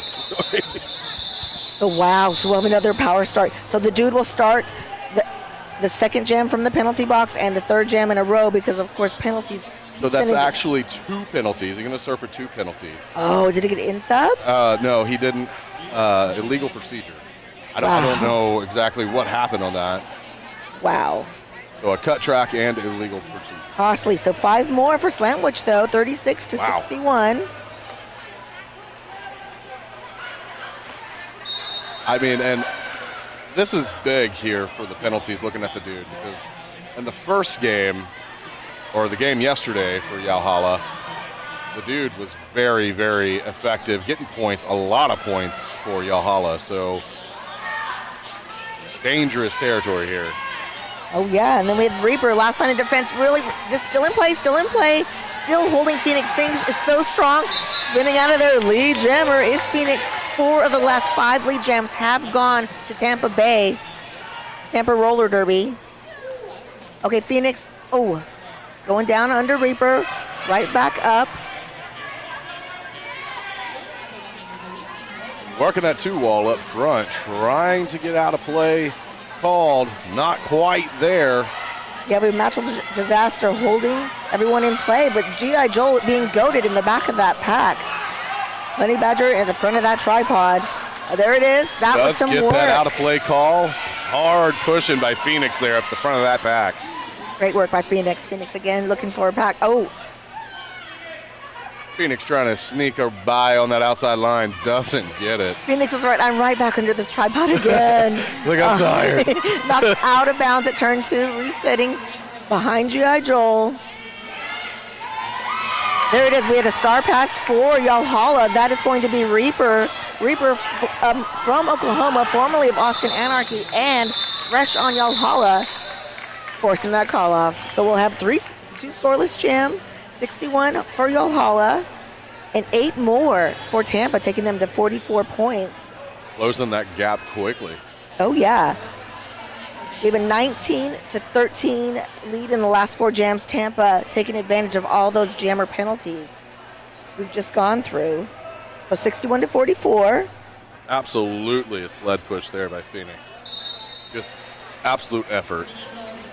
Indeed. Lady Tally back on the jam line for Yalhalla, and that is Mini Thor in white for Tampa. We have Lemonade, one of our MVPs from the weekend, going to the penalty box. 4-3 pack advantage, Yalhalla. Lady Tally getting a little bit of help, but not enough. Honey Badger swinging a miss. Yes, lead jammer, Lady Tally. Mini Thor working that one-on-one against Quadzilla up the front of the pack there. Out of play called and gets by. That bridge was a little too far, according to the ref, so got an out of play call. All right, Mini Thor Getting knocked out by, number 7 in red. That is Tally, Mr. Tally. It's a 4-3 pack advantage coming up for Tampa. But 4 points, the first points in 3 jams for Yohala, taking them to 55. We have 3 more, or 65. 3 more for Tampa, taking them to 47.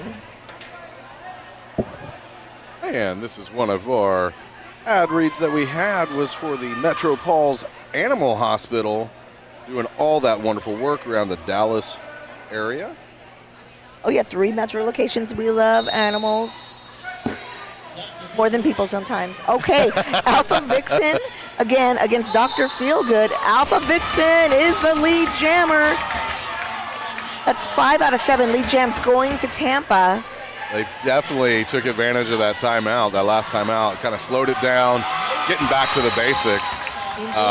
Dr. Feelgood does get out after fighting pretty hard. And it is a power jam in favor of Yohala. Let's see what they can do. So this will be, I believe, our 4th 2-minute jam. Dr. Feelgood contending with Honey Badger at the front and Zombie. They are joined by someone else. Just getting physical there. Dr. Feelgood gets a forearm call after going up against Honey Badger and Zombie at the front of that pack. And who's 103? Crush. Crush helped out there. Yes, that's the 9th power jam for Tampa. Alpha Vixen out on a scoring pass. Alpha Vixen is coming around, trying to get a couple more points here, trying to take advantage of this power jam. Doesn't have a lot of time to get a couple of points here as Dr. Feelgood comes back from the box and engages the back of that pack again. Gets a little bit of offensive help there. Quickly gets around and gets a couple more points. That was natural disaster. Natural disaster. That was some good work. Beautiful. Friendly offense for the doctor. Okay, Dr. Field coming around. Ooh. Ducking so low right under the block from Honey Badger and a second scoring pass for Dr. Feelgood. I was about to do it. I was about to get it. Another same little tuck and weave. Down on one knee. Cut, track, penalty. Second one miss jam for Dr. Feelgood. We will have a power start coming up next, but we did get 10 more on the board for Yohala. 75. 6 more for Tampa, taking them to 53. Wow, oh my God, it's only 3.5 minutes left in the first half. And, I mean, it's flown by, but then I'm sitting here looking at this penalty board. Thinking you have the dude that's close to fouling out. You have Dr. Feelgood now at 3. Yep, and Zombie with 4 on Tampa. But we're going to have Kali Kunyama back on the line against Dr. Feelgood, starting this jam from the penalty box. Kali caught up. Oh, I see Quadzilla out there. G.I. Joel, Reaper in that pack. We have several of these skaters on Yohala are from the now defunct Texas Men's Roller Derby, so it's fun to see that league. I mean, this is the new version, the new improved, better version. Yes. Absolutely. Yeah, it's so good to see people still out there skating and getting their men's derby in their life. Dr. Feelgood slowly going into the back of that pack, then does a little quick juke. That's the outside line and quickly gets lead jammer.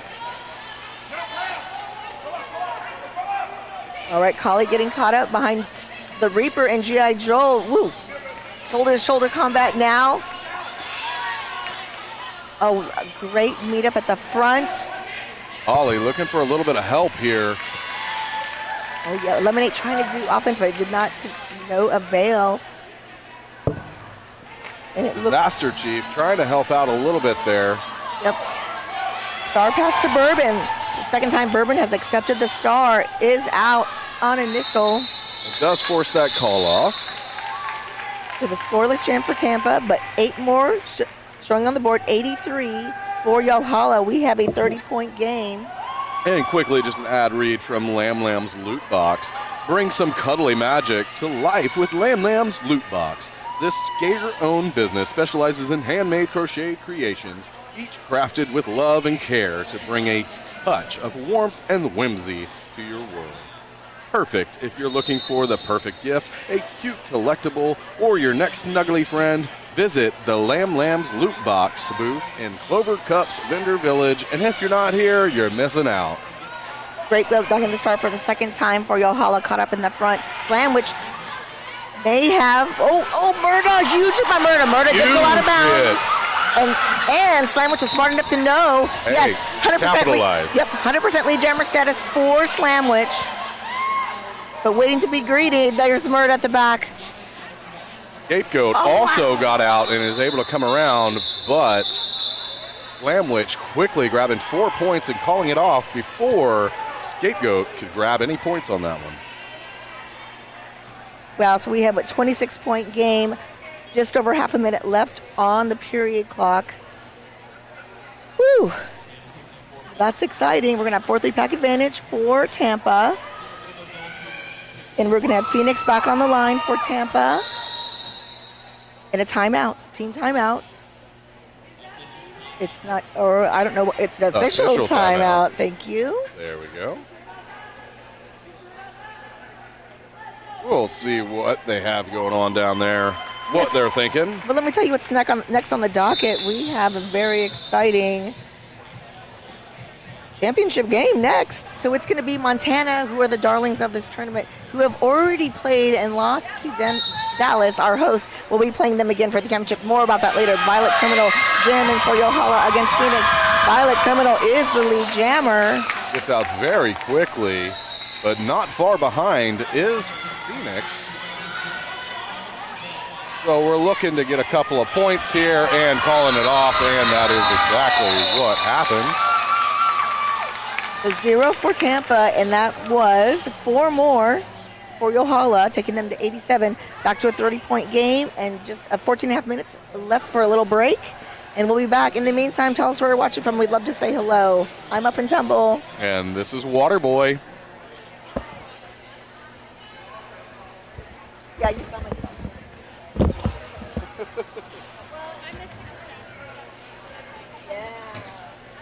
All right, everybody get your raffle tickets out. Take them off until you get. That's what you gotta do right there. Grab those raffle tickets, so when I call your number, you jump up and down. Come see me at Vendor Village.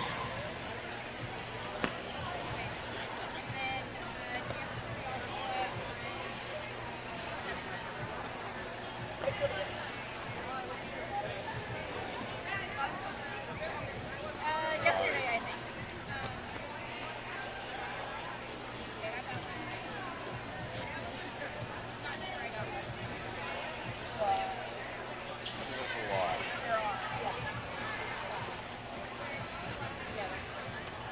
Yeah.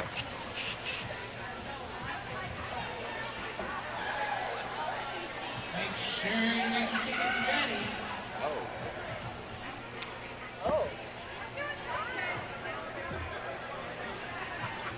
Get the baby drum tickets.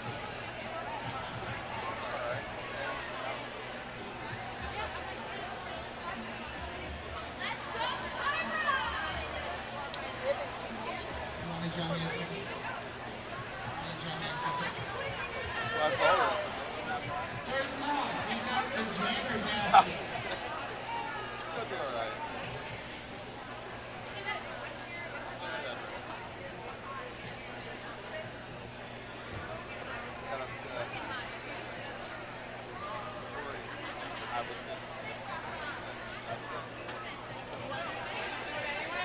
Okay, everybody listen up. There is a name on it, so. Shane Lee, come on down. Thank you. See, that was easy. I thought I was going to have to call out numbers and everything. You won a jammer basket. Congratulations. I'll call the number.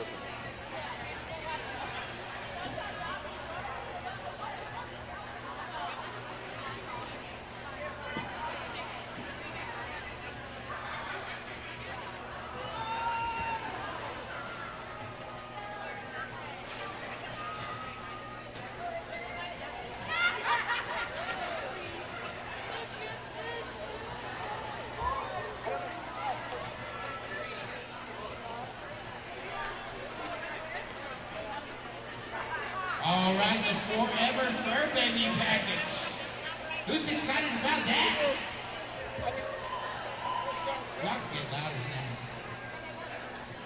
Brianna Garcia, come on down.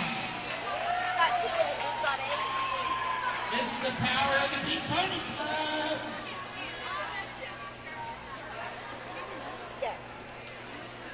I know. I sure hope I read one that says T-Ray on the trip date, because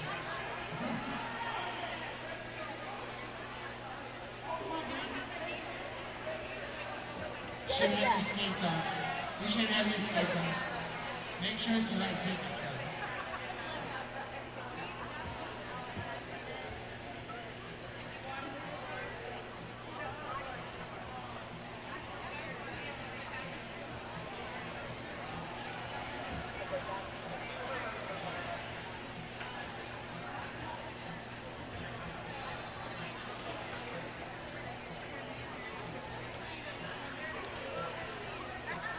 Thanks to Dead Hound Sports Network for their coverage. We can make noise for them, it's okay. Moved to Tuesday. Make some noise for my ticket puller person. She says y'all can get louder than that. Pin pushing. Come on down. 3 tickets, 3 winners.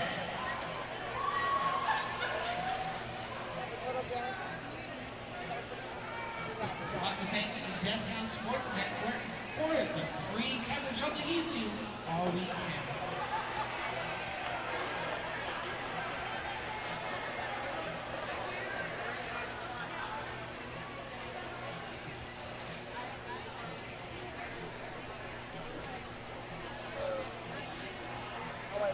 Stick around, you can probably sell something out of it.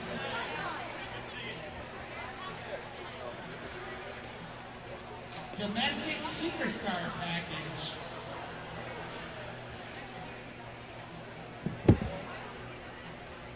Okay, no name, but the number. It's a green ticket. I mean, a red. Last 4. 4719. 4719.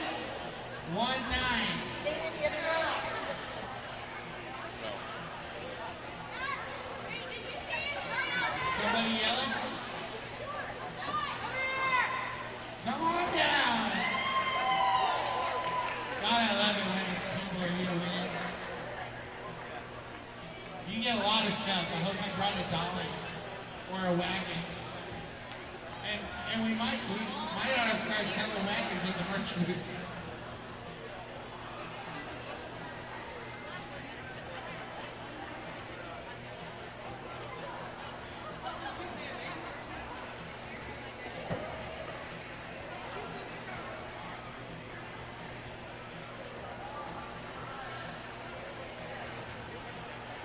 Bonafide Beauty Package.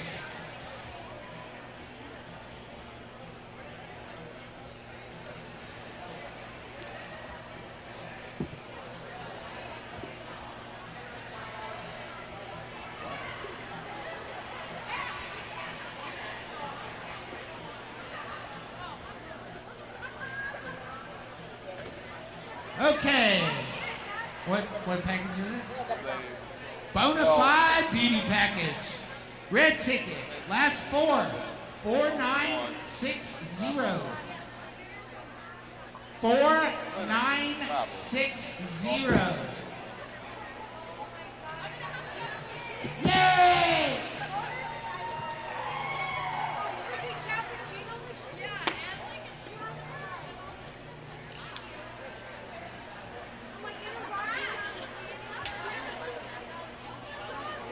Here's the one everybody's waiting for.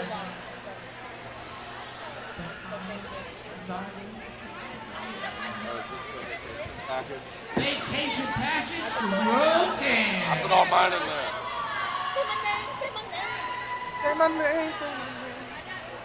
I am retired if you win this, and I'd be glad to go with you. All the way over there. I could be the big spoon or the little spoon. It doesn't matter.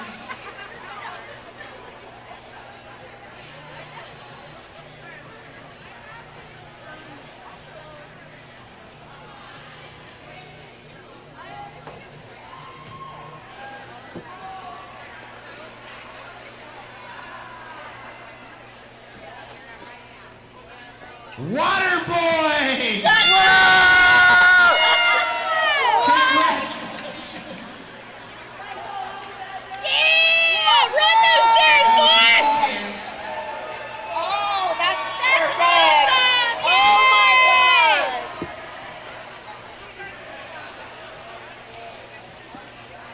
God! Yeah, water boy, hurry up! We only got 3 minutes left, so you gotta go back to work. You gotta be back on the street. Y'all are good. That's good. Hey, everybody!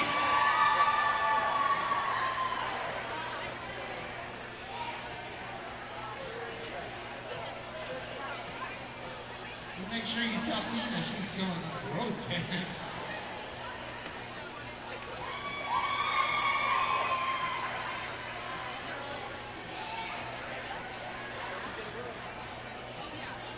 Thank you, water boy. Glitter-rific package.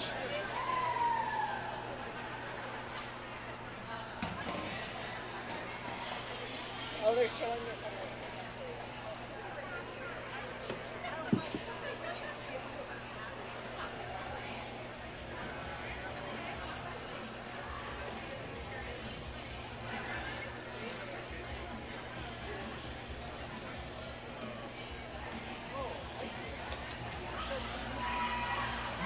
My brand new head of production, Dewey, won in this package.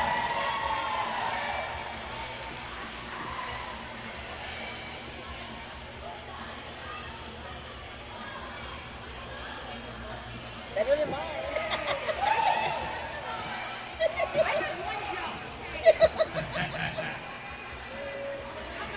If I win, I'd be suspect.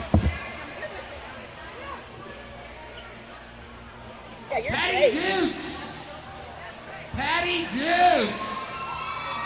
Patty Dukes! Come on down.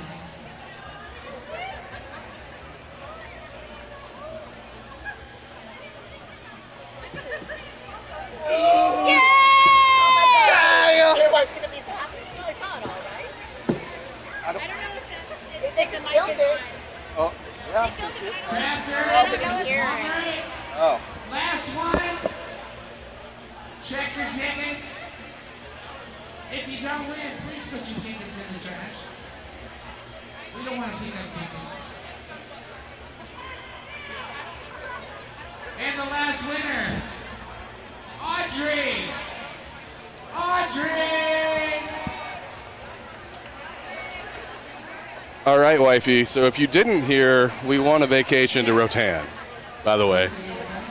Roatan. I ran all the way over there, so a little winded. Congratulations. That's Absolutely. so cool. Kind of offset the bad juju of this weekend. Exactly. That is some good juju for sure. Congrats. That's cool. The Rotan's in Honduras. I went there I was on a cruise and we had a day spot there. It's great. You'll love it. Sweet. Beachy and fabulous. But wow, so really quick, we're back. Second half, Yohala versus Tampa. 30-point game. And penalties mean everything. And Yohala is winning in penalties. 21-17. We had one power jam in favor of Tampa compared to 5 for Yohala. Or opposite. Yohala, yeah. They caused 5 power starts in favor of Tampa. Yes, power starts, yeah. One scoreless jam, 4 2-minute jams, one lead change. But who knows what's going to happen next? High scorer for Yohala is the dude, but also he's winning in jammer penalties, sitting on 5, has 21 of those 87 points. And then we have 16 for Lady Tally. Oh, no. And I do believe that is a shoe cam request Oh, yeah, where Or Nancy? Nancy was talking about her platform Nikes. There they are, and I finally get to see them. Oh, I love them. Close up. There you Thank go. you, Cam. You ask and you shall Wonderful. receive. And I'm sorry, Dr. Feelgood is a high scorer. Dr. Feelgood has 29 of those points. High scorer is, yes, you guessed it, Slamwich has 20 of those points. Second with 14 of those points is Phoenix. So Phoenix and Slamwich doing a lot of work, high-scoring work, and another one to watch here is Dr. Feelgood, because Dr. Feelgood does have 3 penalties right now going into the second half. So effectively, two of the highest scorers that we've seen so far this weekend from Yalhalla having some penalty troubles in this game. And Zombie making a name for herself as a blocker, is sitting on 4 penalties. And then 1676 Lemonade, one of our MVP winners, is sitting on 3. But, I mean, the only one with more than 3 is Zombie for Tampa. But everybody's getting ready. I'm very excited. But, again, I started to say Montana came in ranked 6th out of 6 teams is going to the championship bout after beating everyone except for Army of Darkness from the Dallas Derby Devils. And they get the honor of playing them again. When they played yesterday, do I have that score? Dallas and Montana, 210 to 119. So 91-ish points. Yeah. So we'll see. And also Montana had a lot more games. Dallas has only had 2 or 3 games all weekend. Yeah, so Dallas is going to come into there with fresher legs. Montana has definitely fought hard in this tournament bracket, though. Oh, yeah. Really, they caused 3 upsets so far of this tournament, which is great. The other upset was the Chainsaws beat River City on day 2. But we're ready. Dr. Feelgood is out on the track against Slamwich. Both the high scorers for each team, respectively, jamming. Good little matchup here. Dr. Feelgood does go around that outside line and gets out and gets lead jammer status, as Slamwich is recycled back in turn 1 there, going to the pivot line, recycled back. Looks for that inside line, does get forward, but you have Quadzilla up there to catch with G.I. Joel. G.I. Joel. Oh, that might be a low block. Oh, gosh. Ooh. But Slamwich is out. This is the first time Slamwich has not gotten lead jammer status. But there was, let's see. I saw a helmet hit the floor. Oh, yeah. Let's see. Lemonade hit the ground hard there. And to add a little bit of insult to injury, gets sent to the penalty box. I think it was a low block, yeah. But, I said it yesterday. Sometimes gravity makes you do bad things. It's not really on purpose or egregious. But 4 points for Dr. Feelgood, taking Yalhalla to 91. And Slamwich, first time not getting lead jam, first time not scoring. A scoreless jam for Tampa, but here we are, jam 2. Lady Tally on the outside. Beautiful toe stop work there. Gets lead jammer status. Quickly behind is Bourbon with the star pass. Coming around, going to be grabbing that outside line, skating it beautifully. But the pack is speeding up. In front of the pack, we have Disaster Cheese. Okay, gotta let her go. Lady Tally out on a scoring pass. Bourbon knocked out by G.I. Joel. Oh no, that's Matt. Natural disaster. Lady Tally using Diamond into turn 3 and out of turn 4 as like a plow, but does get forced to the outside line as Bourbon grabs 4 points and coming back around on another scoring pass. The seat just opened for Bourbon on that last pass. It was really pretty, and it felt like a lucky opening in that pack. This time getting knocked out of bounds. Ooh, by natural disaster. Lemonade doing some good work there, blocking on that outside line, then quickly reforms up to the front of the pack to catch Lady Tally. Phoenix also proving to be a great blocker as well as jammer, taking Lady all the way back to before the jammer line. Oh.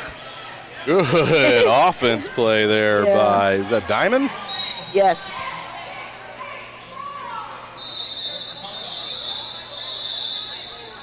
All right, we're still at that 30-point spread here. So 90, oh no, I'm just kidding, 99 to 65. 4 more added to the 8 points for everyone right there. So 65 for Tampa. We're just 3 minutes into this second half.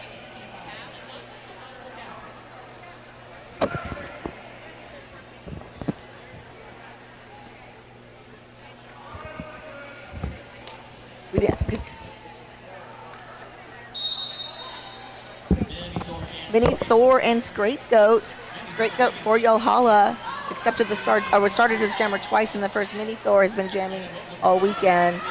So you can see here on the stream with that overlay, we're getting a good close-up view, kind of adjusting it in and out, and then a good overview. Oh, that's nice. We're going to have a power jam for, in favor of Tampa. Scapegoat going to the penalty box. Lead jammer status still up for grabs. Mini Thor escaping and is the lead jammer. This is the first lead the second half for Tampa. And that is the first penalty for Scapegoat so far this game. Okay, Diamond and Quadzilla at the front of that pack. They are joined by Slug. Nice matrix blocking by Quadzilla. Mini Thor getting reset all the way back. Just past the pivot line. Oh gosh. The suck back in defense is, it's so soul crushing. Oh yeah, absolutely. You can't get your going foot in. all the way from turn 2 all the way back to the pivot line. Yeah, that's. And from the ground. Calls it off. 0-0. Oh, 0-4. Yeah. Wow. So 99 to 69 Uh-oh, for Tampa. 69. Nice score.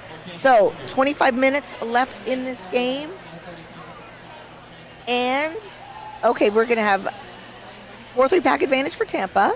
We're going to have Alpha Vixen getting ready to jam for Tampa against Violet Criminal.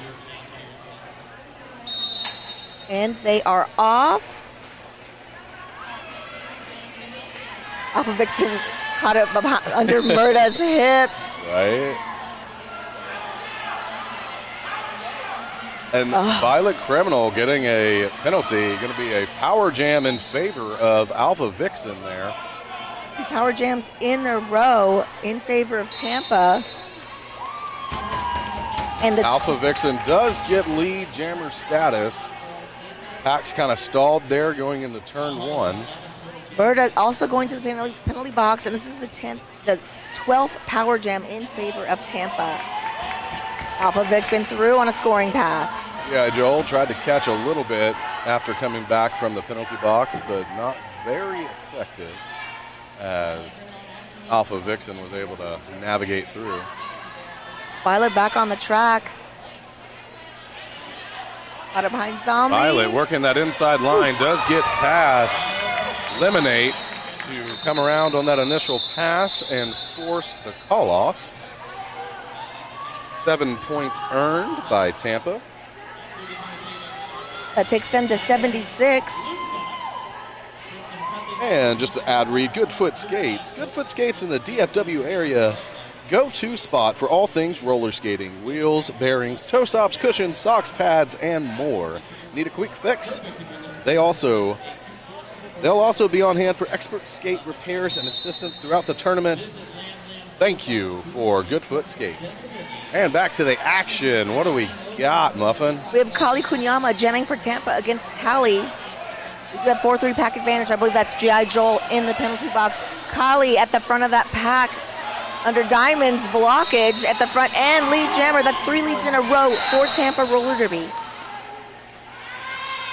Tally out on initial. Now we have Murda back in the box for Yohala just as G.I. Joel gets released. Whew. Yeah, straight up. The last time these two teams, I think it was Frankie Panky that they went head-to-head. And it's definitely looking a little bit closer than it was in that one. Definitely. I have that score somewhere. We're looking for it. There it is, right there. So, what's that, 235 to 93? That was the score.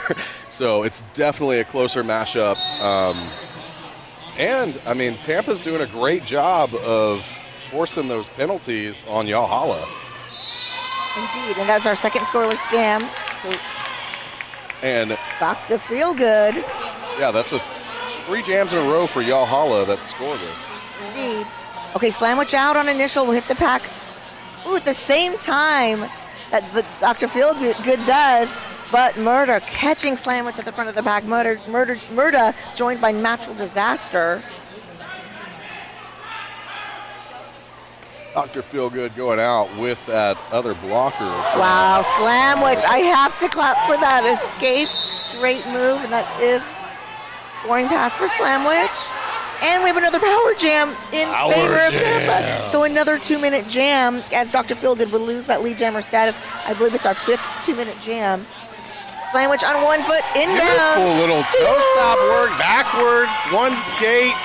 Beautiful. Yes, Slamwich saying, bye Reaper, I'm out on a second scoring pass. What a little pizzazz. Indeed. Okay, yeah, Lemonade going back to the penalty box. Lemonade, that is the 5th penalty for Lemonade. Lemonade is in danger there. 5th penalty. Slamwich, ooh, huge hit. Another important one to watch is Dr. Feelgood is at 4 with that last penalty. Yep, Dr. Feelgood back on the track just as you say that. Getting around, a crush.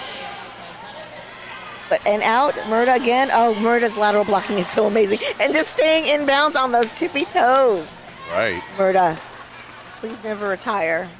And it looks like we got, is that the pivot cap on the floor there?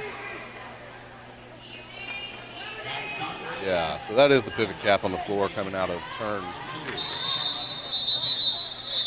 Whew. I'm sure we'll get it picked up here by one of the skaters. Yep, 12 points for everyone and a whole bunch of 1-1-1 and 8-8. So 111 to 88, 12 points for each team, 20 minutes left in this game. Whew. Yeah, a lot. Yes. And Lady Tally getting ready to jam for Yohala. And we have a timeout. We don't know who's yet. Let me see. I didn't. Tampa's timeout. Thank you. Yeah, there it is. It started flashing. I'm like, where's the flash? That took a minute. Oh gosh, let's censor that scene. Censor those cheeks. Turn away from that. Okay, yeah, time for everybody to regroup. Yeah. We have a 23 points separating these two teams. I mean, interesting enough, the last team timeout that was taken, Tampa was able to come back and start closing the gap, and they've kept that gap fairly close. So maybe this is what they need, just to slow it down and continue to close that gap and possibly change the score. I mean, we're within 20-something points here. I can't do 23. Yes. So, I mean, that's very manageable, especially with 19 minutes left. Oh, yeah. Yes. I love that vibrant and attractive zebra in the named Arson. Mortal is flirting. A little flirtation going on there. Love for Orville Rec. Love from your peeps. And it looks like we got Lady Tally back on the jam line along with Phoenix. Lady Tally quickly gets out and grabs the lead jammer, but quickly out after is Phoenix on that inside line, and a hard hit as Lady Tally gets recycled back to that jam line. Oh gosh. And dangerous there. Immediately gets a low block call. Yeah, slipped, came out, but Phoenix goes to the penalty box for that low block there. The first power jam in favor of Yohala.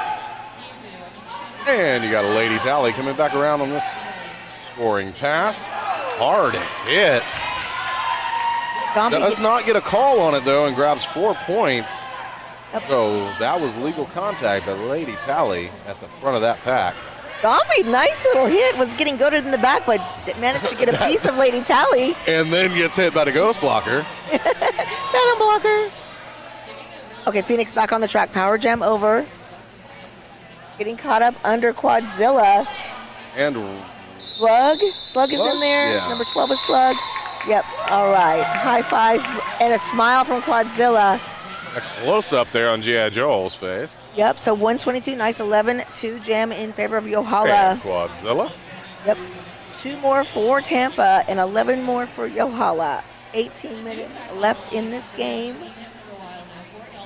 And the pack is going to do a pivot line start, at least for now. Oh, whistle's blown. Official timeout.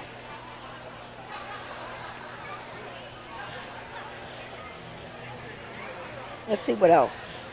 We'll go ahead and do a read from Radiant IV. Big shout out to the returning sponsor, Radiant Hydration. Keeping skaters and fans feeling their best. Boost your immunity, recover faster, and stay game ready with IV hydration, vitamins, and more. Stop by their booth to avoid the dreaded tournament plague and power up your performance. Radiant IV. And if you're not here, it's really important also to hydrate, hydrate, hydrate. Indeed. I visited them earlier. Yesterday I got a B12 shot and a Toradol shot. And the Toradol shot worked so well, I got another shot today. So yes, and they will be at RollerCon, so please go visit them if you're going to RollerCon. And if you're in the feed and you're going to RollerCon, tell us if you're going. Yeah, if you're going to be going to RollerCon, I'm undecided at this point.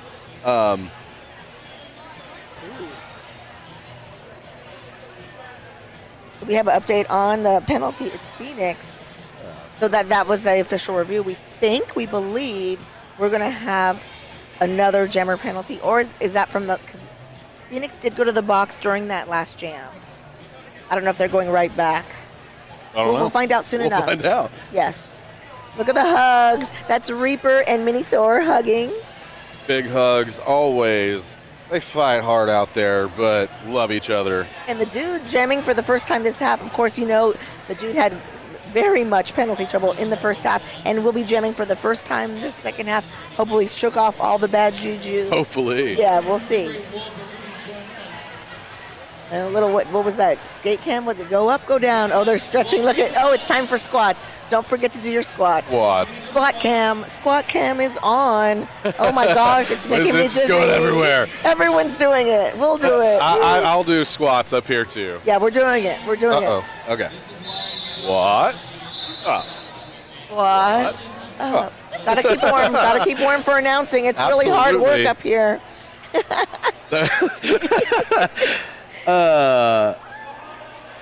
The camera. I am so dead. Yeah. Polly is doing a great job out there. So yes, the dude is sitting on 6 penalties, and he is the jammer of record against Phoenix. 626 is down here skating out, or they? Oh, fouled out. Wasn't it egregious, or? That's Phoenix in the red. Okay. So Phoenix just left the track. We're trying to figure out what's going on there. If the dude is going to the box, the dude is about to get ejected. The dude is about to get ejected to foul out. That will be 70s, but that will be our third scoreless jam, 122-90 in favor of Yohala. And let's see. Yeah, exactly, Sonny. I mean, that's interesting to have the dude come in at 18 minutes left with 6 penalties, and then the dude did get a penalty in that last jam. I'm assuming we will have official review or timeout depending on this conversation because it is very impactful. And that was a track cut, correct? Yeah, it was a cut track, yes. And Monarch, where champions reign. Those are some cute skates. All right. Right? I love At sneaker Monarch skates. Skates, you are part of the legacy where champions reign, and I could not read it fast enough. So there you go. Rose, the hair ninja. Isn't Rose down there doing hair, or? Yes. Yeah? Okay. You can get a sparkly strand or whatever braids. Doing great work here. And that rolling whistle means we are about to get back to action. Yeah, let's go with caking it. I'm hungry. But yes, the dude, yes, already switched. That's going to be Dr. Feelgood switching in the penalty box. So power start in favor of Tampa. So yeah, that penalty will stand for the dude, and the dude is now out of the game on a foul out. Alpha Vixen, jammer of record for Tampa, caught up at turn 2. The pack literally a bridge, a string of skaters. I mean, you're going all the way from turn 1 to turn 2. Yep. Oh, And Quadzilla. Quadzilla gets the knockout on the inside line and recycles Alpha Vixen back. Yep, Alpha resetting, power jam over. Dr. Feelgood back on the track. Good cancel of that power jam or power start. All right, Zombie and Honey Badger in that pack. Great reset of defense, and we also have Crush in that pack. Dr. Feelgood getting reset to turn 1. Both jammers getting, oh, Honey Badger getting a piece, but not quite enough. Oh, look at that Tampa defense. What a great re-meeting, but there it is. Lead jammer, Dr. Feelgood. And that's with 50 seconds left in this jam. Dr. Feelgood gets lead. It looks like a star pass to Honey Badger. Yes, that is Honey Badger. Getting reset, taken back by G.I. Joel. G.I. Joel's going to gift Honey Badger to Quadzilla. Again, Quadzilla doing a tilt-a-whirl with Tally. Honey Badger out on initial. Honey Badger That was able some to skill. escape that there. Right? Oh my gosh. What? Gets a Oh, ball. just kidding. Okay. Okay. Gets out, but not without penalty. Yep. Dr. Feelgood calls it off in order to get a power start here. He did get knocked to the outside, but that's going to be a power start in Yalhala's favor. Yes, and 5 more points for them. 2 scoreless jams in a row for Tampa. And it's the second power jam in favor of Yohala, the 5th all game. And just 15 minutes left in this game. So we're going to have Honey Badger starting from the penalty box, and that is Scapegoat donning the scar for the 3rd time today. Scapegoat at the top of that pack, hanging out. The Disaster Chief Butt is the lead jammer. Honey Badger sitting out for the last 10 seconds of that penalty from the previous jam. Scapegoat goes to the outside after a quick chip by Lemonade. Not enough to knock him out. Lemonade does go back and reform with the front of that pack. You got that Blocked-Puss up front working hard. Now you got a bridge there.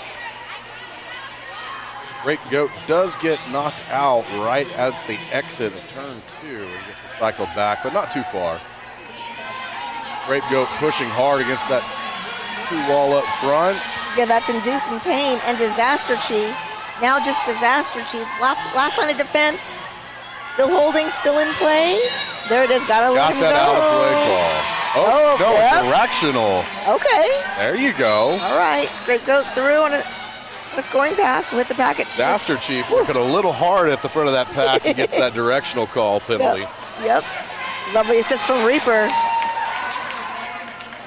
Lovely offense. That was great. Honey Badger coming in. Ready to with defense. Nice. What? Honey Badger. Don't play. Oh, taking him back. Come on back, Shaw. You come on. Come with me. Scapegoat hit hard is down though. That was awesome. 3 scoreless jams for Tampa, but a lot of fun to watch. They will hold at 90. 8 more for Yohala, taking them to 135. Oh, I'm sorry. Someone is. Yeah, I'm sorry. Scapegoat from that hit is down. Oh, I was watching Honey Badger that whole time being. Oh. Shoot. I don't think Honey Badger realized it either. Yeah, I don't think just did it like I didn't see it shrugging. I mean, it looked from up here like a fairly clean hit. I don't know if maybe might have got a little bit of face. I don't know. Yeah. All right. Definitely nothing malicious going on there. Scapegoat's Trying up. to do a little bit of offense. And Scapegoat is up and rolling. All right. yeah, so round of applause there for Scapegoat getting up.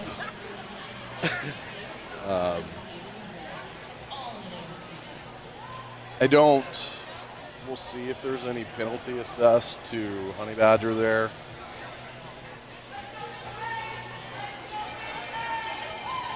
I don't think so. But we do have Lemonade. 5 penalties so Yeah, far Lemonade's for sitting on Tampa. Okay, we are back, and no Honey Badger Yeah, is no on the penalty bench. assessed. Sorry. Tally, and then Kali Kunyama.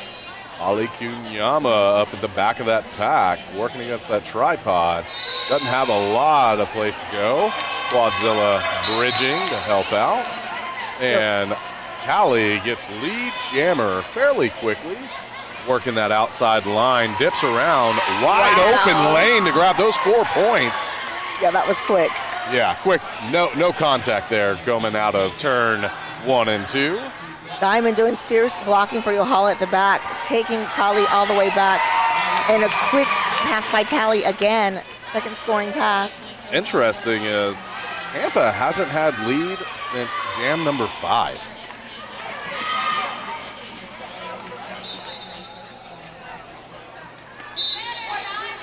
Tally again, third scoring pass. I do see high block penalty called on someone. It's what it looked like, but I'm. For the pivot.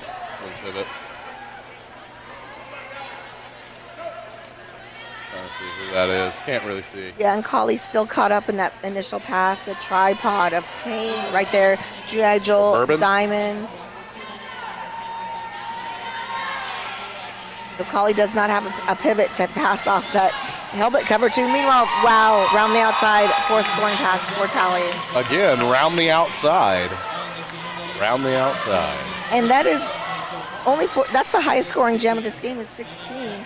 So that's just an example of this now incredible 20. defense. Wow. And Kali Kunyama is able to get out and is A now minute eligible 45 to in. get some points here, but Woo. Let's see, a that fourth. was just to force the call off. Yep, 4 scoreless jams and a huge 24-point jam for Yohala, taking them to 159.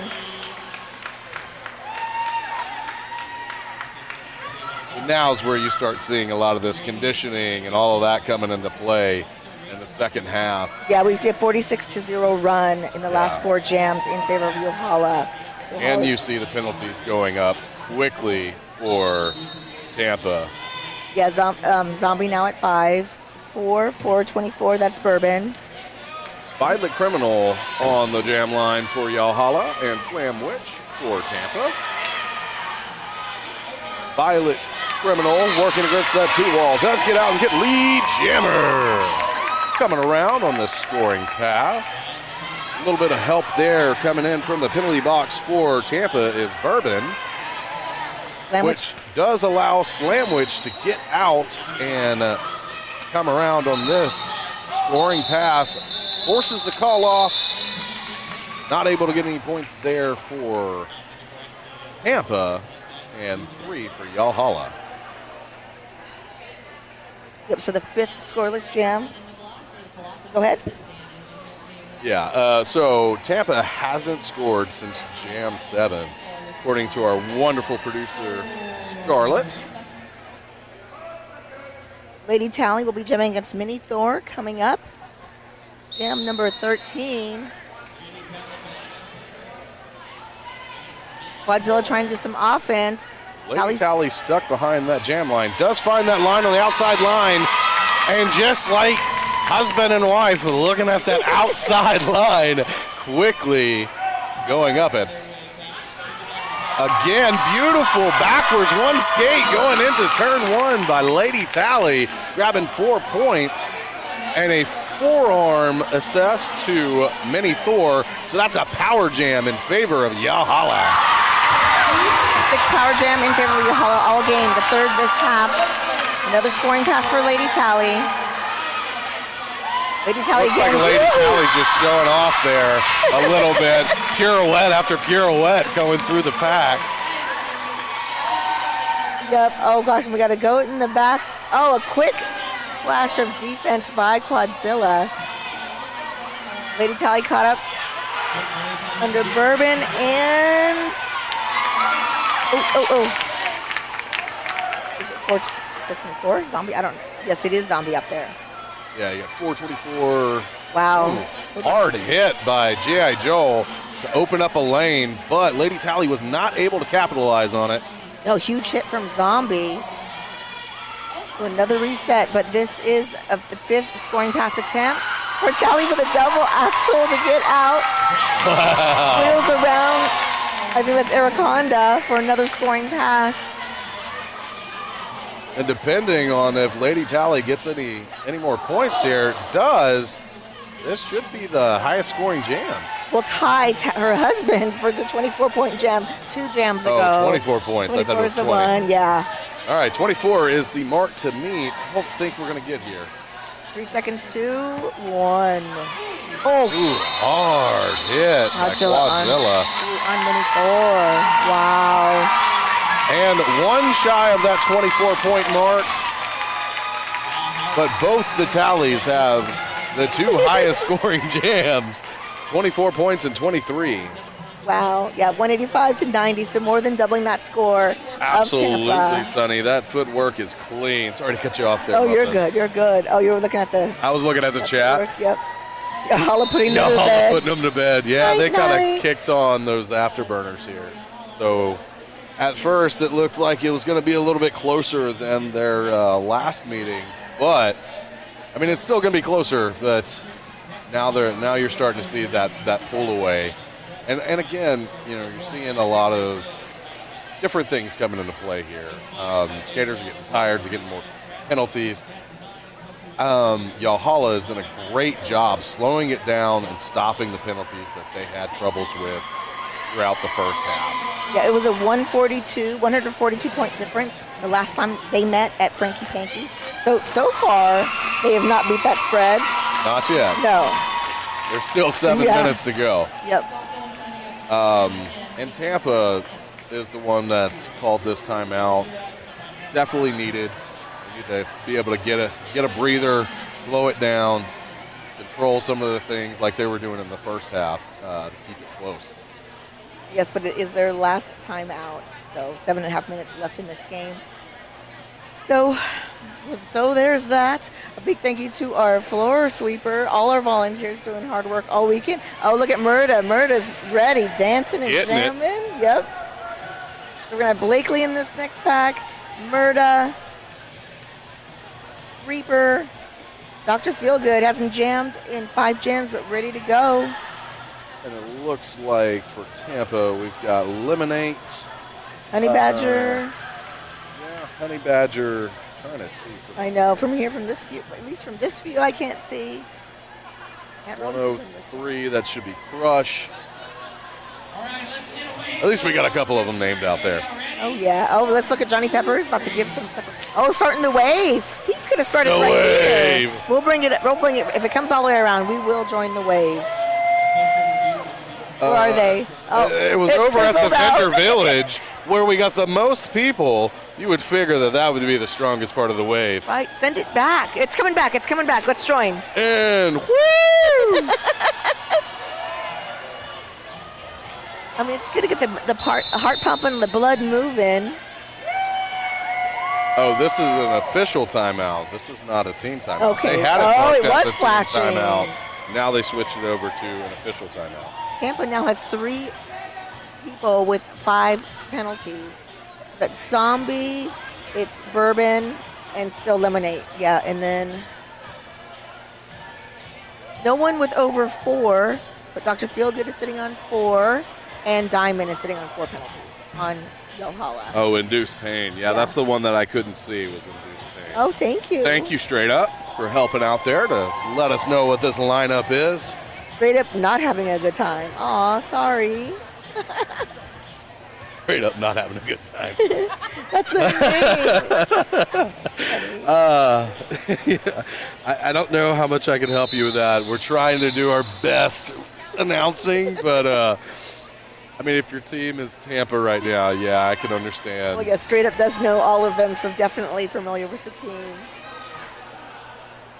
I think we're almost back in business. And it looks like we're going to have Dr. Feelgood and Alpha Vixen.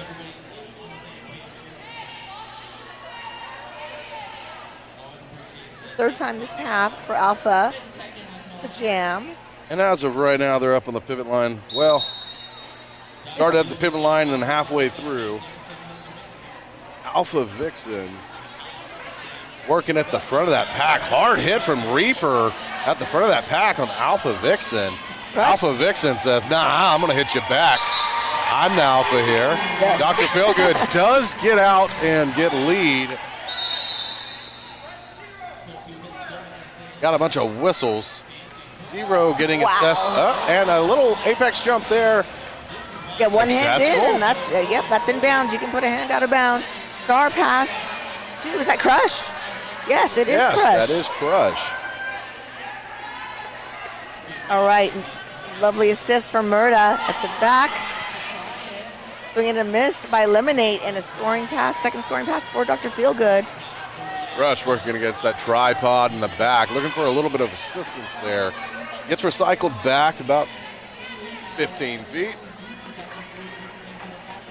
He is still working against the back of that pack there. You've got Reaper, Natural Disaster, or we change that? Laundry Mat. Laundry Mat now, so we changed his name halfway through. Laundry Mat, Murda, Reaper. I can't see the third there. Blakely.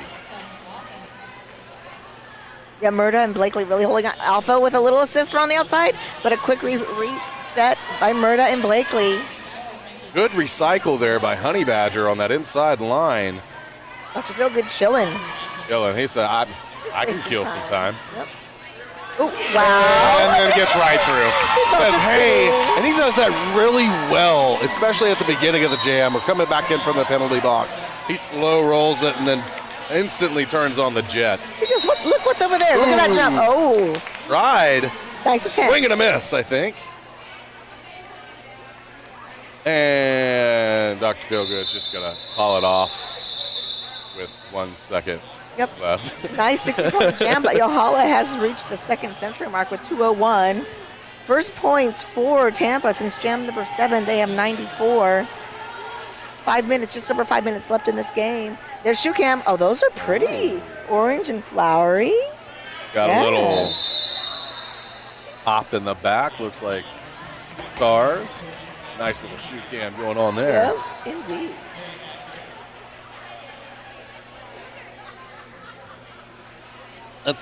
I can't tell where that's at. I was trying to see. Way over there, okay. Near the bleachers there. So we got an official timeout again. While we're here, I don't think we may, but I'm going to go ahead and do Sacred Skates. Skaters need gear, sizing, or quick fix. Sacred Skates has you covered.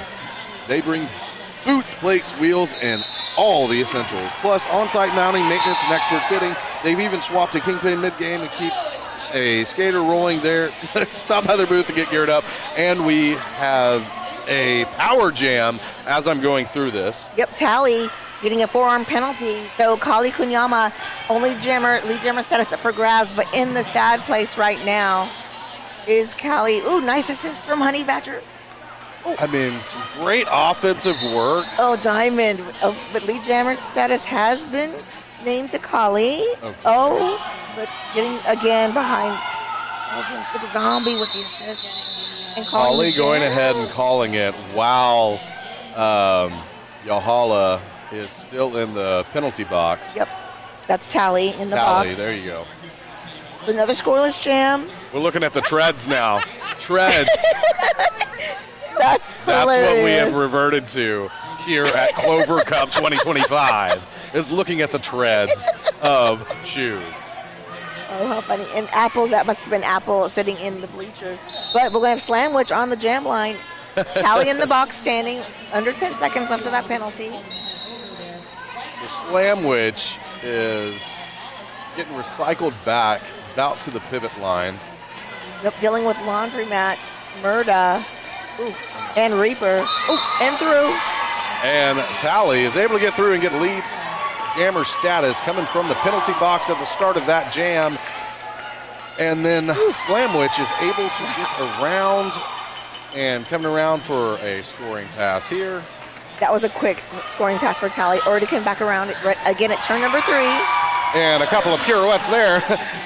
Going into turn number 4 from Slamwich and gets 4 points. Callie looks like he's going to just run it through. Apex jump attempt. Wow. And did not get it. Nope. Oh, Slamwich taken down to the infield. Murda paying for that. Forearm for Murda. Murda, that's only the third penalty for Murda. 2.5 minutes left on the game clock. Slamwich under Blakely's blockage. Callie says, hey, let me by, Reaper, and gets that lane on the inside line. Grabs 4 more points. Laundromat is everywhere, blocking laterally inside to the outside and then taking Slamwich all the way back to turn 3. Oh, Slamwich. Oh, Reaper. Laundromat not able to catch Reaper. Reaper went out of bounds. So Reaper went out of bounds. Yep. Actually gets a penalty assessed. High block there. nice jam by Tally, but Slamwich, great jam for Slamwich. 8 points, 102, breaking the century mark for Tampa. All double-digit jams. The last 4 out of 5 last jams, double digits for Yohala, taking them to 217 points. We may have that same spread as last, I think. I mean, it's not it's quite as not yet. much. No, not yet. No. So Tampa did improve. Definitely an improvement from the last matchup. But in the second half is where you see most of the difference in this game. Mini Thor working against that tripod up front of Yalhalla. And Violet Criminal gets a penalty assessed. And this is going to be a power jam in favor of Tampa and Mini Thor. Let's see if Tampa can capitalize here. One-on-one against Quadzilla. Now you Joined by Slug. Joined by Slug, yeah. Okay, Reaper back on the track. Slug working hard to knock out Mini Thor. Doesn't get it, but they're able to contain. Oh. And with a little back roll there. Quadzilla That's a little pat on the Mini back. Thor just like, hey. Sorry, bro. You need to go back here. Just let you know. And we're good. Yep, Tally. No, Violet going back to the penalty Violet box. going Second back to the penalty. jammer penalty this jam. Excuse me. Mini Thor not able to get very far No. before getting knocked out. Still on that initial pass. You've got Reaper, Slug, Quadzilla. That's G.I. Joel in the back. And G.I. Joel. That's a hard lineup to go up against. Oh, yeah. Mini Thor still working, and it looks like we're going to run out of time here. We've got 5 seconds on the period and 30 on the jam. Okay, Tally back on the track. Power jam over. Star in hand. Reaper reaching back as the pivot. Foiled pass. Quadzilla does stay in bounds on that hard hit on Mini Thor. Honey Badger is such an incredible pivot, though.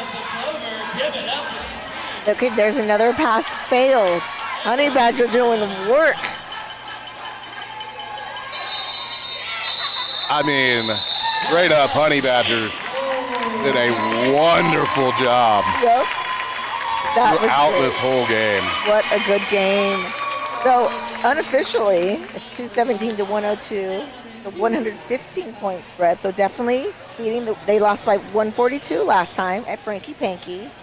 And it was such a good game, right? Right? It was amazing. And then in the chat, so straight up, not having a good time. Fun fact, Thor is capable of growing a beard so fast that one time I did not recognize him after 3 days between practice. Wow. that is impressive. So Mini Thor, very impressive beard growth that you got going on there. And our final score here is 217 Yalhalla and 102 Tampa. And this is Waterboy and I'm Muffin Tumble. Thank you so much. Get ready for our championship bout coming up at 4 p.m. Central Time. And after that, we're out. Out indeed. After party. Woo. I don't have a list of the last It's on Clover. Update. What are we doing? blocker pivot.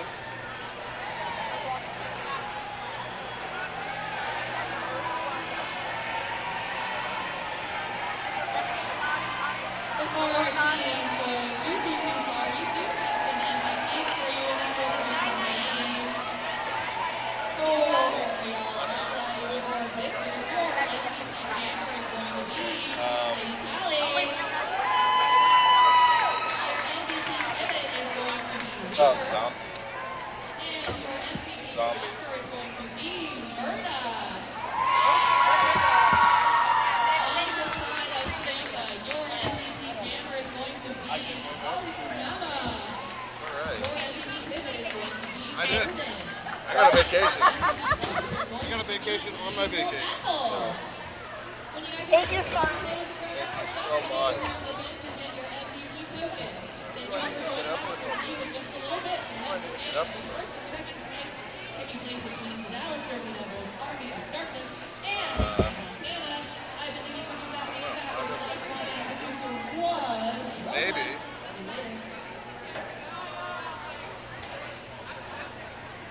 Just a big one. Thank you all. No wonder you won. Did they all go and go again? You better win. I was like, if I'm gonna do it, I'm gonna do it right. Right? I only put 4 in there. I put 1 in.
After party is going to be down at Rock and Brews, West State Highway 114, Grapevine, Texas.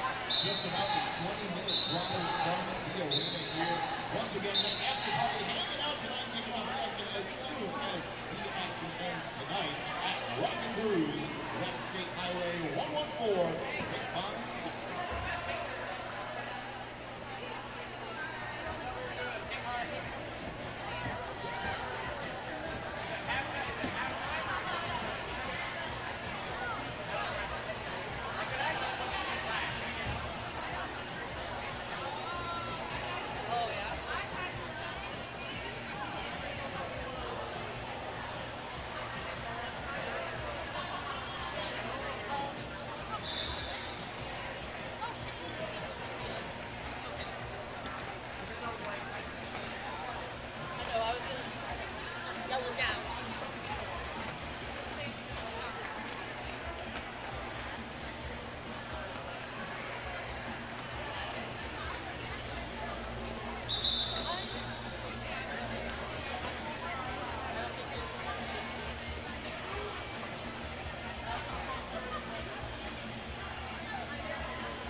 That's the only one I was getting to.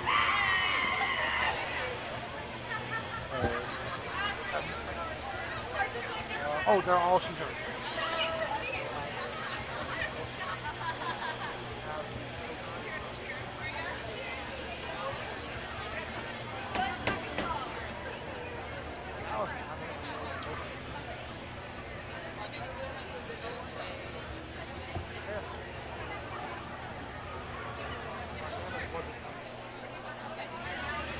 I got 10 seconds.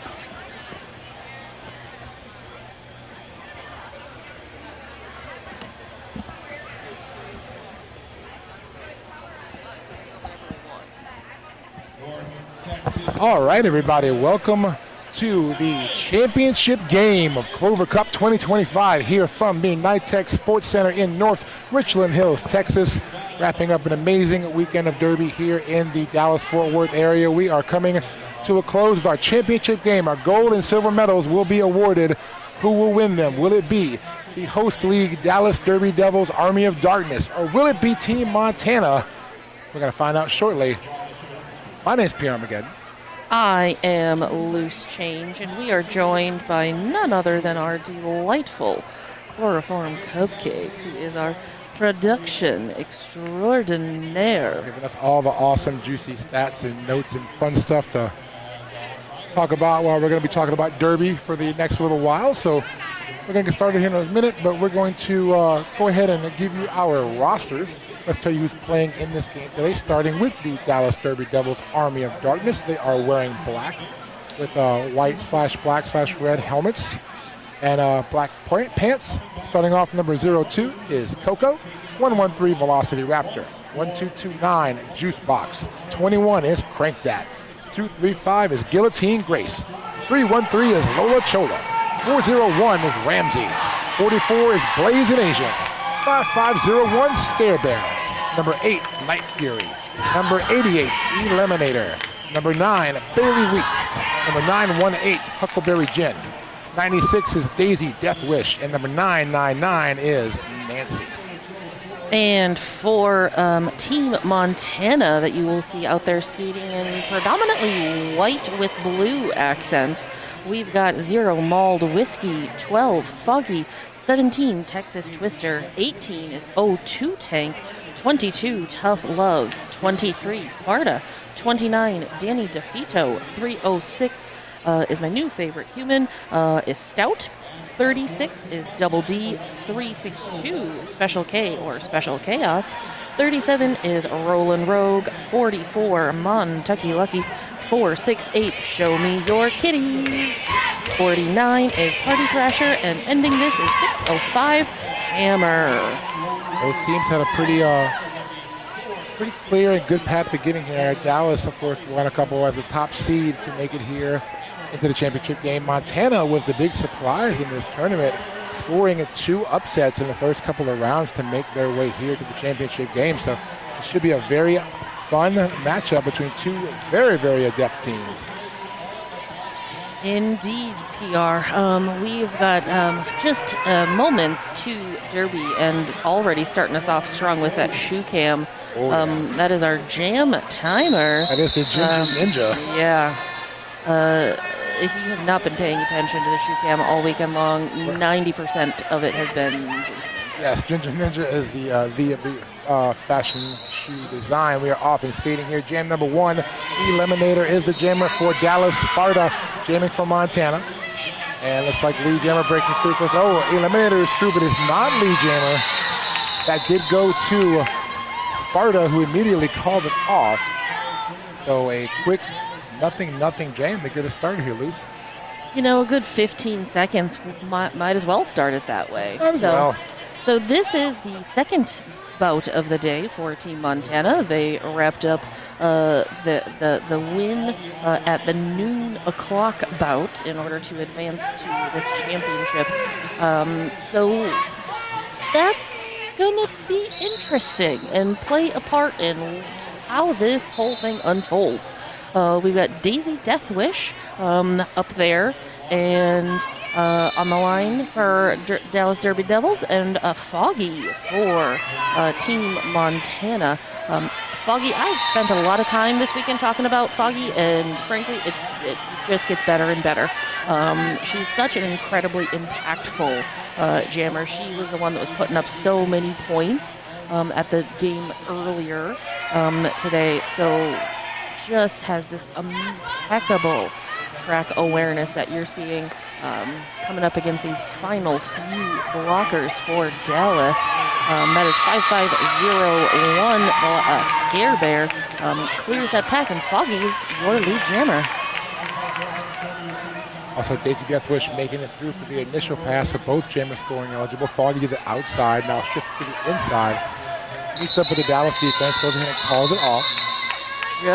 Just as Dallas was able to be in point scoring eligibility. Nothing there but 3 points for Team Montana. So technically, we have a lead change now. We do, because we are no longer tied at 0-0. I agree with that, sir. If you got it, sip it if you got it, like I like to say on a lead change. Listen, it's Sunday evening, afternoon, depending upon where you're at. Hydrate. Yes. Water is highly recommended. Hydrate whatever time of day it is. We always support hydration around here. Lining up jam number 3 off and rolling. Party Thrasher with the star for Team Montana. That is Velocity Raptor jamming for Dallas.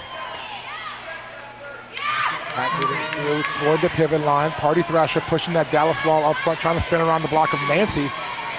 But meanwhile, on the outside, Velocity Raptor snuck around while everybody else was busy picking up lead jammer for the Dallas Derby Devils Army of Darkness. And Velocity Raptor to the outside. It tries to scoop around, but not quite. Good blocking there in front there by Montana, bracing that 2-wall. And Velocity Raptor, nice, just stretching through the middle there, the inside to pick up the scoring pass. We've got our fancy picture-in-picture happening. Every day, this production value is just a little bit higher. It's amazing what we're able to do here at the Clover Cup. We thank our friends at Death Hound Sports Network for giving us a really awesome quality broadcast all weekend long. And if y'all have noticed, a lot of times we have that really cool camera angle that comes in like you see right here. That is an awesome boom cam that we have set up in the turn 1 area that catches a lot of action right off the jam line. You don't see that in a lot of different tournaments, so credit there to our friends at Death Hounds for giving us a really cool angle on the track here for Clover Cup. So we've got 7 points on the board for Dallas, 4 on the board for Montana. We are back to a tied game, friends. As we are going to be rolling into jam number 4, I feel like this is going to be a very good indicator for the rest of this very exciting game. We've got Sparta for Team Montana and Ramsey for Dallas, both wearing that star. Ramsey pushing at the front, clears it just past that pivot line. So we've had a little bit of back and forth about with these lead jammers, the status for each individual team. Dallas was great blocking there to jam on earlier to keep Sparta at bay, allowing Ramsey to sneak through to get that lead jammer. Now Ramsey looking on a scoring pass as Sparta still mired back there behind the blockers for Dallas. Great bracing the wall there by Guillotine Grace. You see that it looked like Sparta tried to pass the star to her pivot. Yeah, show me your kitties. 468 out there. Was in the penalty box, got released. There was a star stash, potentially star pass. All sorts of fun and excitement. But that is Sparta, who is still with star in hand and now on helmet. Still coming through, getting ready to score some of those points. Let's see. I think there was a forearm penalty on the Guillotine Grace for Dallas. There was a few points there. Sparta, through. Looks like Ramsey saw Sparta break through and then kind of looked down the track there and decided to call it off. Looks like our points as we sit right now, 8 points for Dallas gives them 15. Montana with 4 points in that jam. They stand at 11. All right, 5.5 minutes in. All right, friends out there, if you are on the chat watching, welcome. Feel free to chime in if there's information that you are looking for and information that you've got that's going to make us sound fun and exciting. Feel free to drop that. A lot of Team Montana faithful out there in the chat cheering. Oh, yeah, it is always between Team Montana and, it makes sense. Team Montana's probably watching this virtually, whereas Dallas's team, fans are probably here cheering them on in person. So there we go. We eliminator on this jam with the star for Dallas. That is Danny DeFito jamming for the first time in this game for Montana. And a penalty assessed to Danny DeFito. That's going to give Dallas a power jam. Waiting for the signal to see why. Oh, it could be a was a head block penalty from what I remember. It looks like on Danny DeFito. So regardless, penalty assessed. Power jam for Eliminator. So with this 30 seconds, Dallas looking High block call. Sorry, high block call there on Danny DeFito. So, power jam. Oh, but it's going to look like a reversal of fortune as Eliminator skating to the penalty box now. So you'll see a jammer swap. And Danny DeFito released and back into play. A forearm penalty was given to Eliminator. And so with this double-double negative blind swap of jammers, we will have a full 2-minute jam. First one so far, so not too shabby when we're 5 jams in. Danny DeFito working on that Dallas wall again. Guillotine Gray serving as the bracing that 2 wall, doing a great job just keeping that wall together. See Coco joining in as well, trying to just dig in on Danny DeFito. And quickly back into play now, Eliminator for Dallas. So both jammers back on the track. These blockers, the way that Team Montana has been communicating all weekend long has been just absolutely phenomenal. Yes, they've come in and impressed a lot of people here this weekend, especially, like you said, 2 bracket upsets early on here in the bracket for Clover Cup. So they definitely earned their place here in this championship game as that jam is going to get called. I see 4 points up in the air for Dallas. That will bring them to 19. Montana still sitting at 11. I want to thank our friends at Sideline Orthopedic and Sports. We are proud to have them as a sponsor. It's a longtime sponsor for the Dallas Derby Devils and for Clover Cup. They've been keeping our skaters and their families in top shape, providing expert care to help athletes recover, rebuild, and reclaim their game. Whether they're bouncing back from an injury or looking for top-tier orthopedic care, check out Sideline Orthopedics and Sports. They have your back, literally. Daisy Death Wish and Rollin' Rogue both out there. Rogue pushing at the front. Ooh, popped out. Daisy Death Wish is missing a little bit of gear there, meaning the jammer cap. So trying to go back and get it, and does. And so with that, we've got a little bit of repositioning from who was in the front is now in the back, and a little vice versa. But Roland Rogue finds that inside line on that first corner and picks up lead for Team Montana. Daisy not too far behind. Now we get to play the fun game of, yep, there it is. When does the call-off happen? And there it was. Is it before, after? Are we going for multiple passes of points? Let's see what we've got. Get it, DeFito. Looks like Montana will come away with points on this one. 3 to be exact. Keeping it nice and close there as we hit that 10-minute mark of roller derby action. 20 more in this first half. 5 points differentiate. Lining up here for jam number 7. Off we roll. Foggy with the star for Team Montana. That is Velocity Raptor. Once again jamming for Dallas, and Velocity Raptor inside line, wide open. Lead jammer going to go to Dallas. That penalty box currently empty, so expect to hear a whistle at any point in time, because that's what happens when I talk about the penalty box. Velocity Raptor, the inside, trying to make that scoring pass. Meanwhile, up front, Foggy is able to break through for the initial. And Velocity Raptor spins around into the 1-2 apex area and calls it.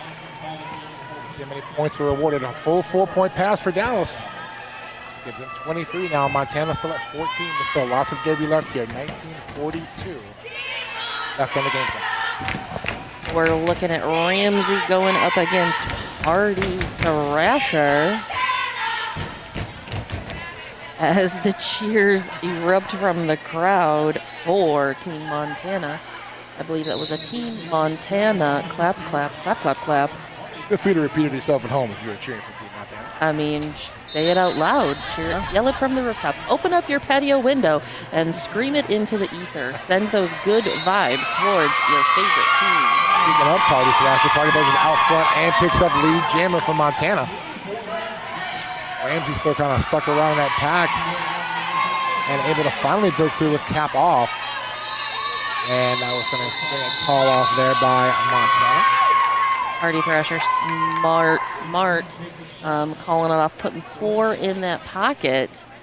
You know, going kind of back and forth. You know, we're at 5 points, we were at 9 points. I feel like, again, is This is gonna be a good game. I have no reason to doubt you, Liz. Yeah, you At shouldn't. all. I have no reason whatsoever to doubt you. I am smart. You are. I am a powerful, smart, strong, sensual woman that has a credit card and therefore can solve just about any problem that I come up against. Yes, we have an official timeout called on the track, stopping our game clock at 18:27. I want to once again thank all of our officials in this game, our on skates and off. We want to talk about our crew. I was going to do that, but that Subi whistle means we're going to skate again in a second. So I will introduce you to our officials crew when we get a second. But right now, jam number 9 about to start off. Looks like that will be Eliminator with the star for Dallas. Sparta jamming for Team Montana.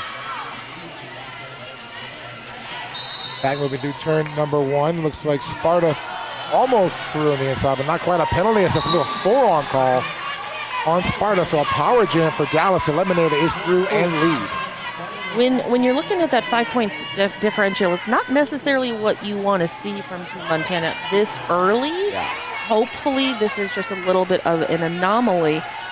Couple games ago, when it was Montana playing Rocky Mountain, there was a lot of penalties that happened real early in that first half that did end up impacting and having a couple people foul out. So Montana definitely going to have to watch the penalty count there as the Eliminator tries to go outside, calls it off, heading into the outfield. Let's see how many points are rung up there. 2 more on the pass, 6 on the jam in total, giving Dallas 29, Montana still at 18. We're getting an 8-point differential, 17 minutes, 19 seconds showing on the game clock. And looks like we will start with all 80 wheels on the track. So our producer, Cakes, is providing me with some delightful information. Yes, and so far, the most interesting thing is the fact that Montana's had 5 lead jammers to Dallas's 4. Wow, so pretty close there in the lead jammers. Again, that reflects similar to what we're looking at on the scoreboard right now too, Luz. Daisy Deathwish is out there with Danny DeFito, pushing, both of them coming up against those tripods, and then each team having one blocker to play that bridge to make sure that everybody stays in play. Daisy Deathwish going to take a quick trip to the outfield and going to quickly reset behind the jam line. While Danny DeFito still leaning on that Army of Darkness wall at the front. Both of these groups of skaters are just about at a standstill. Wow. Very little movement, really, like one direction or another. But this could bode well. Dallas just has a blocker heading to that penalty box, which means that Danny DeFito has one less person to push up against. However, the 2 that Danny's coming up against, I see number 21, which is cranked at, and I can't quite make out the number of the other, but this is like... Wow, we haven't gotten past turn 2, Luz. This is insane defense by both of these teams, and the crowd's letting them know how amazing that is right now. This is a textbook. You want to learn how to play defense? Come back and watch this, friends. This jam right here and just play it on loop to learn how to set up a tripod defense. So finally phenomenal. Some break up here as Daisy Deathwish able to finally break through to pick up lead jammer, I believe. Yes, lead jammer does go to Daisy Deathwish. And the jam comes to an end after all of that, which... And looking at the scoreboard, do you see any points on the board? I see no points on the board. Neither do I. Points in the air. That means that was a scoreless jam. That was a scoreless jam. We've had a couple, we've had some other opportunities where people have had 0 scores. But has there been other than like that very first one, I think there's, only been that one really like 0-0 goose eggs abounding. That's right. We have an official timeout call, and it'll give me a chance to talk to you about Finn's Place. Finn's Place is a community center located in Fort Worth, Texas, focused on serving the transgender and gender-expansive community throughout the DFW. Finn's Place provides space for individuals to gather with others who have similar interests through activities such as self-defense classes, crafting circles, and tabletop gaming groups. Finn's Place supports the growth of the transgender community through providing information about relevant resources and assistance overcoming barriers to care. Finally, they also allow transgender and gender-expansive individuals to flourish by supporting their work through free rentals for events from weddings, birthdays, and more. Come on by at the Finn's Place if you were in the Fort Worth area and come join the community. Excellent. Thank you for that information about Finn's Place. I want to say big shout out and hello to everybody watching us and joining us on the stream. Grant, Hannah, Aaron, Punchy, I'm going to butcher this, Neela, let's see, Gerda, Lily, Andy, Polly Pickpocket, and everybody else that's out there. Grant goes, yes, go Danny. Just jammed against Danny about a month ago. Grant, tell me a little bit more about that. I feel like your life probably got wrecked a little bit. How are you doing after that, right? Just watching Danny makes me go, oh, man. So I can imagine what it would have actually been like I can't imagine what it would have actually been like to go up against that powerhouse that is Danny DeFito. Here we go here on our next jam, Jamie 11, off and rolling. Foggy jamming from Montana. The Velocity Raptor breaking out through first and picking up lead for Dallas. Not even 10 seconds in, and Velociraptor is through. We're at what? This is 11 points. 15 minutes remaining on this period clock. Still a very tight game. Nobody's really been able to get any kind of separation in these first few jams. Velocity Raptor does break through for the 4 points. Takes a spill to the infield. Meanwhile, Foggy tries to go to the outside lane. Nope, that is, unfortunately, that is number 9. Bailey Wheat, that is giving him the business. Bailey Wheat, a very impressive pivot. Takes the star right off. Took the star a lot in their last game. I think it was a string where there was a bunch of star passes by Dallas, and almost all of them went to Bailey Wheat. So, very impressive blocker as well as a pivot out there. Jam comes to an end. 7 points for Dallas. And now up 36. Montana on a 4-point jam gets 22.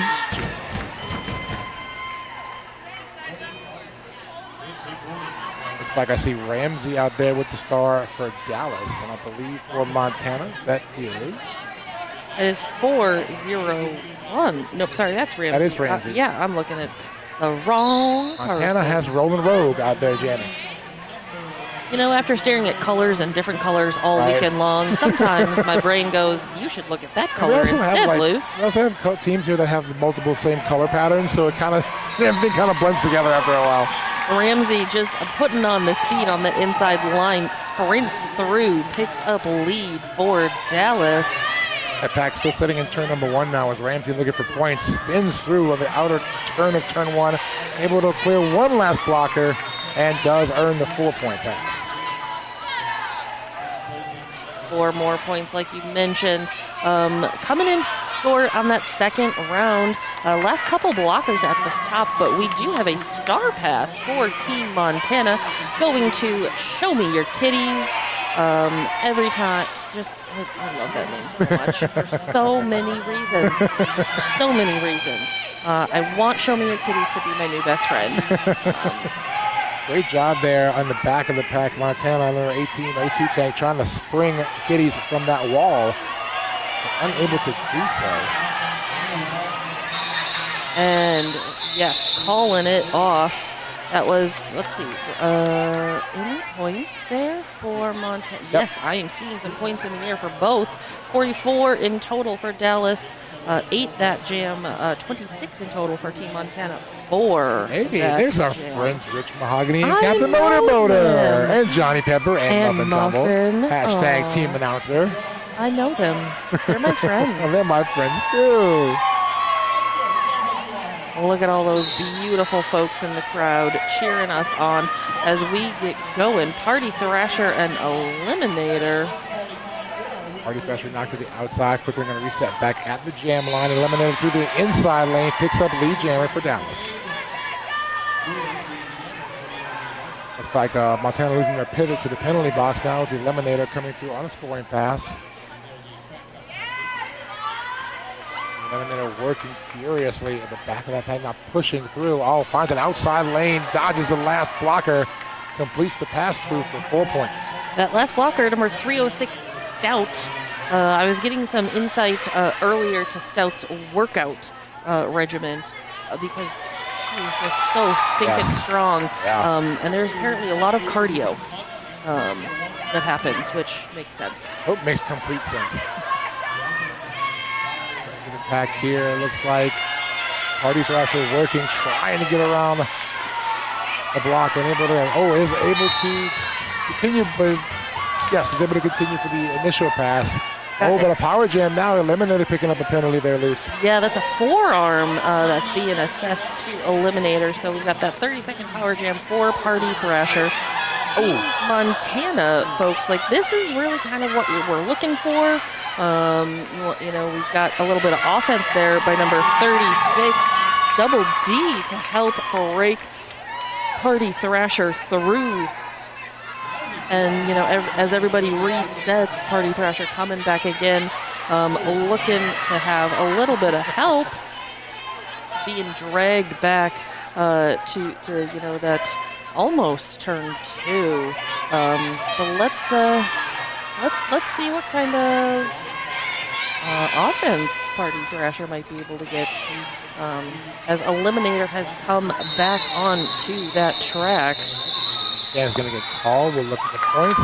Yep, jam comes to its natural conclusion. Let's see, 8-8 jam, it looks like. Anything else? Oh, nope, there we go, 2 more. Yeah. Yep, I was going to say, I'm seeing a couple things in the hands, and then I think there's, Feel like maybe talking about some points, I'm not sure. So great camera angle here from our friends at Death Hounds.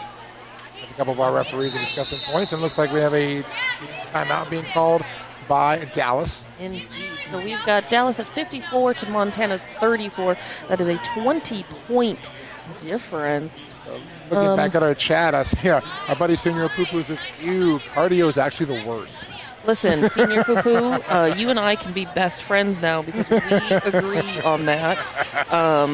I have actually announced for you a lot in all of your roller derby history, and you're pretty great. So yes, I'm okay with that. I like when people agree with me.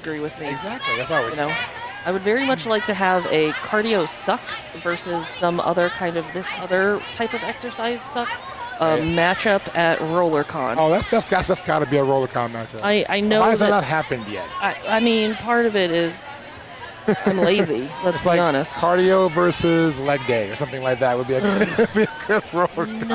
No, because it's I hate cardio versus leg day sucks. Yeah, that is the only thing that I would accept. Well, I mean, which one is the truer evil of the two is the question. And that has to be decided on the track in Vegas, right? I mean, come on. Absolutely. So, interesting tidbit here. There has been only one multi-point jam for Team Montana, whereas Dallas has had 6. Ooh, well, I mean, which, when you look at this 20-point spread, there's the problem. Sense. Off we go here in this jam. That is Sparta quickly out front and lead for Montana as Eliminator starting in the penalty box after picking up a high block penalty. So a power start here for Montana.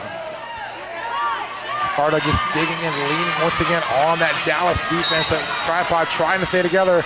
Cranked out the last line of defense, but able to break through. Sparta picks up 4 points.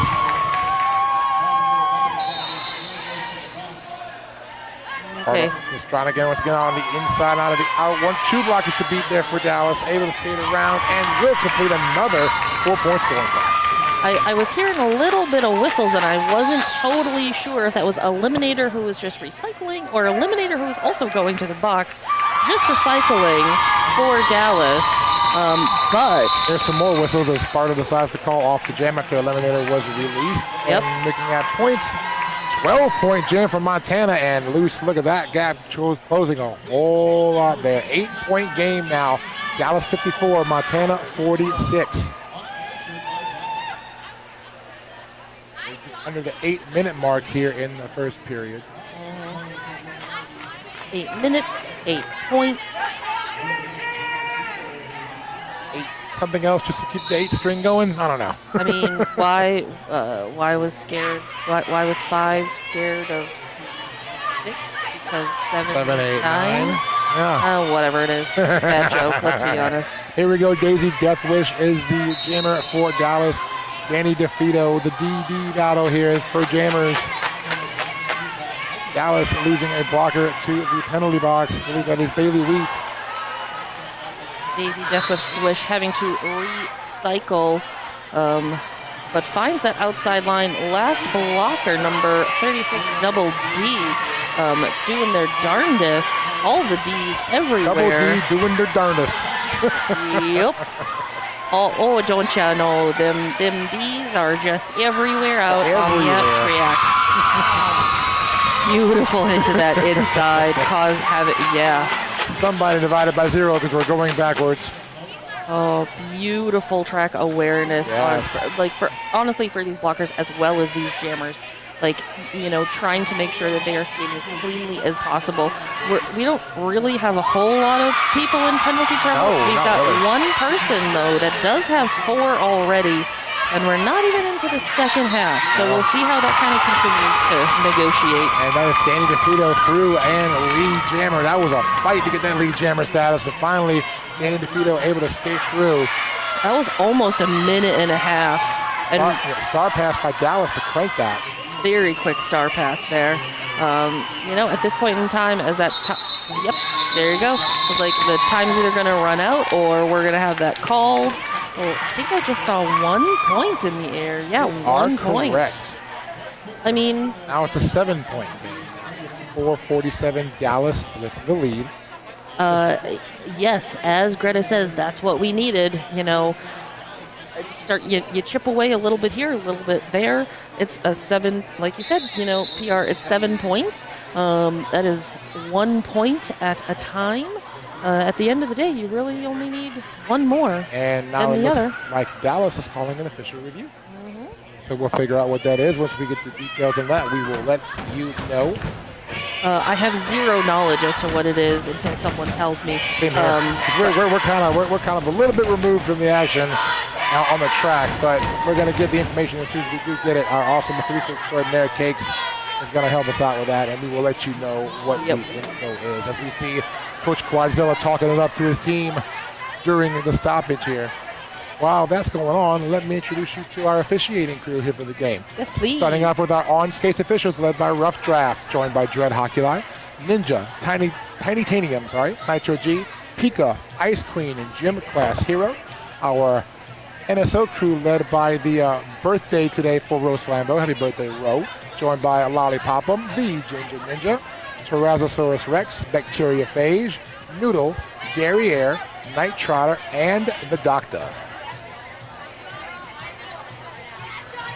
Thanks to all of our officials this weekend. Have done a great job wrapping up here with our championship game. We've had 3 great days of Derby here in Dallas, and those officials have done an awesome job throughout the weekend. We thank all of our volunteers, everybody who had any kind of hand in making Clover Cup go this weekend.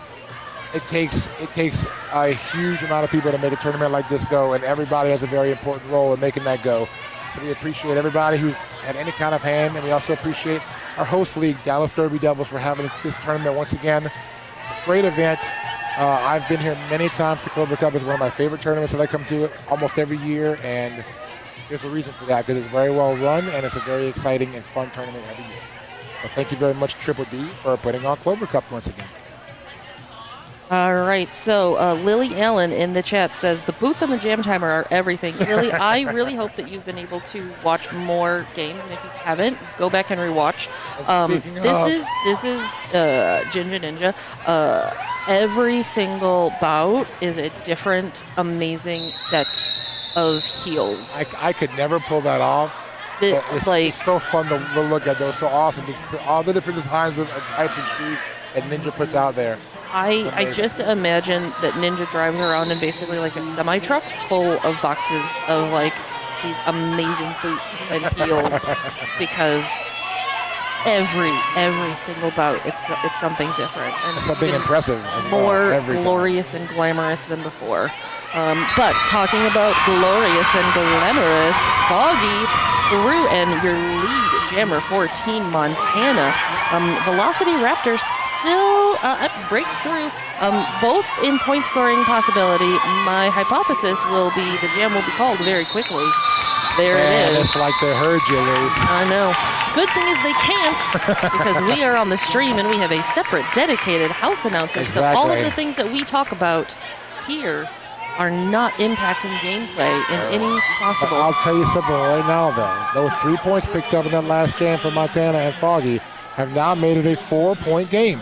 54-50. Dallas holding on to the lead here. 4.5 minutes left on the game clock. So getting real into Jam quick 17. PR. Yes.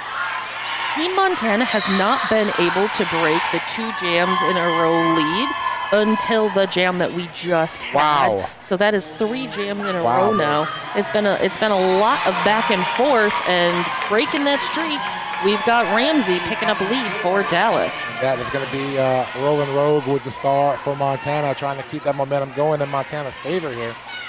But Dallas not going to let that go easy. A star pass completed to Show Me Your Kitties, though, as Montana going to try to advance that jammer star and won't be able to capitalize. The jam is called off by Ramsey.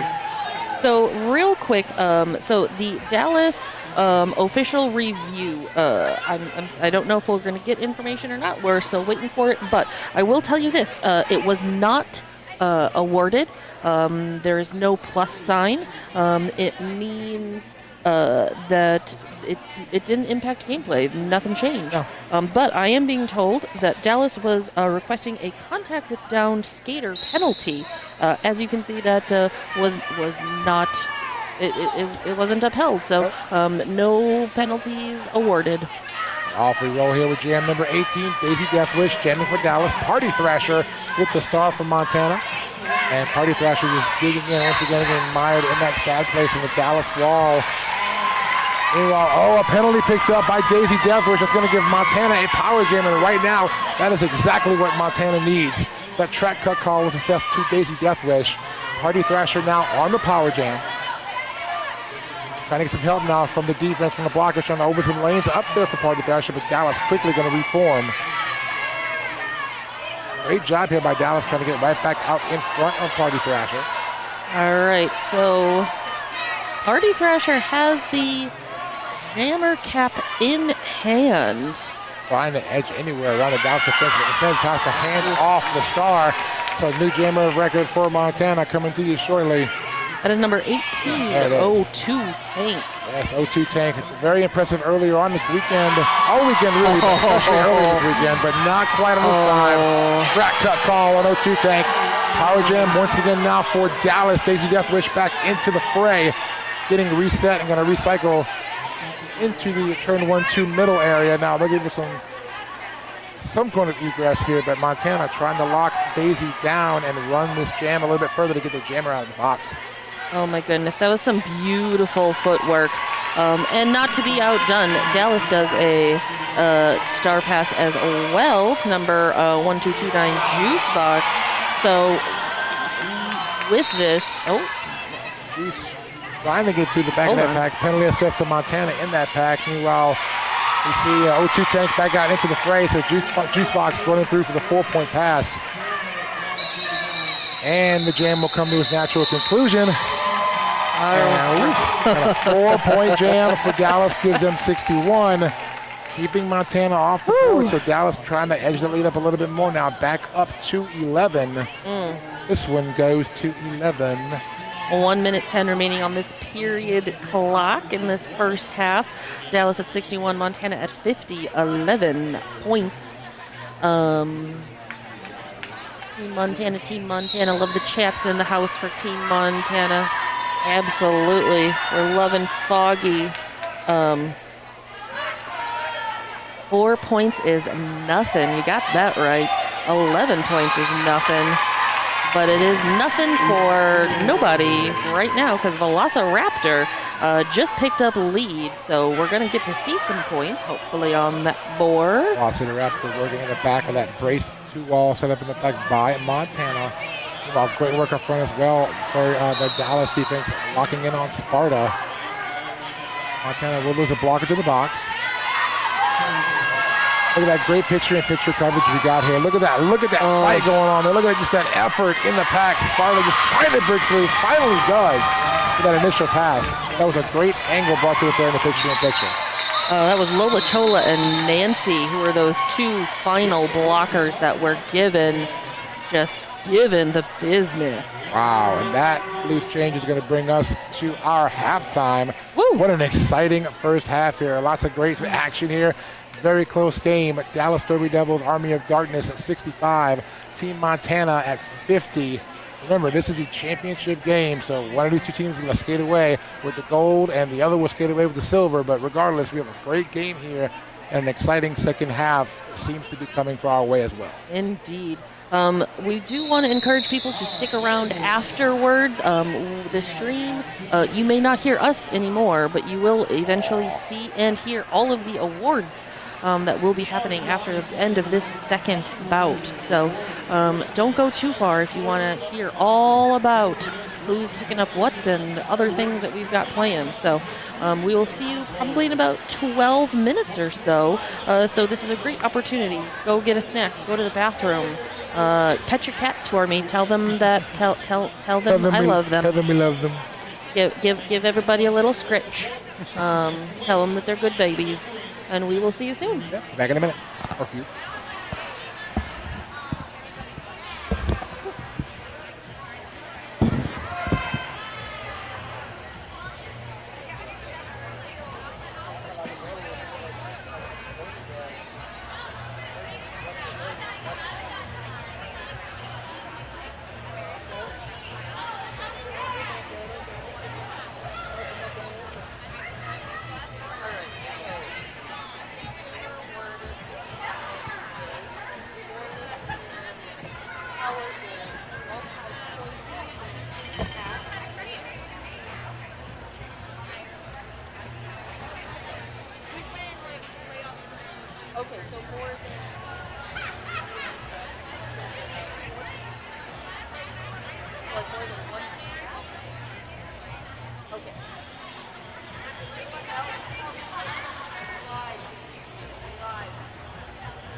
I mean,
what's the lead?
I do not know if you can hear that, but Wombo Combo doing his absolute best to ramp up the hometown crowd as we are racketing down into the last few minutes of this halftime. Last 11 Dallas Derby Devils Army of Darkness 65, Team Montana 50 in our gold medal game here at Clover Cup 2025. Looking at penalties from that first half, it looks like totals for both teams. We have Dallas with 17 penalties and Montana with 13, so pretty even there. Looking at individual penalty counts, looks like for Dallas, Crank Dat sitting on 4 penalties, Scare Bear on 2, also Guillotine Grace with 2, Juice Box with 2, Eliminator with the Jammers with 3 penalties coming into this half, and nobody else with more than 1 at that point. Looking over to Montana, a few skaters with 2 penalties. Number 362, that is Special Chaos with 3 penalties. Also number 468, Show Me Your Kitties, has 3 penalties as well. So other than that, nobody with more than 2 or maybe 1 here and there. So pretty evenly spread out even on the penalty board as well as we look at how close our game is. A 15-point spread after an exciting first half. Going to line up here again and try to keep that momentum going to an exciting second half to determine who's going to skate away with the gold and silver, respectively, from 2025 Clover Cup.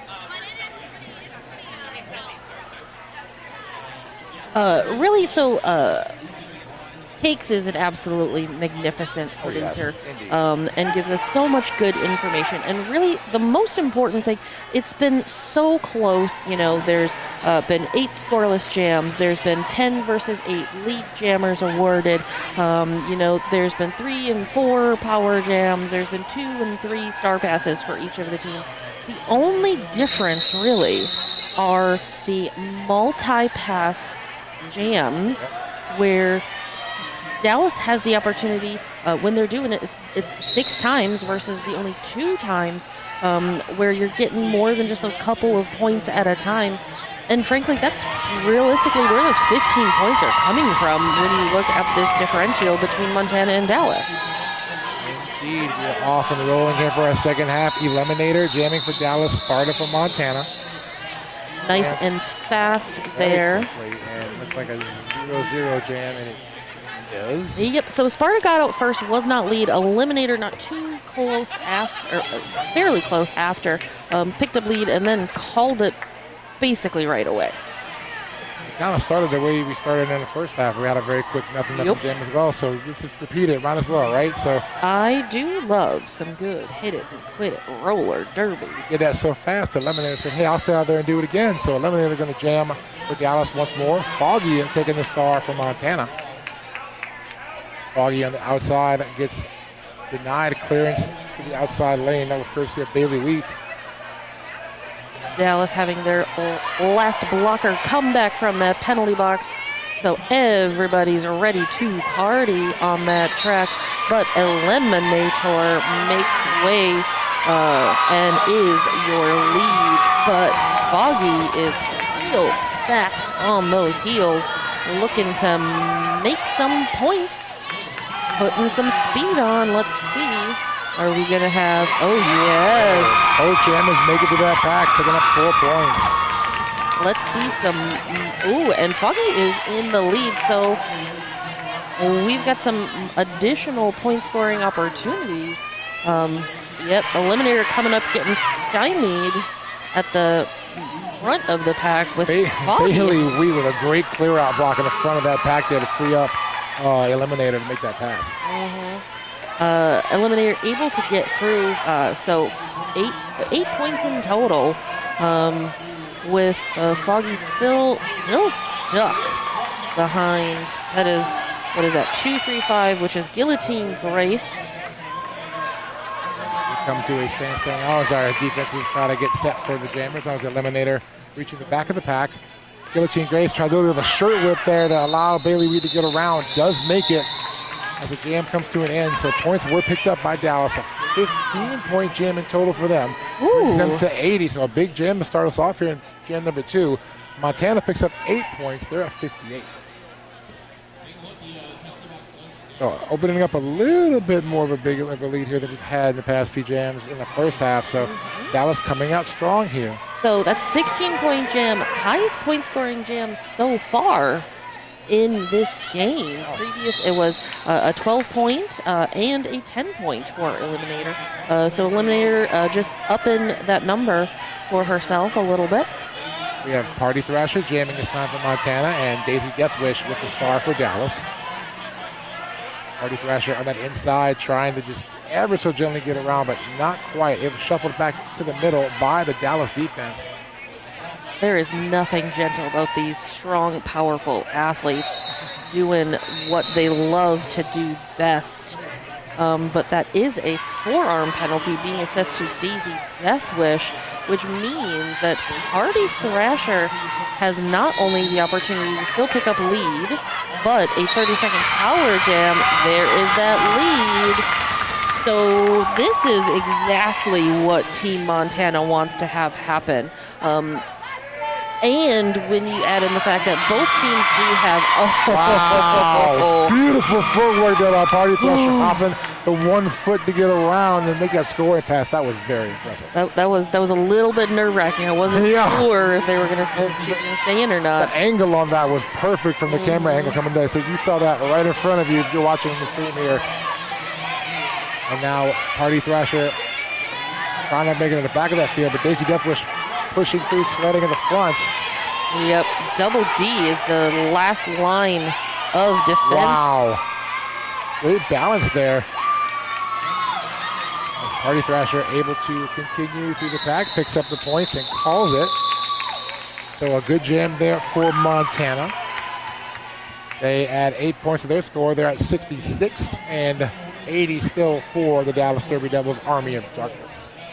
Aw, Waterboy and Punchy complimenting our announcing skills. y'all. Thanks, Grams. You know, we try to do our best to make sure that y'all are staying as informed as possible. So, again, if there's information that you want that you're not getting from us, let us know. We will try our best.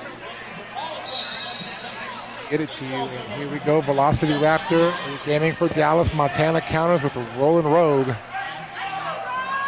Rogue gonna switch over to the inside and go to the outside, and meanwhile ahead of that, Velocity Raptor is able to escape the outside and pick up lead jamming. Dallas forms up in front of Rolling Rogue and now creates that sled, but O2 Tank trying to free up the Montana jammer. Everybody moving into the turn 3 area. Velocity Raptor is through for points. Whistles in the pack. A track cut call assessed. Oh, that's going to go on Rolling Road. Power jam set up here now for the Army of Darkness. And through the pack, Velocity Raptor able to complete the pass, earning the 4 points on an 8-point jam now as we roll. As the blocking contingent setting up now as Velocity Raptor edges to the outside, takes the hip block and keeps on moving. Now shuffle to the outfield. And heavy to the infield. Now Show Me Your Kitties do some great work there, shuffling there on Velocity Raptor. Now the big drawback coming.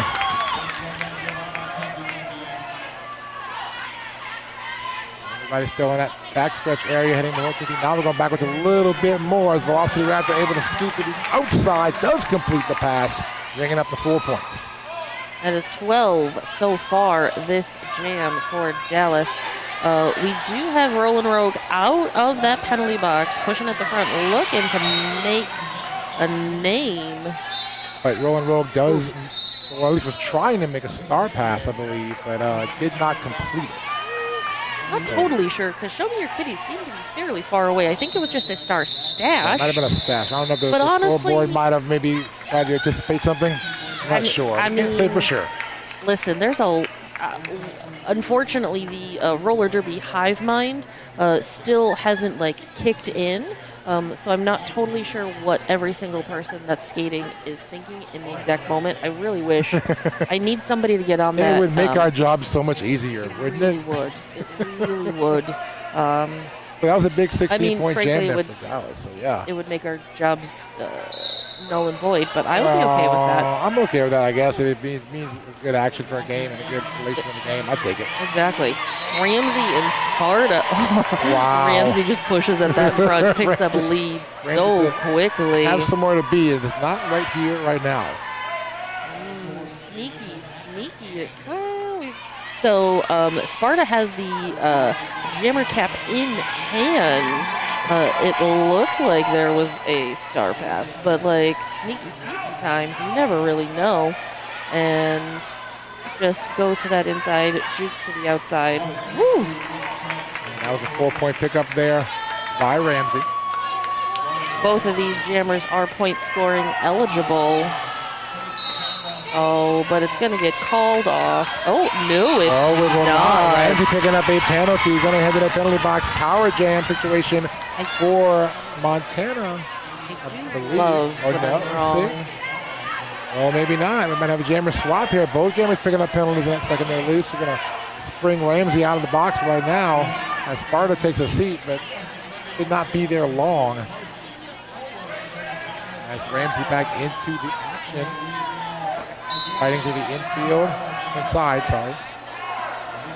And Sparta now back out as well. There's a lot of whistles happening down there.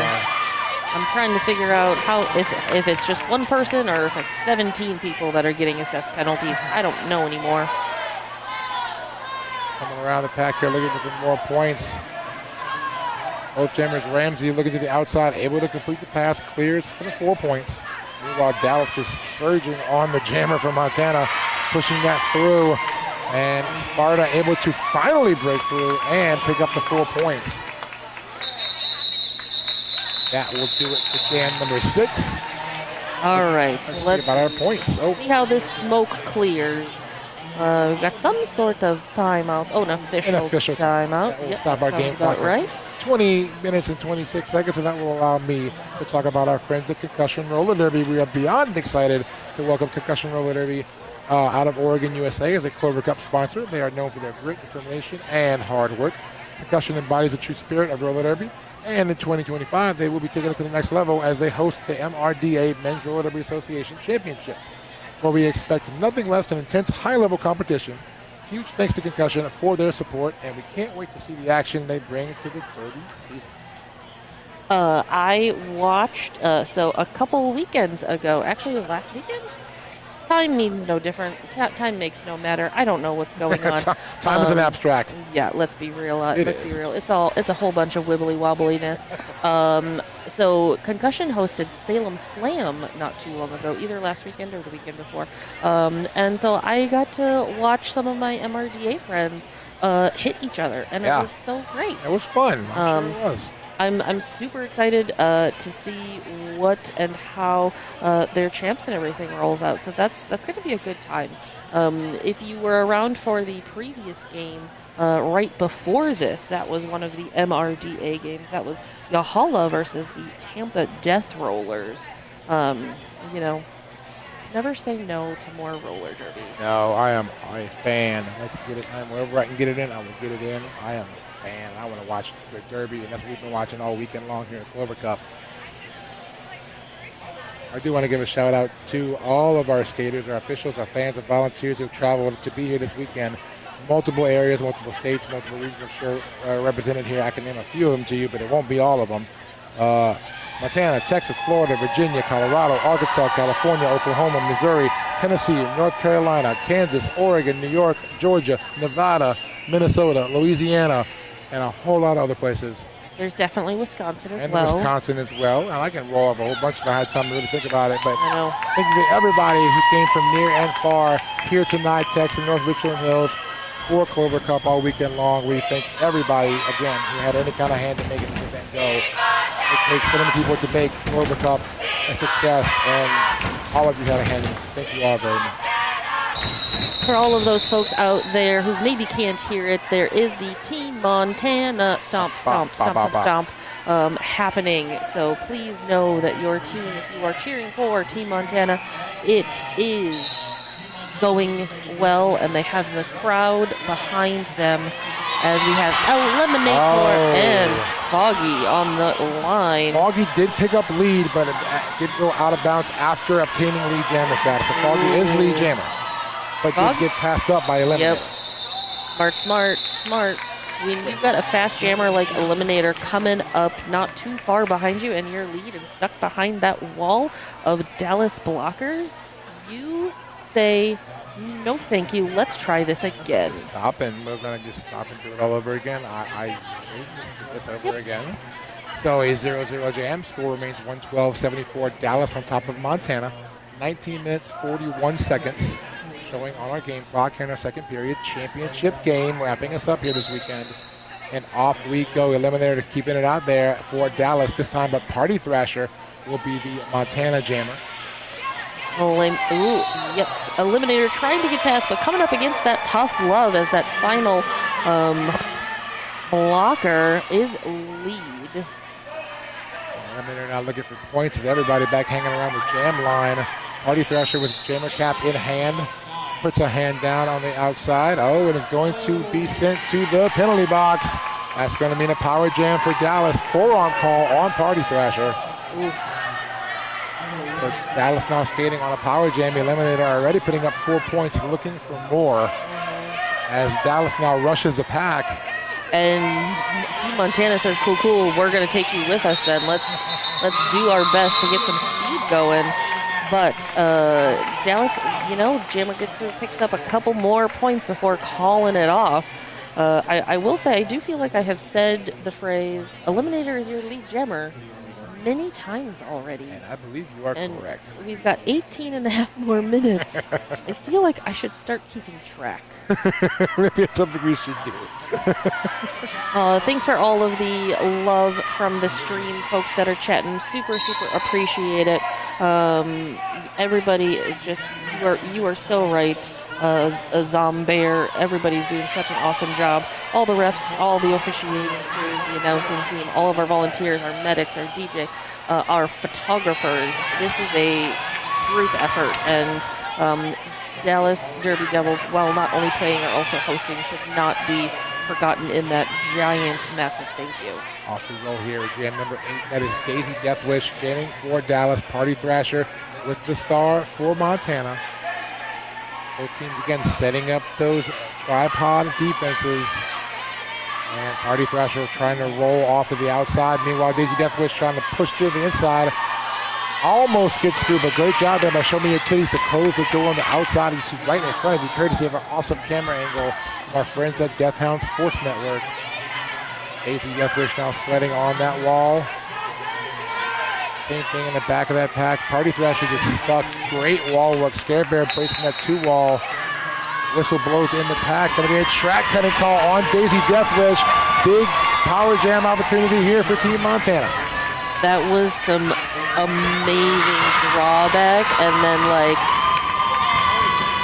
Daisy thought that she had it, but there was one more blocker that snuck back there. Yep. Sneaky. But here we go. Power jam now in play for Montana.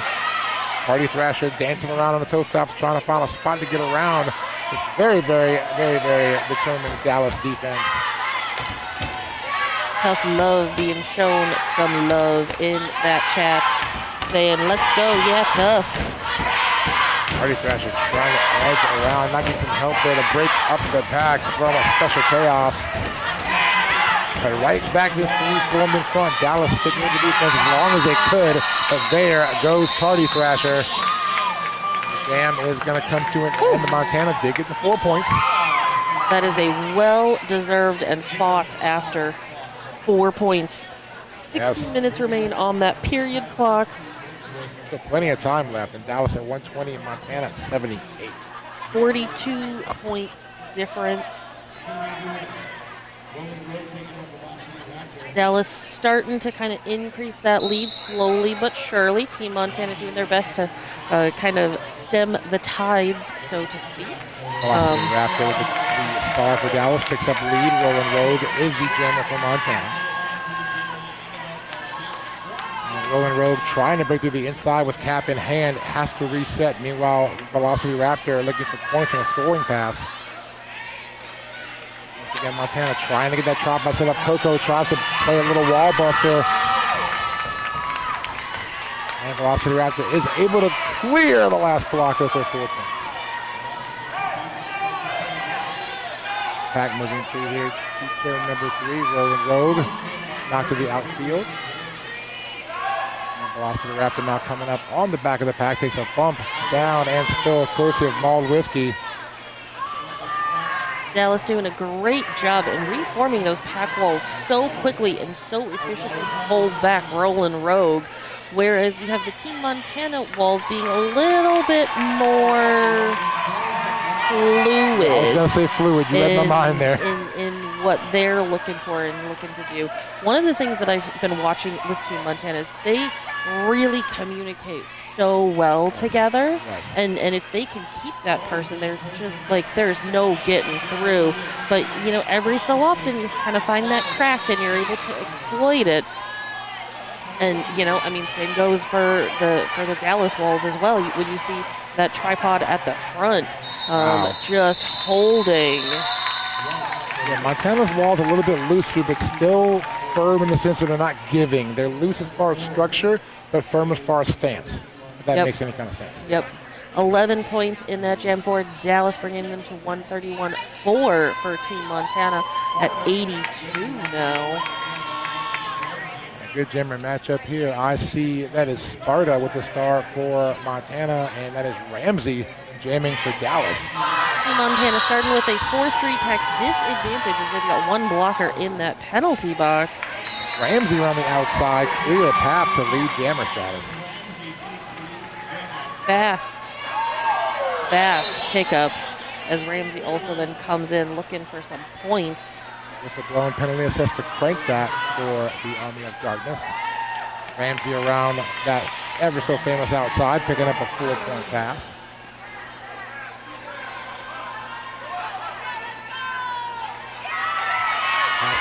Spread out now as Sparta able to finally clear. And Ramsey, nice blocking there. Mauled Whiskey took Ramsey to the outfield. And said, we're gonna draw you back and hopefully give Sparta some time. And they did. 4 points picked up by Sparta right there. And that jam will come to an end as Dallas did get cranked back out of the penalty box before the jam is called. So it looks like we will be starting with everybody on the floor. You know, it's always fun and exciting because all you want to do is play roller derby with your friends. Exactly. And I get to talk about roller derby with my friends. It makes it more fun for me. Looking quickly at the penalties where we have a second. Crank guy who we just mentioned is sitting on 5 penalties. So a little bit of trouble there for the Dallas pivot. Looks like for Montana 362, Special Chaos on 4 penalties. So next game is one in penalty trouble. As we roll here, Eliminator and Foggy are your jammers. Foggy able to break through and pick up lead, but Eliminator quickly out of the pack to make the initial pass as well. Foggy looking for points here. Beats into the wall of black and red. And going to call it from the infield. Let's see. Oh, Eliminator coming in hot at the end of that, but back up on her wheels. Looking for points, and I see some there for So in this second half, we're starting to see a little bit of shift. Dallas has been awarded lead 8 times to Team Montana's 2. Dallas has gotten 8 multi-jam passes to Montana's 2. We've had 3 scoreless jams from Dallas and only 4 from Team Montana. Official timeout called. So, you know, when you start thinking about the stats that we were seeing through that first half, these first 11 jams have really shifted in Dallas's favor, as you can see also by that point differential, 139 to 88. You know, that's 50 some odd points. Well, it's kind of like we said in the first half, that difference being the multi-score passes. Yep. We're seeing a few more of those now, and they're coming in Dallas's favor, which is allowing them to kind of widen that gap on the scoreboard. So our clock is frozen here at 11 minutes and 15 seconds. I want to talk to our friends about Derby Girl Designs you see on the screen right now. 14 years of bearing beauty. Derby Girl Designs handcraft jewelry and unique gifts with stainless steel roller skate wheel bearings and genuine gemstone beads. Cubic zirconia and crystals, league MVP awards, and wholesale discounts are available.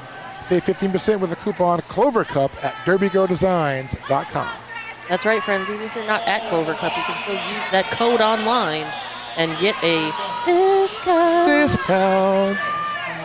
And no discount here on a Jammer talent. Velocity Raptor and Party Thrasher. Your Jammers here, but Party Thrasher able to scoot through first to pick up lead, but not far behind comes Velocity Raptor. Raptor goes outside. Oh, takes a bump from Show Me Your Kitties on the way to the outfield, but a jam will be called.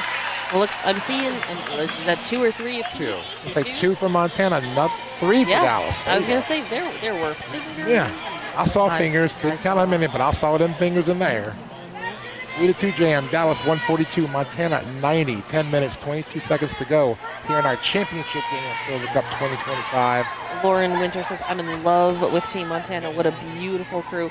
They are. Lauren, I have been so lucky to call for just about every single bout that they have played. Yes. And they are all just so amazing to watch. I 100% agree with that assessment. And I'm super, super excited to see where they go from here because, they are so...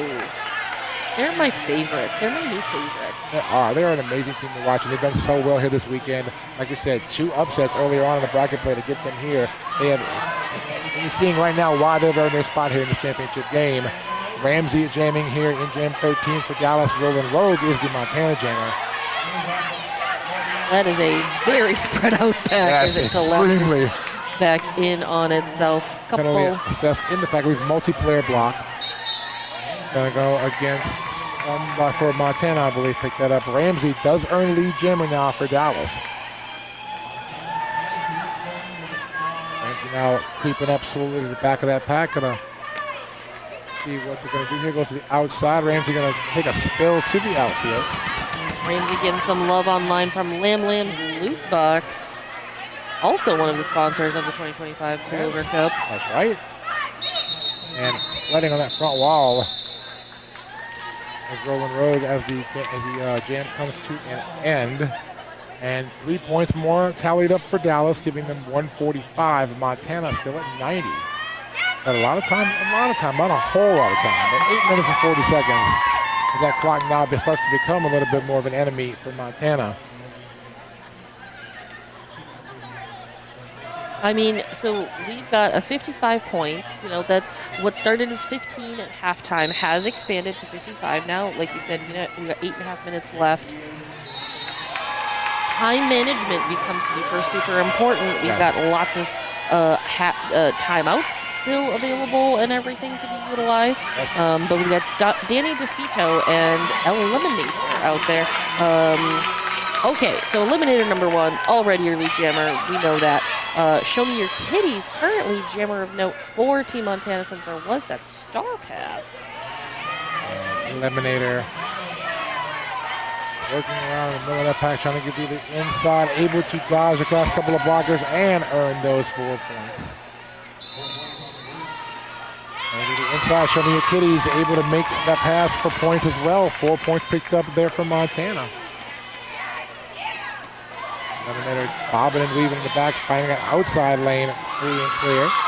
4 more points for Dallas. And Kitties tangled up with that Dallas defense in the back. Crank that, trying to put a block in the middle of the pack. Now right back up and working is Show Me Your Kitties. Great job here by Dallas, just kind of keeping Kitties at bay here. Not able to allow any real advancement. And Montana trying to do the same to Eliminator. Oh, and everybody taking a spin on the turn 3 entrance. Meanwhile, Show Me Your Kitty says, I'll just go right by and pick up 4 more points as the jam is called. And showing our scoreboard now a 16-8 jam, so a big jam there for Dallas to open it up even a little bit more now. They now lead 161 to 98.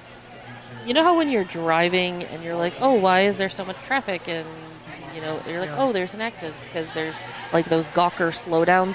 That's what we call them in Minnesota. Show Me Your Kitties is not somebody who's going to participate in a Gawker slowdown. No, they realize something happened and they move forward. We got places to be. don't need to know. Don't need to know what's going on. I have a goal in mind. Daisy, Deathwish, and Sparta. And a very tight scrum pack at the pivot line. And through the back first, looks like Daisy Deathwish trying to get through. It is awarded to Lee Jimmer, but gets knocked down and gonna have to reset. Oh no, we'll be able to progress. So Lee Jimmer is Daisy Deathwish now on a scoring pass. As the pack awaiting Daisy Deathwish, who turns hips forward. Now tries to dig into that braced wall setup and getting some help. It's a wall bust. Courtesy of number 44 there, Blazing Agent. Both of these teams really having a solid jammer rotation. We haven't really seen a whole lot of deviation other than when we've got a few star passes. And frankly, we haven't seen very many star passes from either team. No, we have not. There was one game where we had double-digit star passes. Yes. And so really just effectively using the folks that are on their bench to the best of their capabilities. Daisy Deathwish on for the 4-point pass. Sparta did pick up a track cut penalty. Showing on the score. I'm sorry, that's the 36 for Montana in the box. That is double D on a track cut. And it looks like a lot of action in the back of that pack is Daisy Deathwish. Just violent force moving through the back there, now to the outside, and is able to clear. 4 points up in the air for Dallas. Well, Sparta with cap in hand, not able to get any more progression as the jam is called. Another big jam for Dallas, 16 points on the board, 177 and Montana 98. And to your point there, Luce, we are seeing Dallas start to break away a little bit more with these now. Again, another 16-point jam. Yep. Now widening that gap further as we now hit the 4-minute mark on the game clock.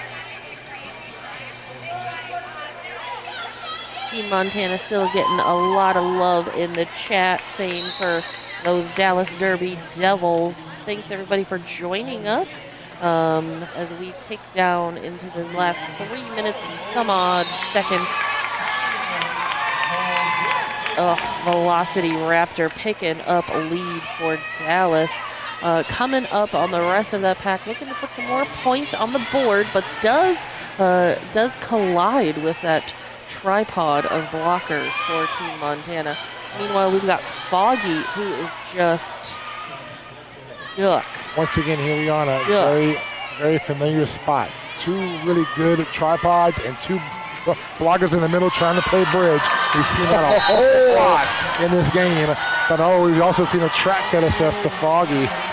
Oh, I thought Foggy's foot stayed in. The refs did not see it that way, so a track cut was assessed.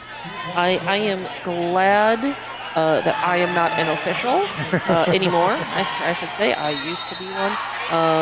It is one of the most. I mean, you're supposed to be keeping an eye on so many things all at the same time. All of our officials here are so incredibly talented, and we could not do this without them. Agreed. Team timeout called here by Montana, freezing the game clock at 2 minutes and 43 seconds. Want to remind everybody, once we are done here, stick around. We will have our award ceremony after we're done with this game, so we may take a quick second to get everything ready, and then we will throw it down to the trackside, I believe, to the one, the only, the tremendous Johnny Pepper, who will be hosting our awards ceremony to round out the Clover Cup festivities here at NYTEX. For the record, when PR says just a quick second, that is not accurate. Not literally a quick second. Correct. It's good. There's stuff time. to be moved. It's gonna be a little while. So like. But again, time is an abstract. To one person, a little bit could be 5 hours or 10 seconds. Precisely. Can't tell you. It will be between 10 seconds and 5 hours. No. That's all I can tell you. We can tell you somewhere in that gap. Where it falls, who knows? Yep. Getting a close-up of the birthday official, cape and all. Yeah, Will Slambo. 2.5 minutes remaining. We've got Foggy and Ramsey. But Foggy in the penalty box, which is Ramsey picking up lead and on a power jam. You know, as we're starting to get into these final few jams, starting to see kind of looks like a little bit of exhaustion kicking in for Team Montana. Rightly so, you know, they played a game earlier today already at noon, but doing just amazing, you know, the level of energy that they have been able to really bring for all of the games that they've been playing this weekend has just been absolutely stupendous. And, you know, they don't practice a lot. There's people that drive 3, 4, 5 hours to do practice, but you can tell that when they do practice together, it is so effective. That jam comes to an end. Another double-digit jam for Dallas. 12 points rung up. 191 is their score. Montana at 98. Closing in now on 1 minute left on that period clock. Closing into that time of the game when the announcers say this could, with an asterisk on it, and quotes if you want to put it that way, could be our last jam of the game. I can't make any promises. Do not hold me liable if it is not. And off we go. That is Daisy Deathwish and Party Thrasher, your jammer matchup. Daisy Deathwish knocked to the outfield, going to reset back into turn number 4. Meanwhile, Party Thrasher leaning on the Dallas defense up front. Good bracing on that 2-wall. Look at the bend on the front of that 2-wall. Bend but not break by Night Fury. But its penalty was picked up by Party Thrasher. A high block, I believe, was the call. So a power jam now for Daisy Deathwish and a 38-second period clock. As we roll, Daisy is lead jammer. Pack settling into the turn 1-2 area as Daisy makes her return. And Dallas goes to rush the Pack to break up the defense. And Daisy to the inside.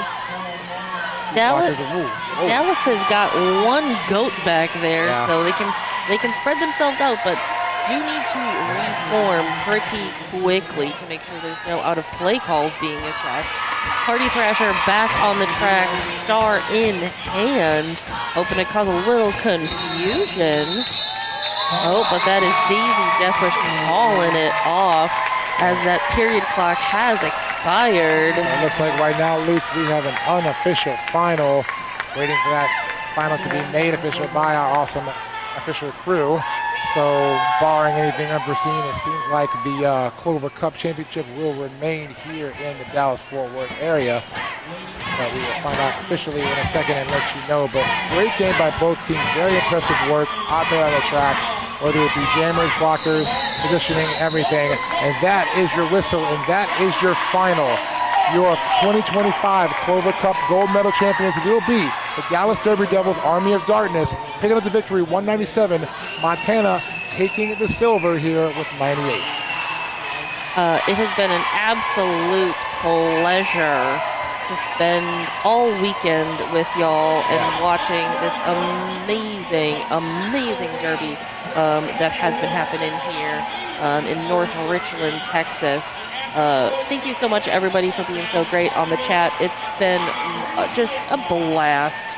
On behalf of myself, I am Loose Change, and on behalf of our extraordinaire producer, Chloroform Cupcake.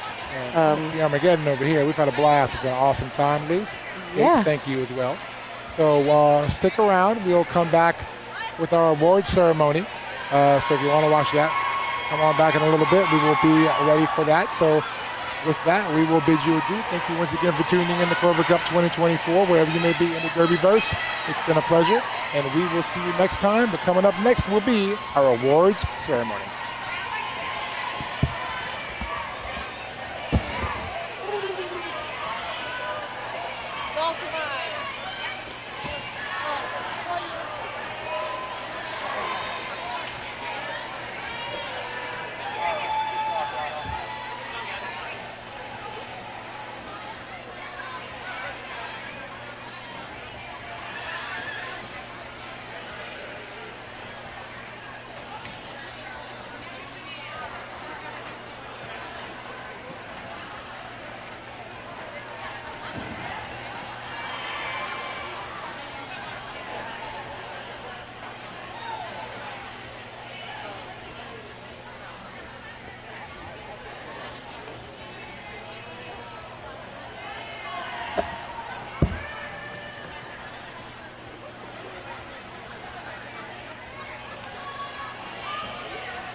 Who's ready for some MVP awards?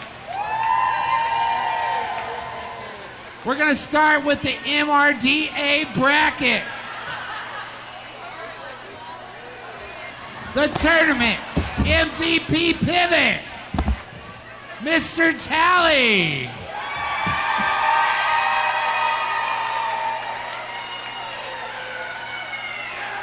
Come on down.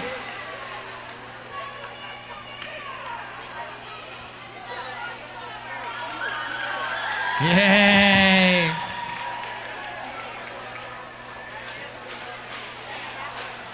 Don't go anywhere.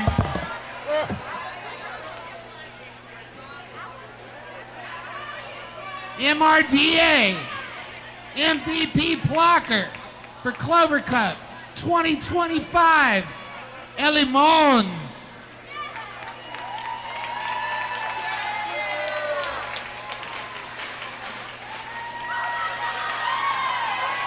Thank you for your service, brother. Go down there. All right.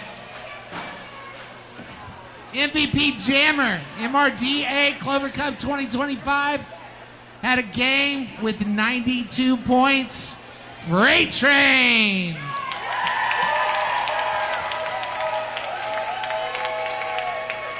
Freight Train's on the road as always. I'll accept on her behalf.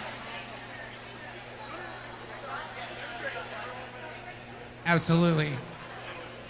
And the tournament MVP for the MRDA division. This person did it all. And the winner is Lady Tally.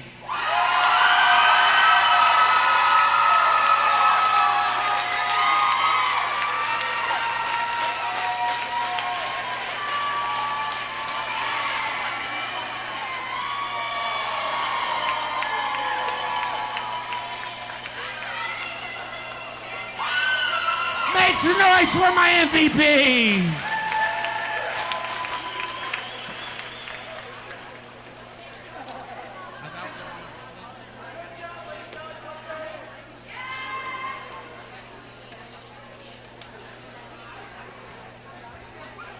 All right, for the B division, MVP, blocker, Clover Cup 2025, Cherry Thunder.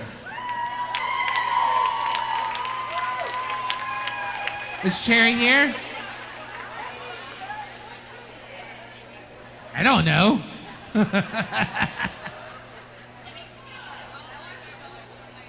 Yes, we can tell you.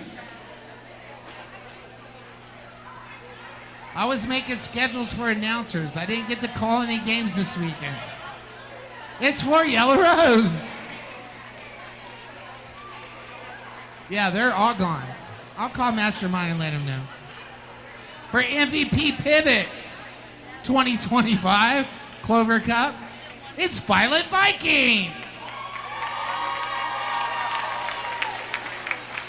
Also with Yellow Rose and many, many other teams. MVP Jammer, B Team, Clover Cup 2025 from Rocktown, it's Block Lobster. I guess we're gonna have to be mailing some stuff. Tournament MVP, Clover Cup 2025.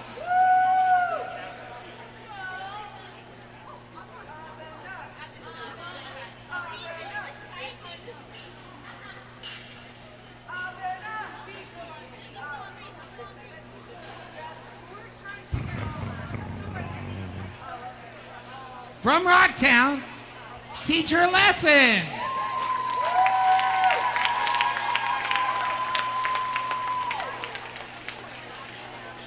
Main division bracket. Before I do that, I want everybody to give a hand for Death Hound Sports Network. Awesome free stream all weekend. Every time I went to the car, it was clear, it was there. The boom crane, oh my gosh. Shoe cam. Johnny Peppercamp. MVP blocker, Clover Cup 2025 over the A team, right? It's Double D.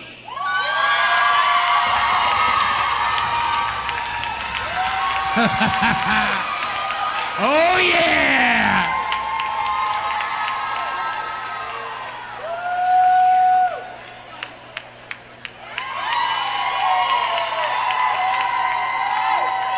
One more time, give it up for Double D. See, I know my job.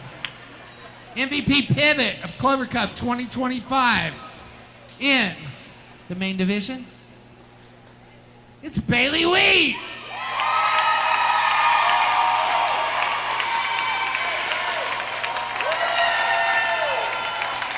And I might have wrote a note on it for you.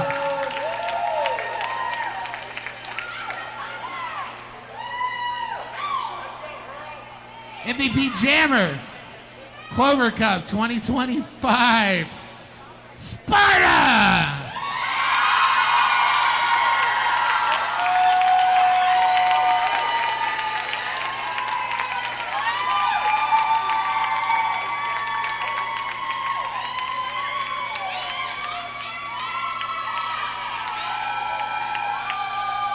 And your tournament MVP for Clover Cup 2025, Nancy.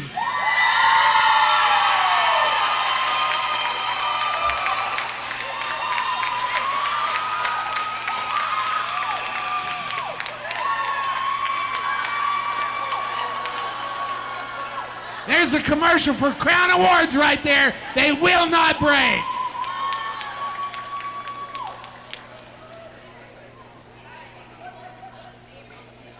Make some noise for all my MVPs!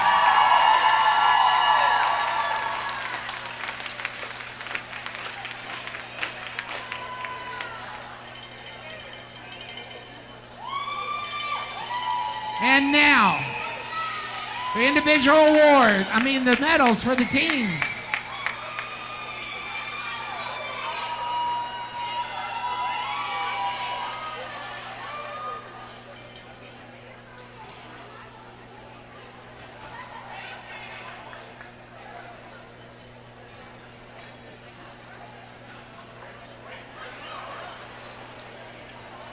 So let me ask y'all, how'd y'all like Clover Cup 2025?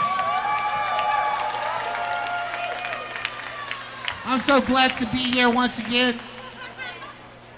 I hope I get to come back.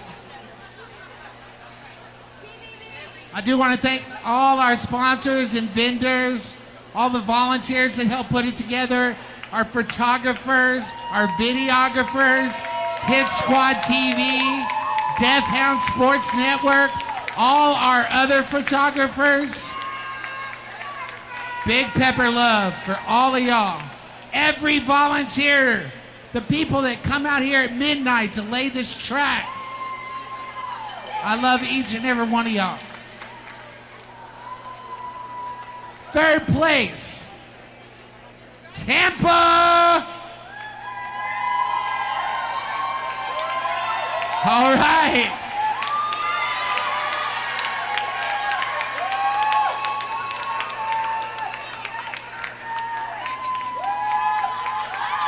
Give it up for Tampa!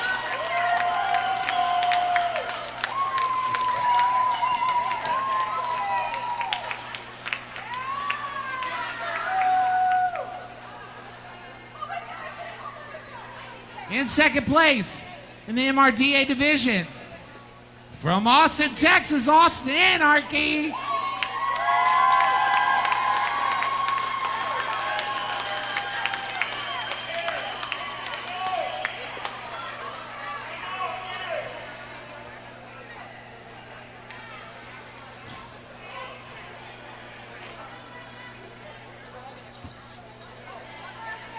Make some noise for the Anarchy.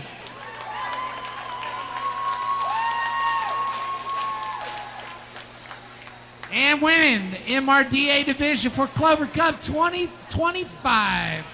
Having a birthday this weekend, Valhalla.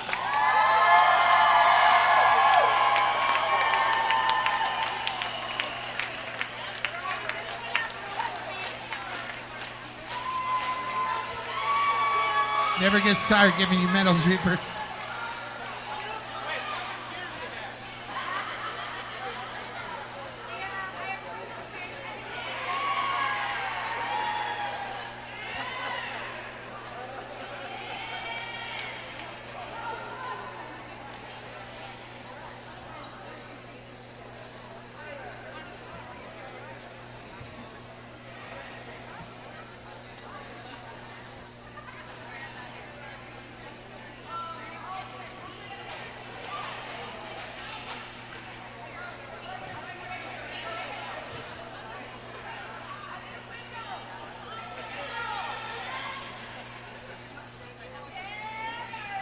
One more time, give it up for Valhalla!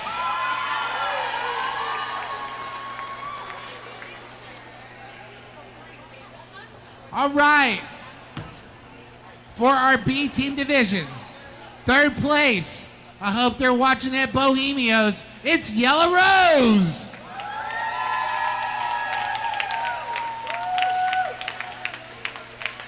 I'll make sure that they get them.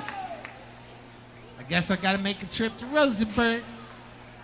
In second place, from the Dallas Derby Devils, the Battalion of Doom.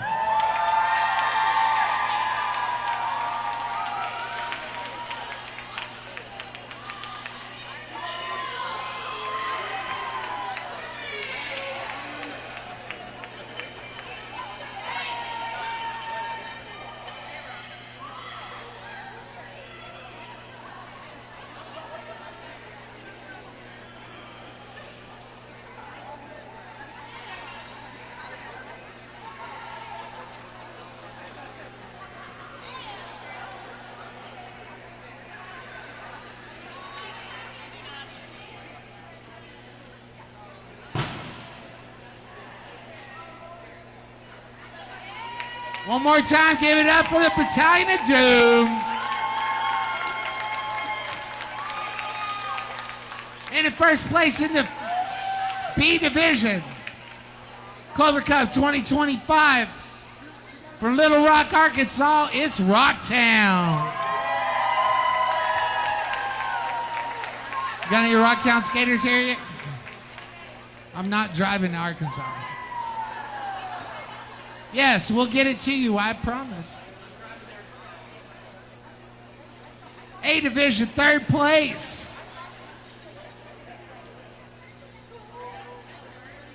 Rocky Mountain Roller Derby.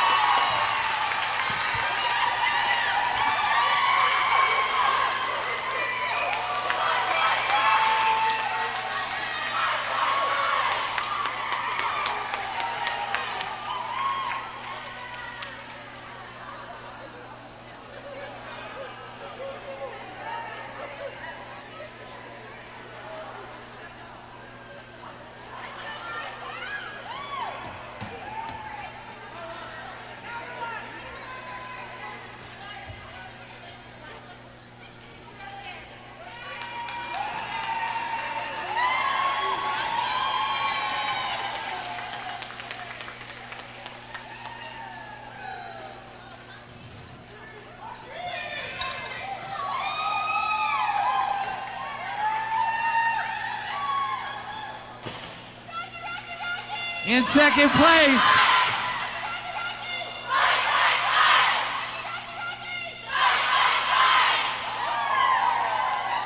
yay, Rocky Mountain. Second place in the tournament, but first place in my heart, Montana. Come on down.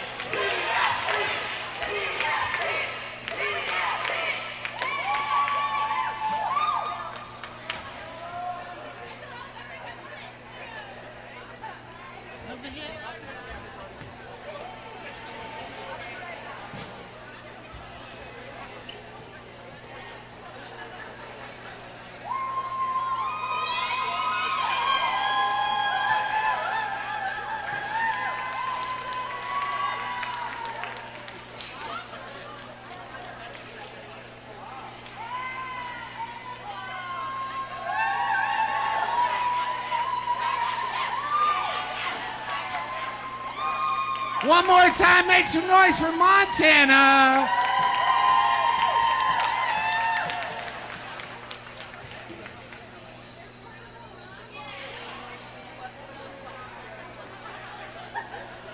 And the winner of Clover Cup 2025, the keeper of the Cat Trophy, it's Dallas Derby Devils, Army of Darkness.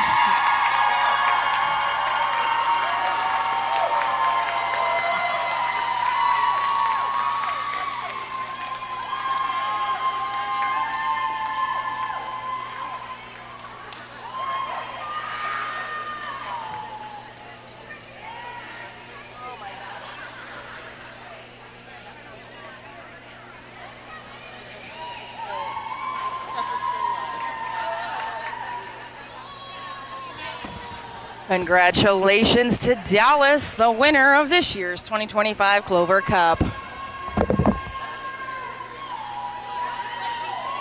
One more time, make some noise for the Dallas Derby Devils.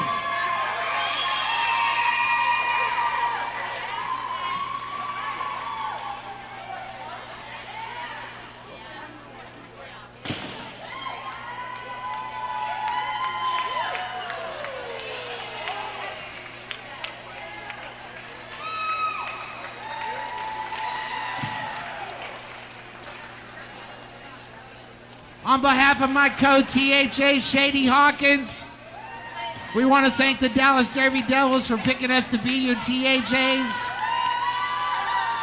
I hope to see y'all next year. This is Johnny Pepper wishing you peace, love, and roller derby.